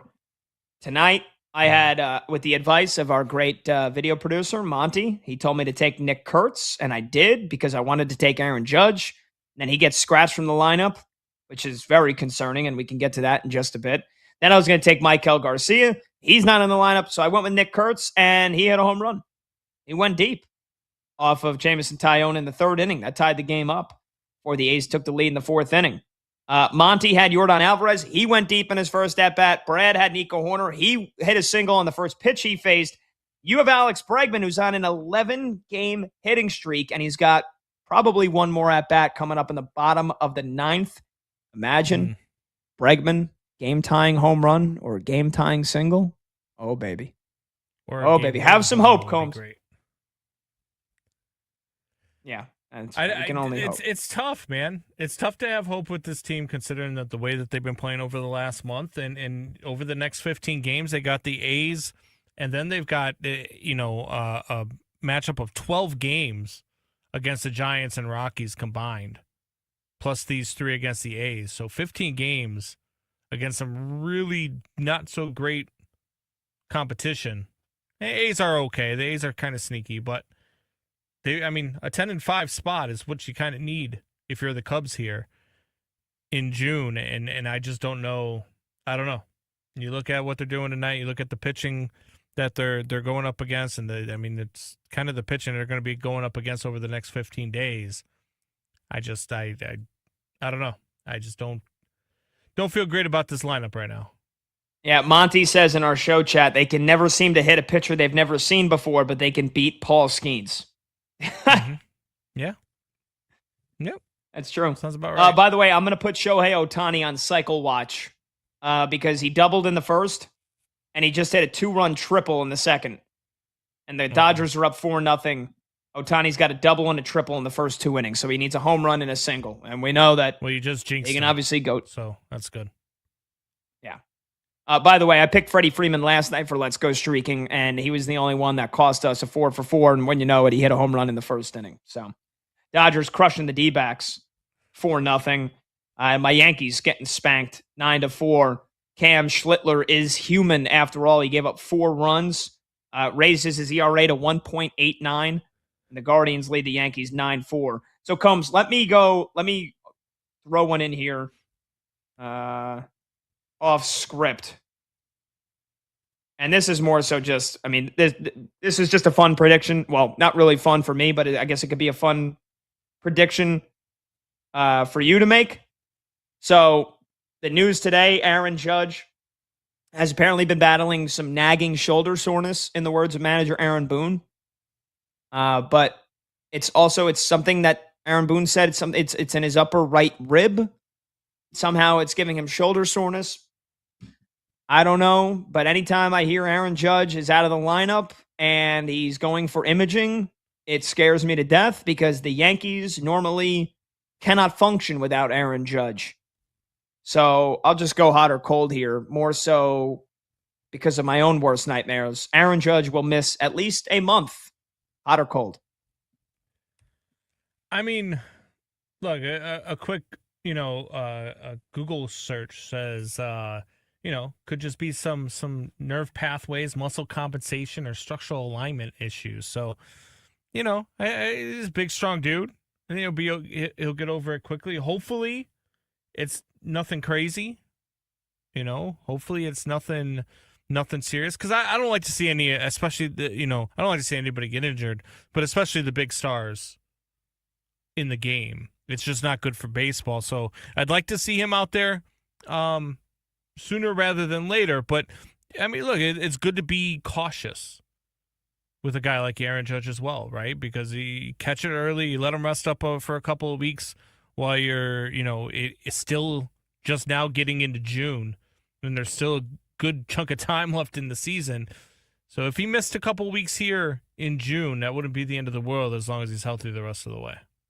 Yeah, I hope so. I hope it's cold. Aaron Boone said that they're hoping it's day-to-day more so than having to go on the 10-day IL, but Giancarlo Stanton's still out. Jason Dominguez, who was supposed to have a big year and a breakout year, he's been out since he ran into a wall.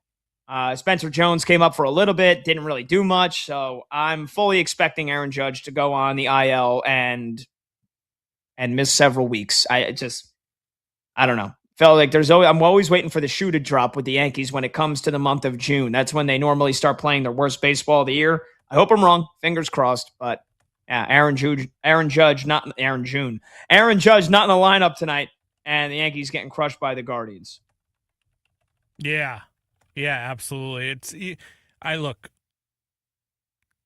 the Yankees getting crushed by the Guardians is not a terrible thing because the Guardians aren't a terrible team, but with no Aaron Judge, that lineup's a different lineup. Just is. Yeah. Okay. All right. Let's. You want to hit the next one? Yes, sir. Let's go with this one. If Eric Corgi gets his prediction correct, Steph Furry, if you will, Pat Boyle owes a public apology.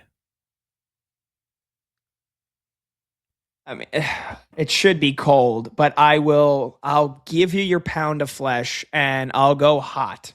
If and only if the dog nails the series prediction game by game, because they track it. They do the video and it does it, game by game. And so I think it had the Spurs winning game 1, the Knicks winning game 2 and 3, Spurs winning game 4 and 5, Knicks winning game 6, Spurs winning game 7. If and only if that is exactly how it goes, will I issue a public apology to the Eric Corgi. I will, if the Spurs win in 7 and the dog gets it right, every single game goes according to that, because it got the finals wrong last year, so it obviously doesn't know what the hell it's talking about. But according to you, Combs, it did get game by game the entire Western Conference Finals prediction correct.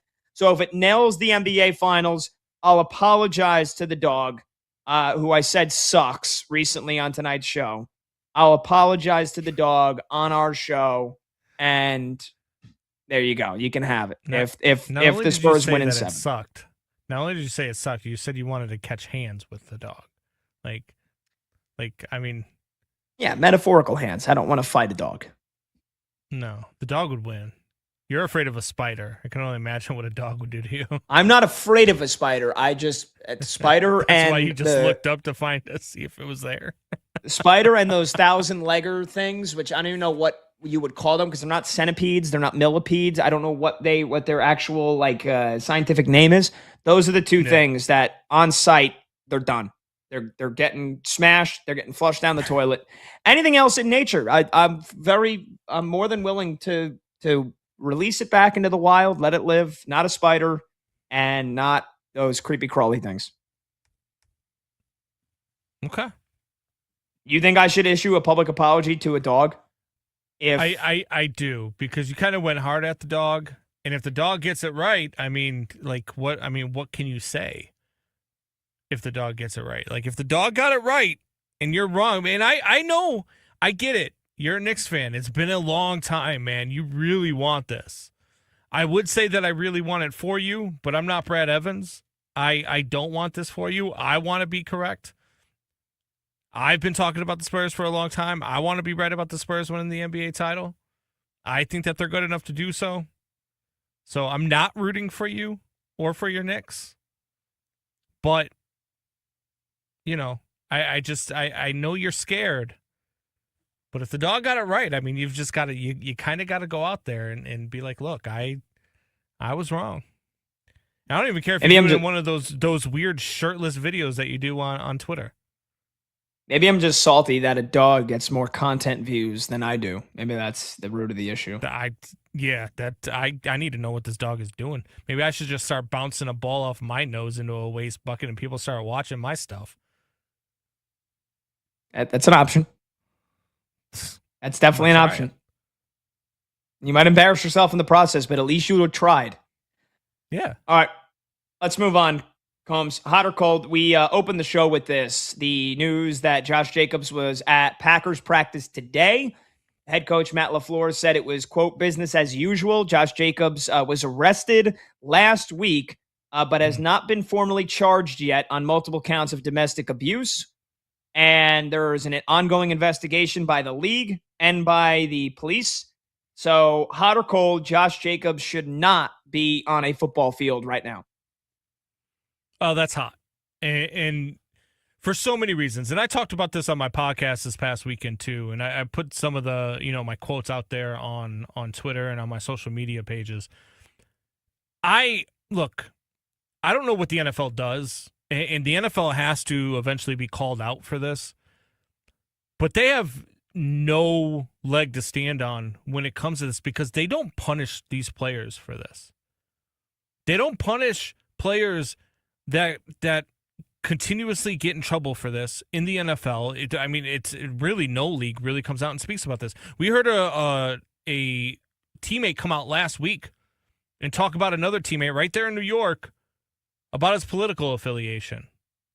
Thought this bleep was AI, right? You don't hear players talking about this stuff with players in the locker room. And I got to tell you something, man. It's disheartening. It's frustrating because look, I love all of you guys, but if for some reason one of you guys got accused of something like this, not only would I say, hey, look, whatever you need, I got your back. If you didn't do this, I got your back. But I need to separate myself until I know the truth. I need to dissociate myself until I know the truth, because I've seen too many times where people give the benefit of the doubt, and it comes out that they're guilty and that they did this. So now if it comes out that Josh Jacobs did this and he's around the team and you're still letting him practice and you're still letting him do all this stuff, I mean, that's crazy. You look at the longest suspensions in NFL history. You've got a suspension, a 5-year suspension for breaking the drug protocol, drug and alcohol policy in the NFL. That's the longest suspension of all time, of 5 years. I think it was Alden Smith. Then you got, I think the other one, a 2-year suspension for Michael Vick for the dogfighting thing, and then a 1-year suspension for gambling. None of this stuff with all of the allegations. Ray Rice? How is Ray Rice not the longest suspension of all time? Like, I mean, are you kidding me? How did Kareem Hunt not become the longest suspension of all time?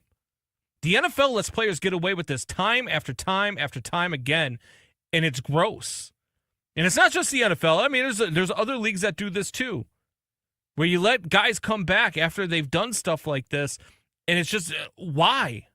Why should they have the privilege of playing in the NFL after doing something like this? If Josh Jacobs did this, he should never play in the league again. And if he didn't do it, he should at least be taking time off to take care of the allegations, to make sure that everything goes away, to clear his name, and then come back, because football is not your top priority right now. And the only reason why the Green Bay Packers have him in uniform and have him at OTAs and have him practicing is because he is the only option they have in the backfield. If he wasn't good, if he wasn't performing, or if he was on the tail end of his contract, on the tail end of his career, he would have been released already. It is absolutely gross that this stuff continues to happen in life in general, but especially with athletes who are paid millions of dollars to perform their craft. And I'm very pro-player when it comes to players and all of this stuff. And I understand false allegations happen sometimes. I've seen it. And I get that. And I feel anybody who has a false allegation against them, I believe that the person who files a false allegation should go to prison for just as long as the person who would have if they had committed the crime. Fully believe that. But stuff like this typically isn't false. Every once in a while, sure. But stuff like this, 5 counts of domestic abuse. 5. I memean, what he did and what he's accused of doing is absolutely gross. And for him to be on a football field is an absolute joke. And for that clown Matt LaFleur to come out and say something like the tone-deaf response of oh, it's business as usual. Are you freaking kidding me, dude? Are you kidding me? What if that was your daughter, Matt? What if this was your daughter accusing somebody of this and you didn't know whether or not he did it? But what if this was your daughter saying that this happened to her? Would it be business as usual? I highly doubt it. So, absolutely hot, Josh Jacobs should not be on a football field right now. Yeah, I think Matt LaFleur is probably regretting that response. Yeah, it was just not the right answer, not the right way to give a quote where, he's obviously trying to say that he could have said, look, we're going to let the legal process play out. And until then, Josh is part of our team. He's going to practice with us. But yeah, to say business as usual, definitely not it's tactless. It's tactless to say the least. And yeah, the NFL has done a terrible job in the past and still with a lot of cases of enforcing domestic abuse policy. They tightened up those policies a ton after Ray Rice happened, where again, it was a 2-game suspension at first, and the video came out, and then that elevator, and then it was an indefinite suspension. And even then, I believe that got overturned by, that got voided by a court or something like that. But then, Ray Rice never ended up playing in the NFL again anyway. So yeah, the NFL, they've done a really bad job of holding players accountable for domestic violence. And yeah, I think that's usually the way to think about it, Combs, is if this was your daughter, your wife, your sister, your relative that was the victim of domestic abuse, and especially this, allegations of felony strangulation and suffocation, misdemeanor charges of battery, criminal damage to property, disorderly conduct, and intimidation of a victim. Yeah, if Josh Jacobs is found guilty of all this, I agree with you. He should never play again in the NFL. He should be in prison. But, then again, he hasn't been formally charged yet. So I think that's the only reason. I'm not disagreeing with anything you're saying other than that. The only reason he still is on a football field and still is practicing is because there hasn't been any formal charges yet. The prosecutors are debating that. Prosecutors are mulling whether or not to charge him. He was arrested. He has denied all the allegations. But, again, until he's formally... Go ahead. A lot of time these athletes get away with it too because then they throw the money out there. And then a lot of times that puts things away. When you start NDAs settling out of court. And settling out of court, for sure. And it's gross. And I hope that the woman involved isn't falsely accusing him. And if she's not, I would beg and plead anybody who is in this situation to think about not taking the payday. To think about not settling out of court and actually making somebody pay for this. Because too many times we see situations where people don't pay for this. I myself have experienced this with a family member who lost their life. And luckily, the scumbag that did it to her ended up going to prison. But, at some point, the madness has to stop. And at some point, somebody's got to take a stand and say, you know what, I don't care how much money you're going to throw at me. Because I'm not letting you do this to somebody else, too. And you shouldn't be celebrated on a football field and have the opportunity to do what you're doing, knowing what you do off of the football field. I think that's well said. I think that is very well said. So, again, that is something that we will continue to monitor and keep you updated as we get more news. And we'll see whether or not Josh Jacobs does get formally charged by prosecutors with any of those counts that he was arrested on last week. Number to join the show, 310-840-4910. When we come back, we'll do some more hot or cold. We got an instant reaction to Stanley Cup Game 1 as soon as that game ends. They're in the third period right now, so we get you a scoreboard update when we return. And we'll see if the Cubbies are able to mount a comeback and if Bregman can get that hit streak to 12 and get us a 4-for-4 on Let's Go Streaking. I'm Pat Boyle. This is BetMGM Tonight here on Westwood One Sports.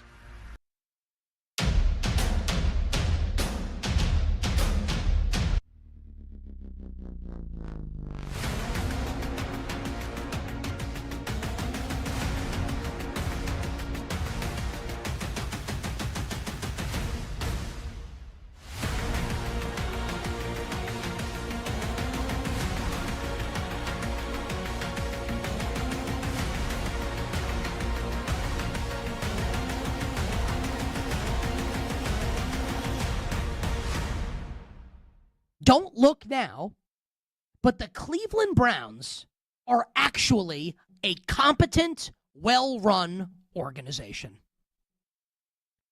I'll say it again. The Cleveland Browns are a competent, well-run organization. Now, you're never going to get enough when it comes down to it when you trade a player like Myles Garrett. So, you can make the case that they should have gotten more, but it's not feasible. It's not how the NFL works.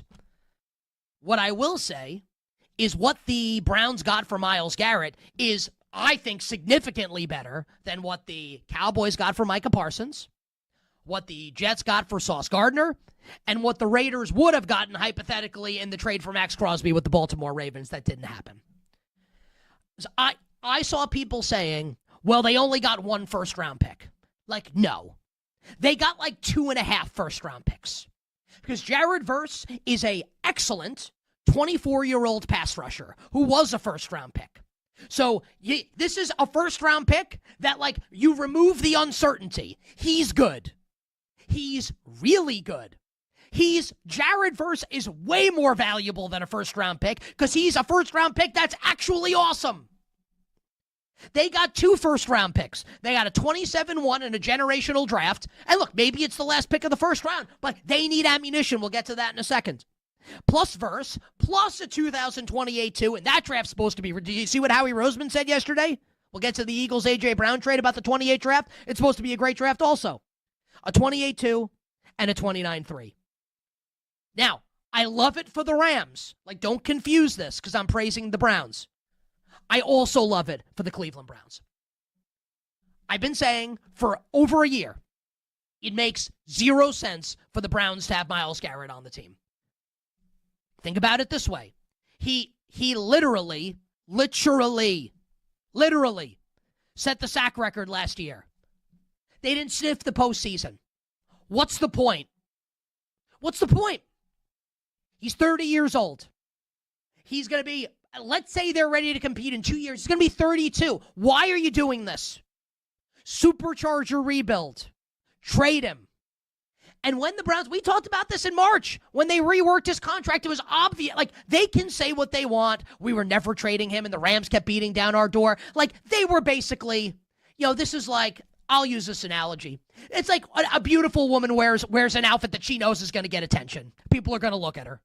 Like, the Browns did that. What do you think? That people aren't going to look at them? Aren't going to look at Myles Garrett?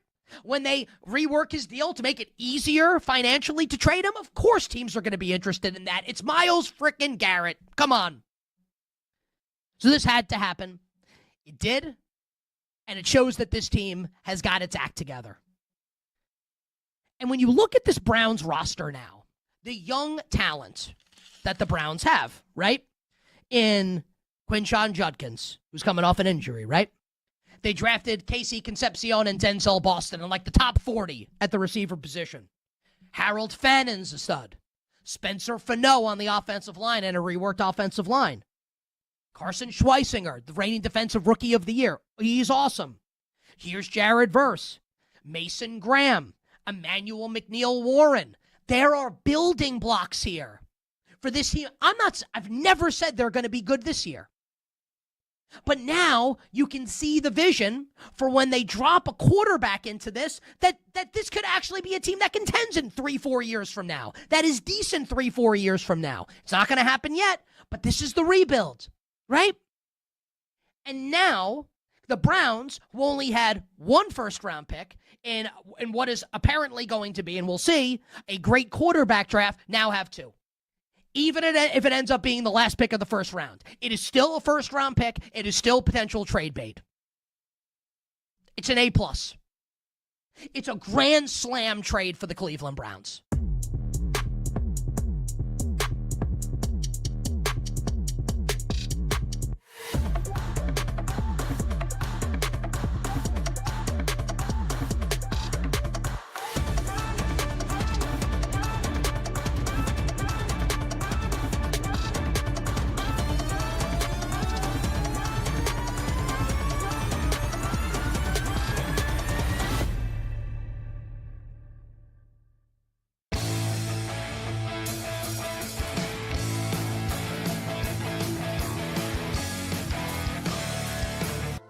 Live scores, sharp options, no waiting till tomorrow. BetMGM Tonight is back.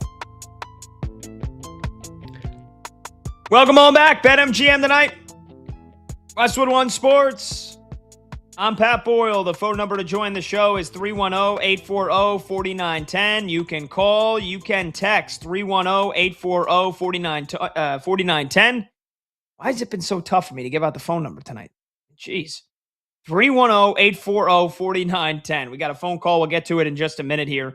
Let's just get you a scoreboard update. Game 1, Stanley Cup Final. The Vegas Golden Knights have pulled back in front. Brent Howden, a minute 21 into the third period in the slot. Beautiful tip-in goal right over Freddie Anderson. And the Golden Knights, who were down 2-0 in the first period, then scored 3 in a row to get the lead. Then Carolina equalized, and the Golden Knights have taken the lead back. They lead Carolina 4-3 on the road, 13 and a half to go in the third period. So we'll keep you posted all the way until that game goes final, which should be right before the show ends. So in the last segment, I'll have an instant reaction to game one. All right, let's get to your phone calls here. 310-840-4910. Frank is next up in Colorado Springs. Frank is on line one on BetMGM tonight. What's going on, Frank? How you doing? How you doing, Pat? Thanks for taking my call. I was listening in. Okay, before I start, I want to say go Knicks. Longtime New York Knicks fan. I hope we figure a way to get that done. But anyway, I was listening in on your Jacobs conversation about accusations and, the way that thing goes. And you know what? I love you for that, and you're supposed to feel that way. But there are gaps in what we call our legal system. And the accusation, this is all I wanted to say to you, and I'll listen for your response. An accusation don't make you guilty. As a person that lost almost 6 years of his life to a false allegation, I'm out, I'm free, I got kids, living my best life. But you got to be careful with allegations, because if you look at court papers, I'm guilty, but only me and God knows that never happened. And we're not talking about no women's things like that, but street life type things. And I'll hang up and listen to your answer. Wow, Frank, appreciate the call. Thank you for sharing. Filling in the gaps on what Frank said, lost 6 years of his life to a false accusation. Frank was in prison for 6 years for something he didn't do. Wow. Yeah, look, I appreciate it. And Combs and I were going back and forth last segment on the Josh Jacobs case right now. Again, accused on 5 different counts of domestic abuse, strangulation, felony strangulation, battery, intimidation of a victim. Hasn't been formally charged, but was arrested last week and was in police custody for 24 hours, denies all the allegations, and then was back at practice today with the Packers. Matt LaFleur, head coach, said business as usual. Combs and I were going back and forth on it. Yeah, again, I think we laid it all out there. Whereas I said I am somebody that wants the legal process to play out. Despite the fact that there is leaked audio of the phone call from that night. 2 different phone calls from neighbors. One was the neighbor that reportedly lives right next to Josh Jacobs. Another was somebody on the street that called the cops and said they heard people screaming, throwing things. And then the neighbor called and said, my neighbor's been assaulted. She has fled the home. So you have that piece of evidence. But other than that, he hasn't been formally charged yet. So my belief is that, yeah, I'm not saying that as of this very moment, Josh Jacobs is guilty. I don't disagree with Combs, with Brandon Combs, our producer, but I don't think that he shouldn't be on the football field right now. And so that's where we disagree, if anything. And again, I'm fully with Combs 100%. And with anybody else that has a heart and has a brain and is a decent human being, that if Josh Jacobs is found guilty of domestic abuse, domestic violence, putting his hands on another woman with no self-defense or anything, just because he's a vile human and did a vile act, then yeah, he should be in prison. He should never step foot on a football field ever again. 100% without a shred of a doubt. But again, we just saw Stephon Diggs get accused of strangulation and assault by his private chef a couple of months ago, and it was essentially an open and shut case, and that the judge and jurors said she didn't have a single shred of credible evidence, and that when she was on the stand, she basically couldn't answer the questions. So for all intents and purposes, that appeared to be false accusation. That could have taken Stephon Diggs down and cost him his career. And he got released by the Patriots, but not because of that. So, yeah, I usually tend to believe innocent until proven guilty. But I think that, like Combs said, the way that Packers head coach Matt LaFleur, the way he put it today when asked about it, and he said business as usual, whether you believe your player and you want to stick up for your player, whether you believe they're 100% innocent or not, I still think there's a way to better handle those questions. And the NFL needs to better handle cases of domestic abuse and domestic violence. And that's the reason why, Combs, maybe even more so than myself, doesn't trust the NFL, doesn't trust the system when it comes to the NFL and holding players accountable for domestic abuse and for domestic violence, because they have very commonly dropped the ball on it before. And that can't continue to happen.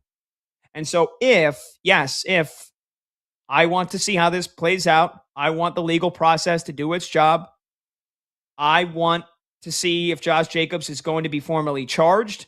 And I would like evidence to be displayed to the public, more evidence, before I, as a sports talk show host, slam him and crush him and try to, end his career and advocate for his career being ended because of something like this. I want to see what the evidence plays out, and I want to see how this plays out if it goes to a court of law and a trial. I want to see how that gets played out.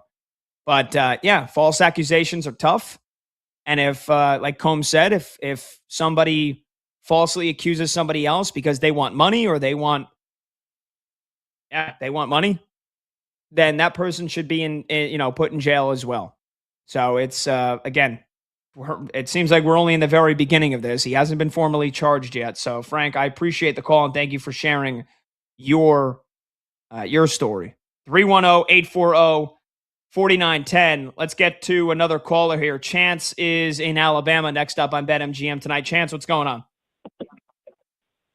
Hey, thank you all for taking the call, and thank you for taking it so swiftly. I really appreciate that. So, yes, sir. Josh Jacobs, it's business as usual. It's business as usual, right? He's back on the field, no big deal. Just, nothing to see here, folks, right? But Dart, his first name's Jackson, right? Giants QB Jackson Dart. He introduces the president, something he wanted to do during the offseason. Doesn't affect the game, had nothing to do with the play, and he has to go and address the whole team because a lot of the team doesn't, like the president, which I get that, but that's his right. That's his God-given right to do that. But it's just crazy the double standard the league has, what we view as wrong and what we view as okay. Hurt a woman, beat a woman, Tyreek Hill, Josh Jacobs, I could keep going. Come on back and play, We're just going to wait till you get suspended. You hit someone, you just go 100 miles over you go 50 miles over the speed limit, hit a bunch of people. Come on back and play. A little suspension here, fail your probation, violate your probation because you can't stay clean. Oh, yeah, it's all good. Business as usual. But, hey, introduce the president. Oh, my God. End of the world. Yeah, Chance, I appreciate the call. And look, I think the nature of social media and how it exists nowadays and the nature of our political arena in the United States is that of it's now just polar ends of the spectrum.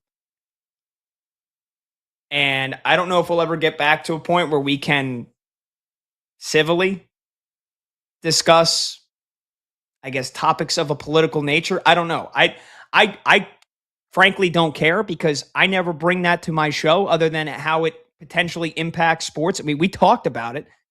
We talked about it from the sense that, like, is this going to cause a problem in the Giants locker room?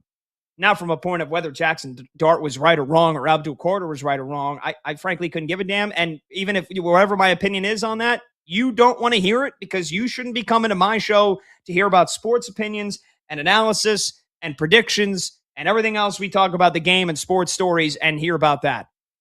So I do agree with you, Chance, in the sense that, yes, that story got blown completely out of proportion in the sense that it was all that so many people were talking about, and Jackson Dart had to address the media over it, and Abdul Carter had to address the media over it for sure.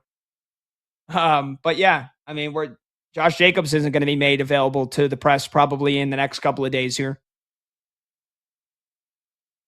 And yeah, Tyreek Hill is somebody that had a well-documented past with domestic abuse and was never suspended for it.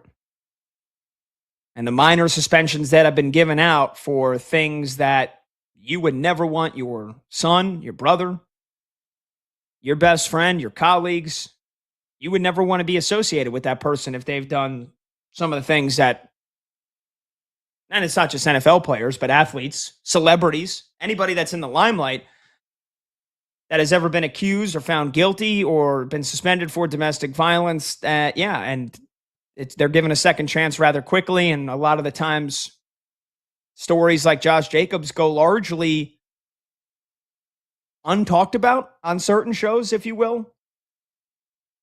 Whereas, again, something to do with the president, and Jackson Dart introduces him, and Abdul Carter with his tweet, and that becomes the topic of the day and the topic of the week. I agree with you. It's sometimes our priorities are messed up.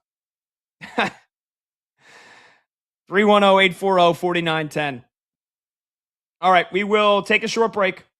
We'll come back. We'll finish off with some more hot or cold, and we'll get you one final scoreboard update on Game 1 of the Stanley Cup Final. We got a tie game. We might be headed to overtime. We'll get you caught up on it when we return. I'm Pat Boyle. This is BetMGM tonight here on Westwood One Sports.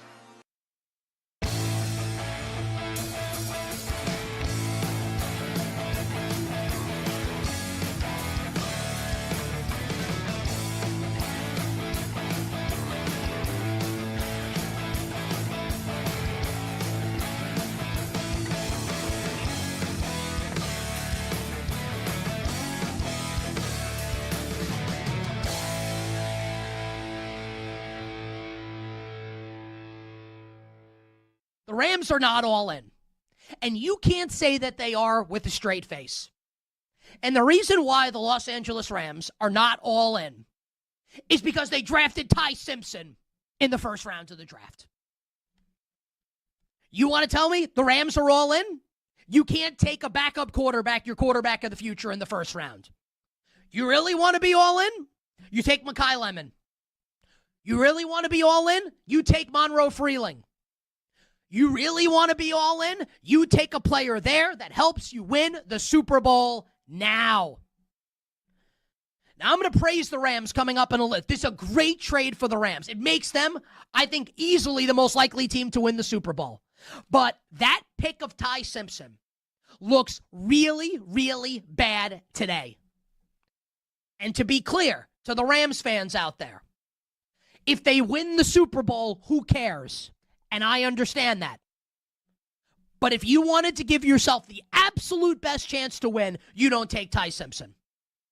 And I don't even mean this as an anti-Ty Simpson take. I came on the air the Friday after the first round of the draft. I didn't kill that pick the way a lot of people did. I understand the thought process behind it. Like, they had a first-round pick. They traded it for Trent McDuffie. They had the extra one by virtue of the brain-dead Falcons trade for James Pierce. They decided to use that pick to kind of address an area of need in the future with Matthew Stafford a little long in the tooth. I understood it. My beef with that whole situation was the fact that Sean McVay was clearly not happy with it. Yeah, they did a ton of overtime in the media trying to over-explain it. Thou doth protest too much. You have Chris Sims coming on the show and telling us he saw Sean McVay at a soccer game, at an Arsenal game in London, telling him, oh, yeah, we got into a disagreement about something else, and that's what the problem was. Okay. Again, thou doth protest too much. That was my issue with the pick. I never said Ty Simpson sucks. A lot of people think that. Maybe he does. Maybe he doesn't. I trust Sean McVay, the quarterback evaluator, and the quarterback coach to coax it out of Ty Simpson. So to be clear, this is not an anti-Ty Simpson, the player take, although I will say this, which kind of leads into my overall opinion, which I've been saying for a while, that this year, especially now with the Myles Garrett trade in tow, kind of has a little whiff of an NFL version of The Last Dance feel to it here. With McVay and Stafford, where you could, if they win the Super Bowl, do both of them ride off into the sunset? Just consider this on Ty Simpson. Let's say Stafford plays 2 more years. 1 more year, 2 more years. Whenever Ty Simpson is set to actually take over as the starting quarterback of the team, and I understand it's all moot if they win, but I think that this is worth saying, right? They just traded a first-round pick in 2027. They traded a young pass rusher in Jared Verse. And again, I think it's a great trade. But Devontae Adams is long in the tooth. Like, when Ty Simpson's ready to take over, do you think, like, the roster's going to be even close to what it is now? I'm just saying. It adds more fuel to my fire that we may be nearing the end of the Sean McVay, Matthew Stafford experience in Los Angeles. I'm not going to predict that. I don't know that. No one said it to me. It just kind of feels human nature-wise maybe what's happening here with the Los Angeles Rams. So no, they're not all in. How can you say they're all in? All in, you take Mekhi Lemon, and all in is then you trade for Myles Garrett. That's all in. Not taking a quarterback who won't play a snap this year if everything goes according to plan. So I don't want to hear people say that with the Rams, that they're all in. They still have chips.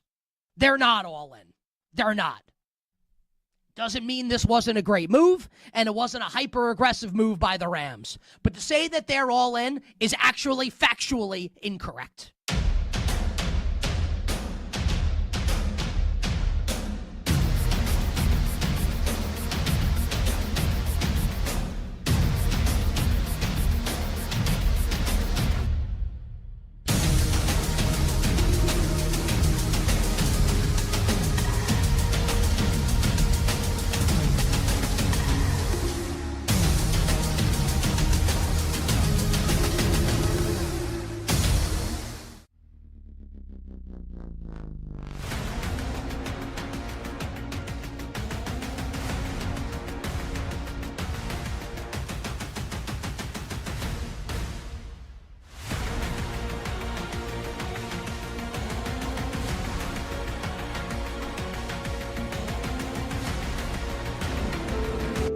Late games, loud opinions, and money time moments. BetMGM Tonight rolls on. All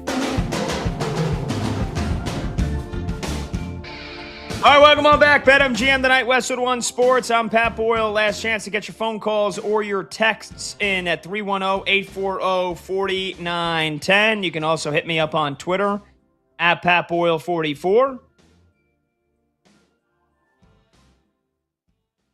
Just got one of those robot porn stars following me and liking all my tweets. Like, it's that might be the worst part about Twitter nowadays, is the amount of bot accounts.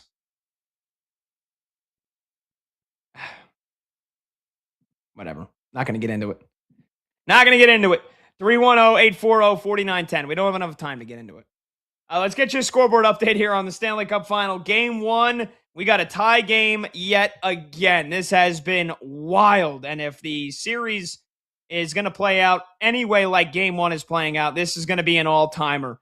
So again, Carolina went up 2-0. They scored in the first 25 seconds of the game. Vegas scored 3 goals in a row after that.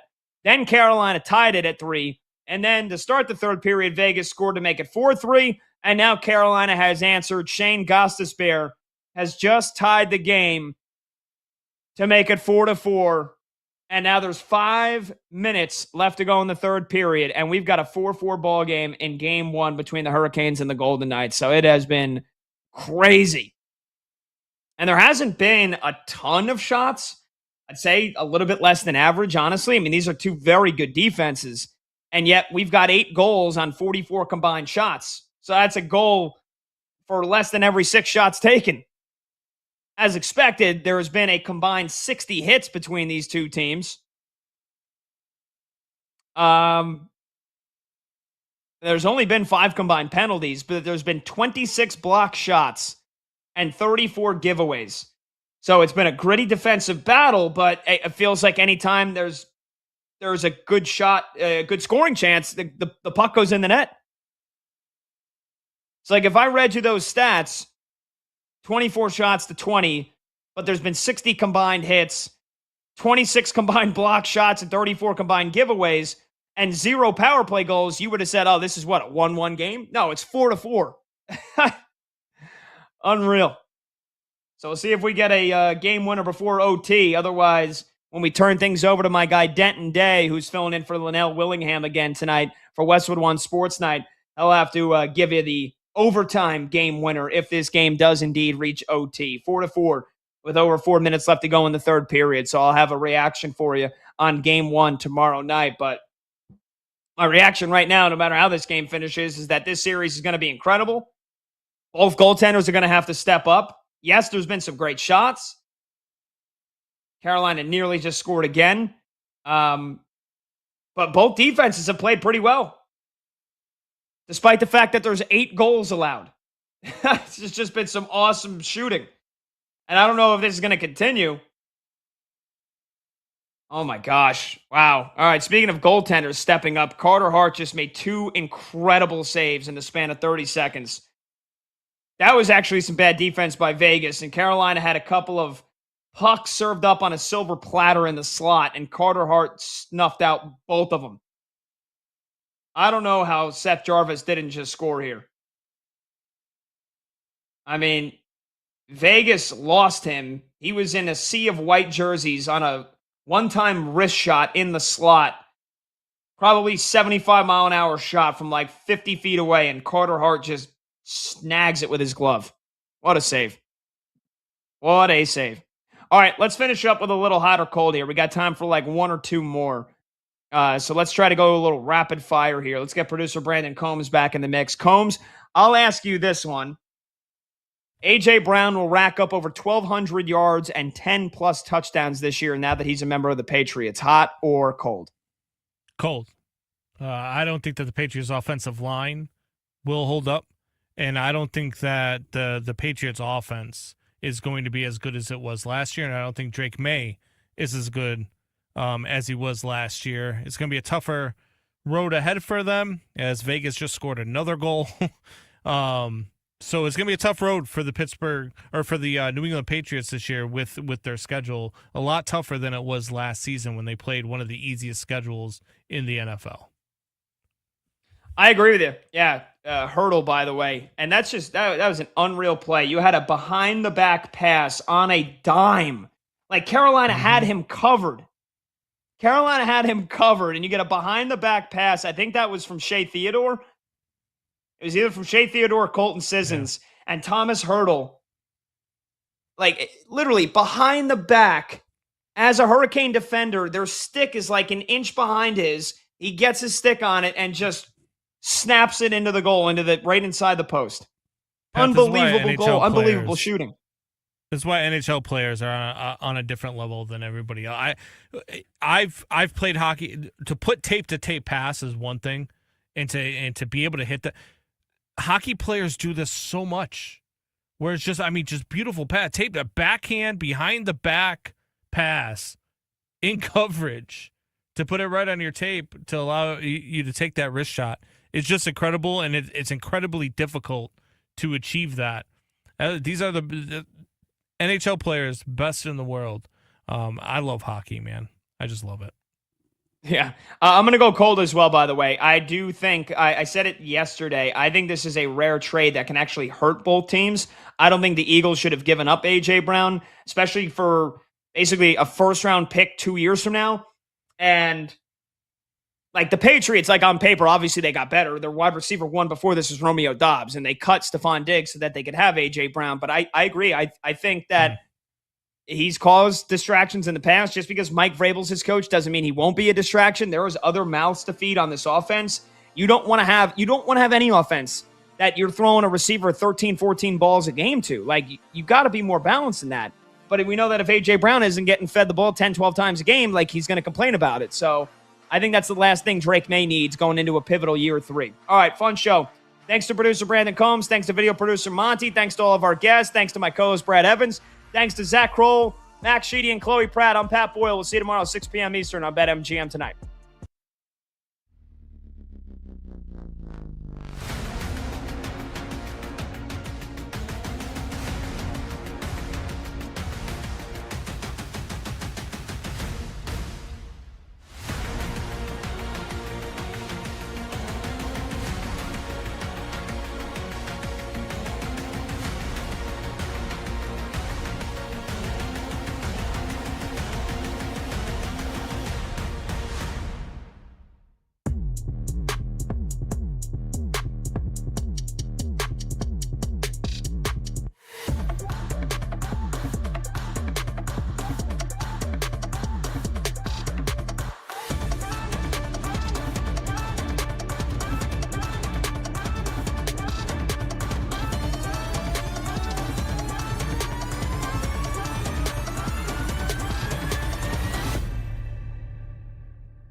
doesn't it make more sense now? I don't think so. And also, like, So when Simpson's ready to play, the roster's not going to be good. Okay, but when you're ready to draft the next guy, your team is in theory going to be good. Like, don't you think the Rams will be good for the next couple of years? Well, and here's what yeah, go ahead, finish. Go ahead. Well, so if they're going to be good for the next couple of years, they will be drafting at the back of the first round. If they were prepared to trade for A.J. Brown, they would be trading a future first-round pick like the Patriots just did, which would hamper their ability to draft their replacement for a quarterback in the future. Trading the draft picks for Myles Garrett obviously hampers their ability to maneuver and trade up to draft their quarterback of the future. I have questioned. I hated the Ty Simpson pick. Hated it because of what you're talking about. Be all in. But it's hard to argue that they had already executed that trade with Atlanta. They use the pick. They get Ty Simpson. They're like, we're not going to be picking this high again for a while. McVay clearly liked the player. And you trade a 25-year-old defensive end for a 30-year-old defensive end and trade future draft capital. Like, the Myles Garrett trade is an all-in move. They have their young quarterback of the future, whether we agree or not that he's good or not. And they got way better to try to win the next 2 Super Bowls with Matt Stafford. So I think they used they basically said, we are going to sacrifice our future draft capital to go get the next quarterback in order to get Myles Garrett because we already have our next quarterback. I thought it made it make more sense. So, like, I agree with it. You can't disagree with that. But without the draft capital then, with Devontae's not going to stick around. We'll see what happens with Puka. I don't like any of really the skill position players on offense that much here. So, and you're not going to have the draft capital to replenish that with young talent. So I guess when Ty Simpson's ready to take over, and maybe McVay is just, the master of, he's the wizard, right? And he's able to make it all work. They're also not going to be able to pay all these guys on defense. It's a champagne problem. I think Ty Simpson's walking into a situation that's not going to be that great. And if you're really going to go all in, then take Mekhi Lemon. But that, is the goal for Ty Simpson to walk into a great situation, or is the goal for you to have your quarterback for the next decade and then build the situation around the quarterback? I agree. You can make the case. You can make the case either way.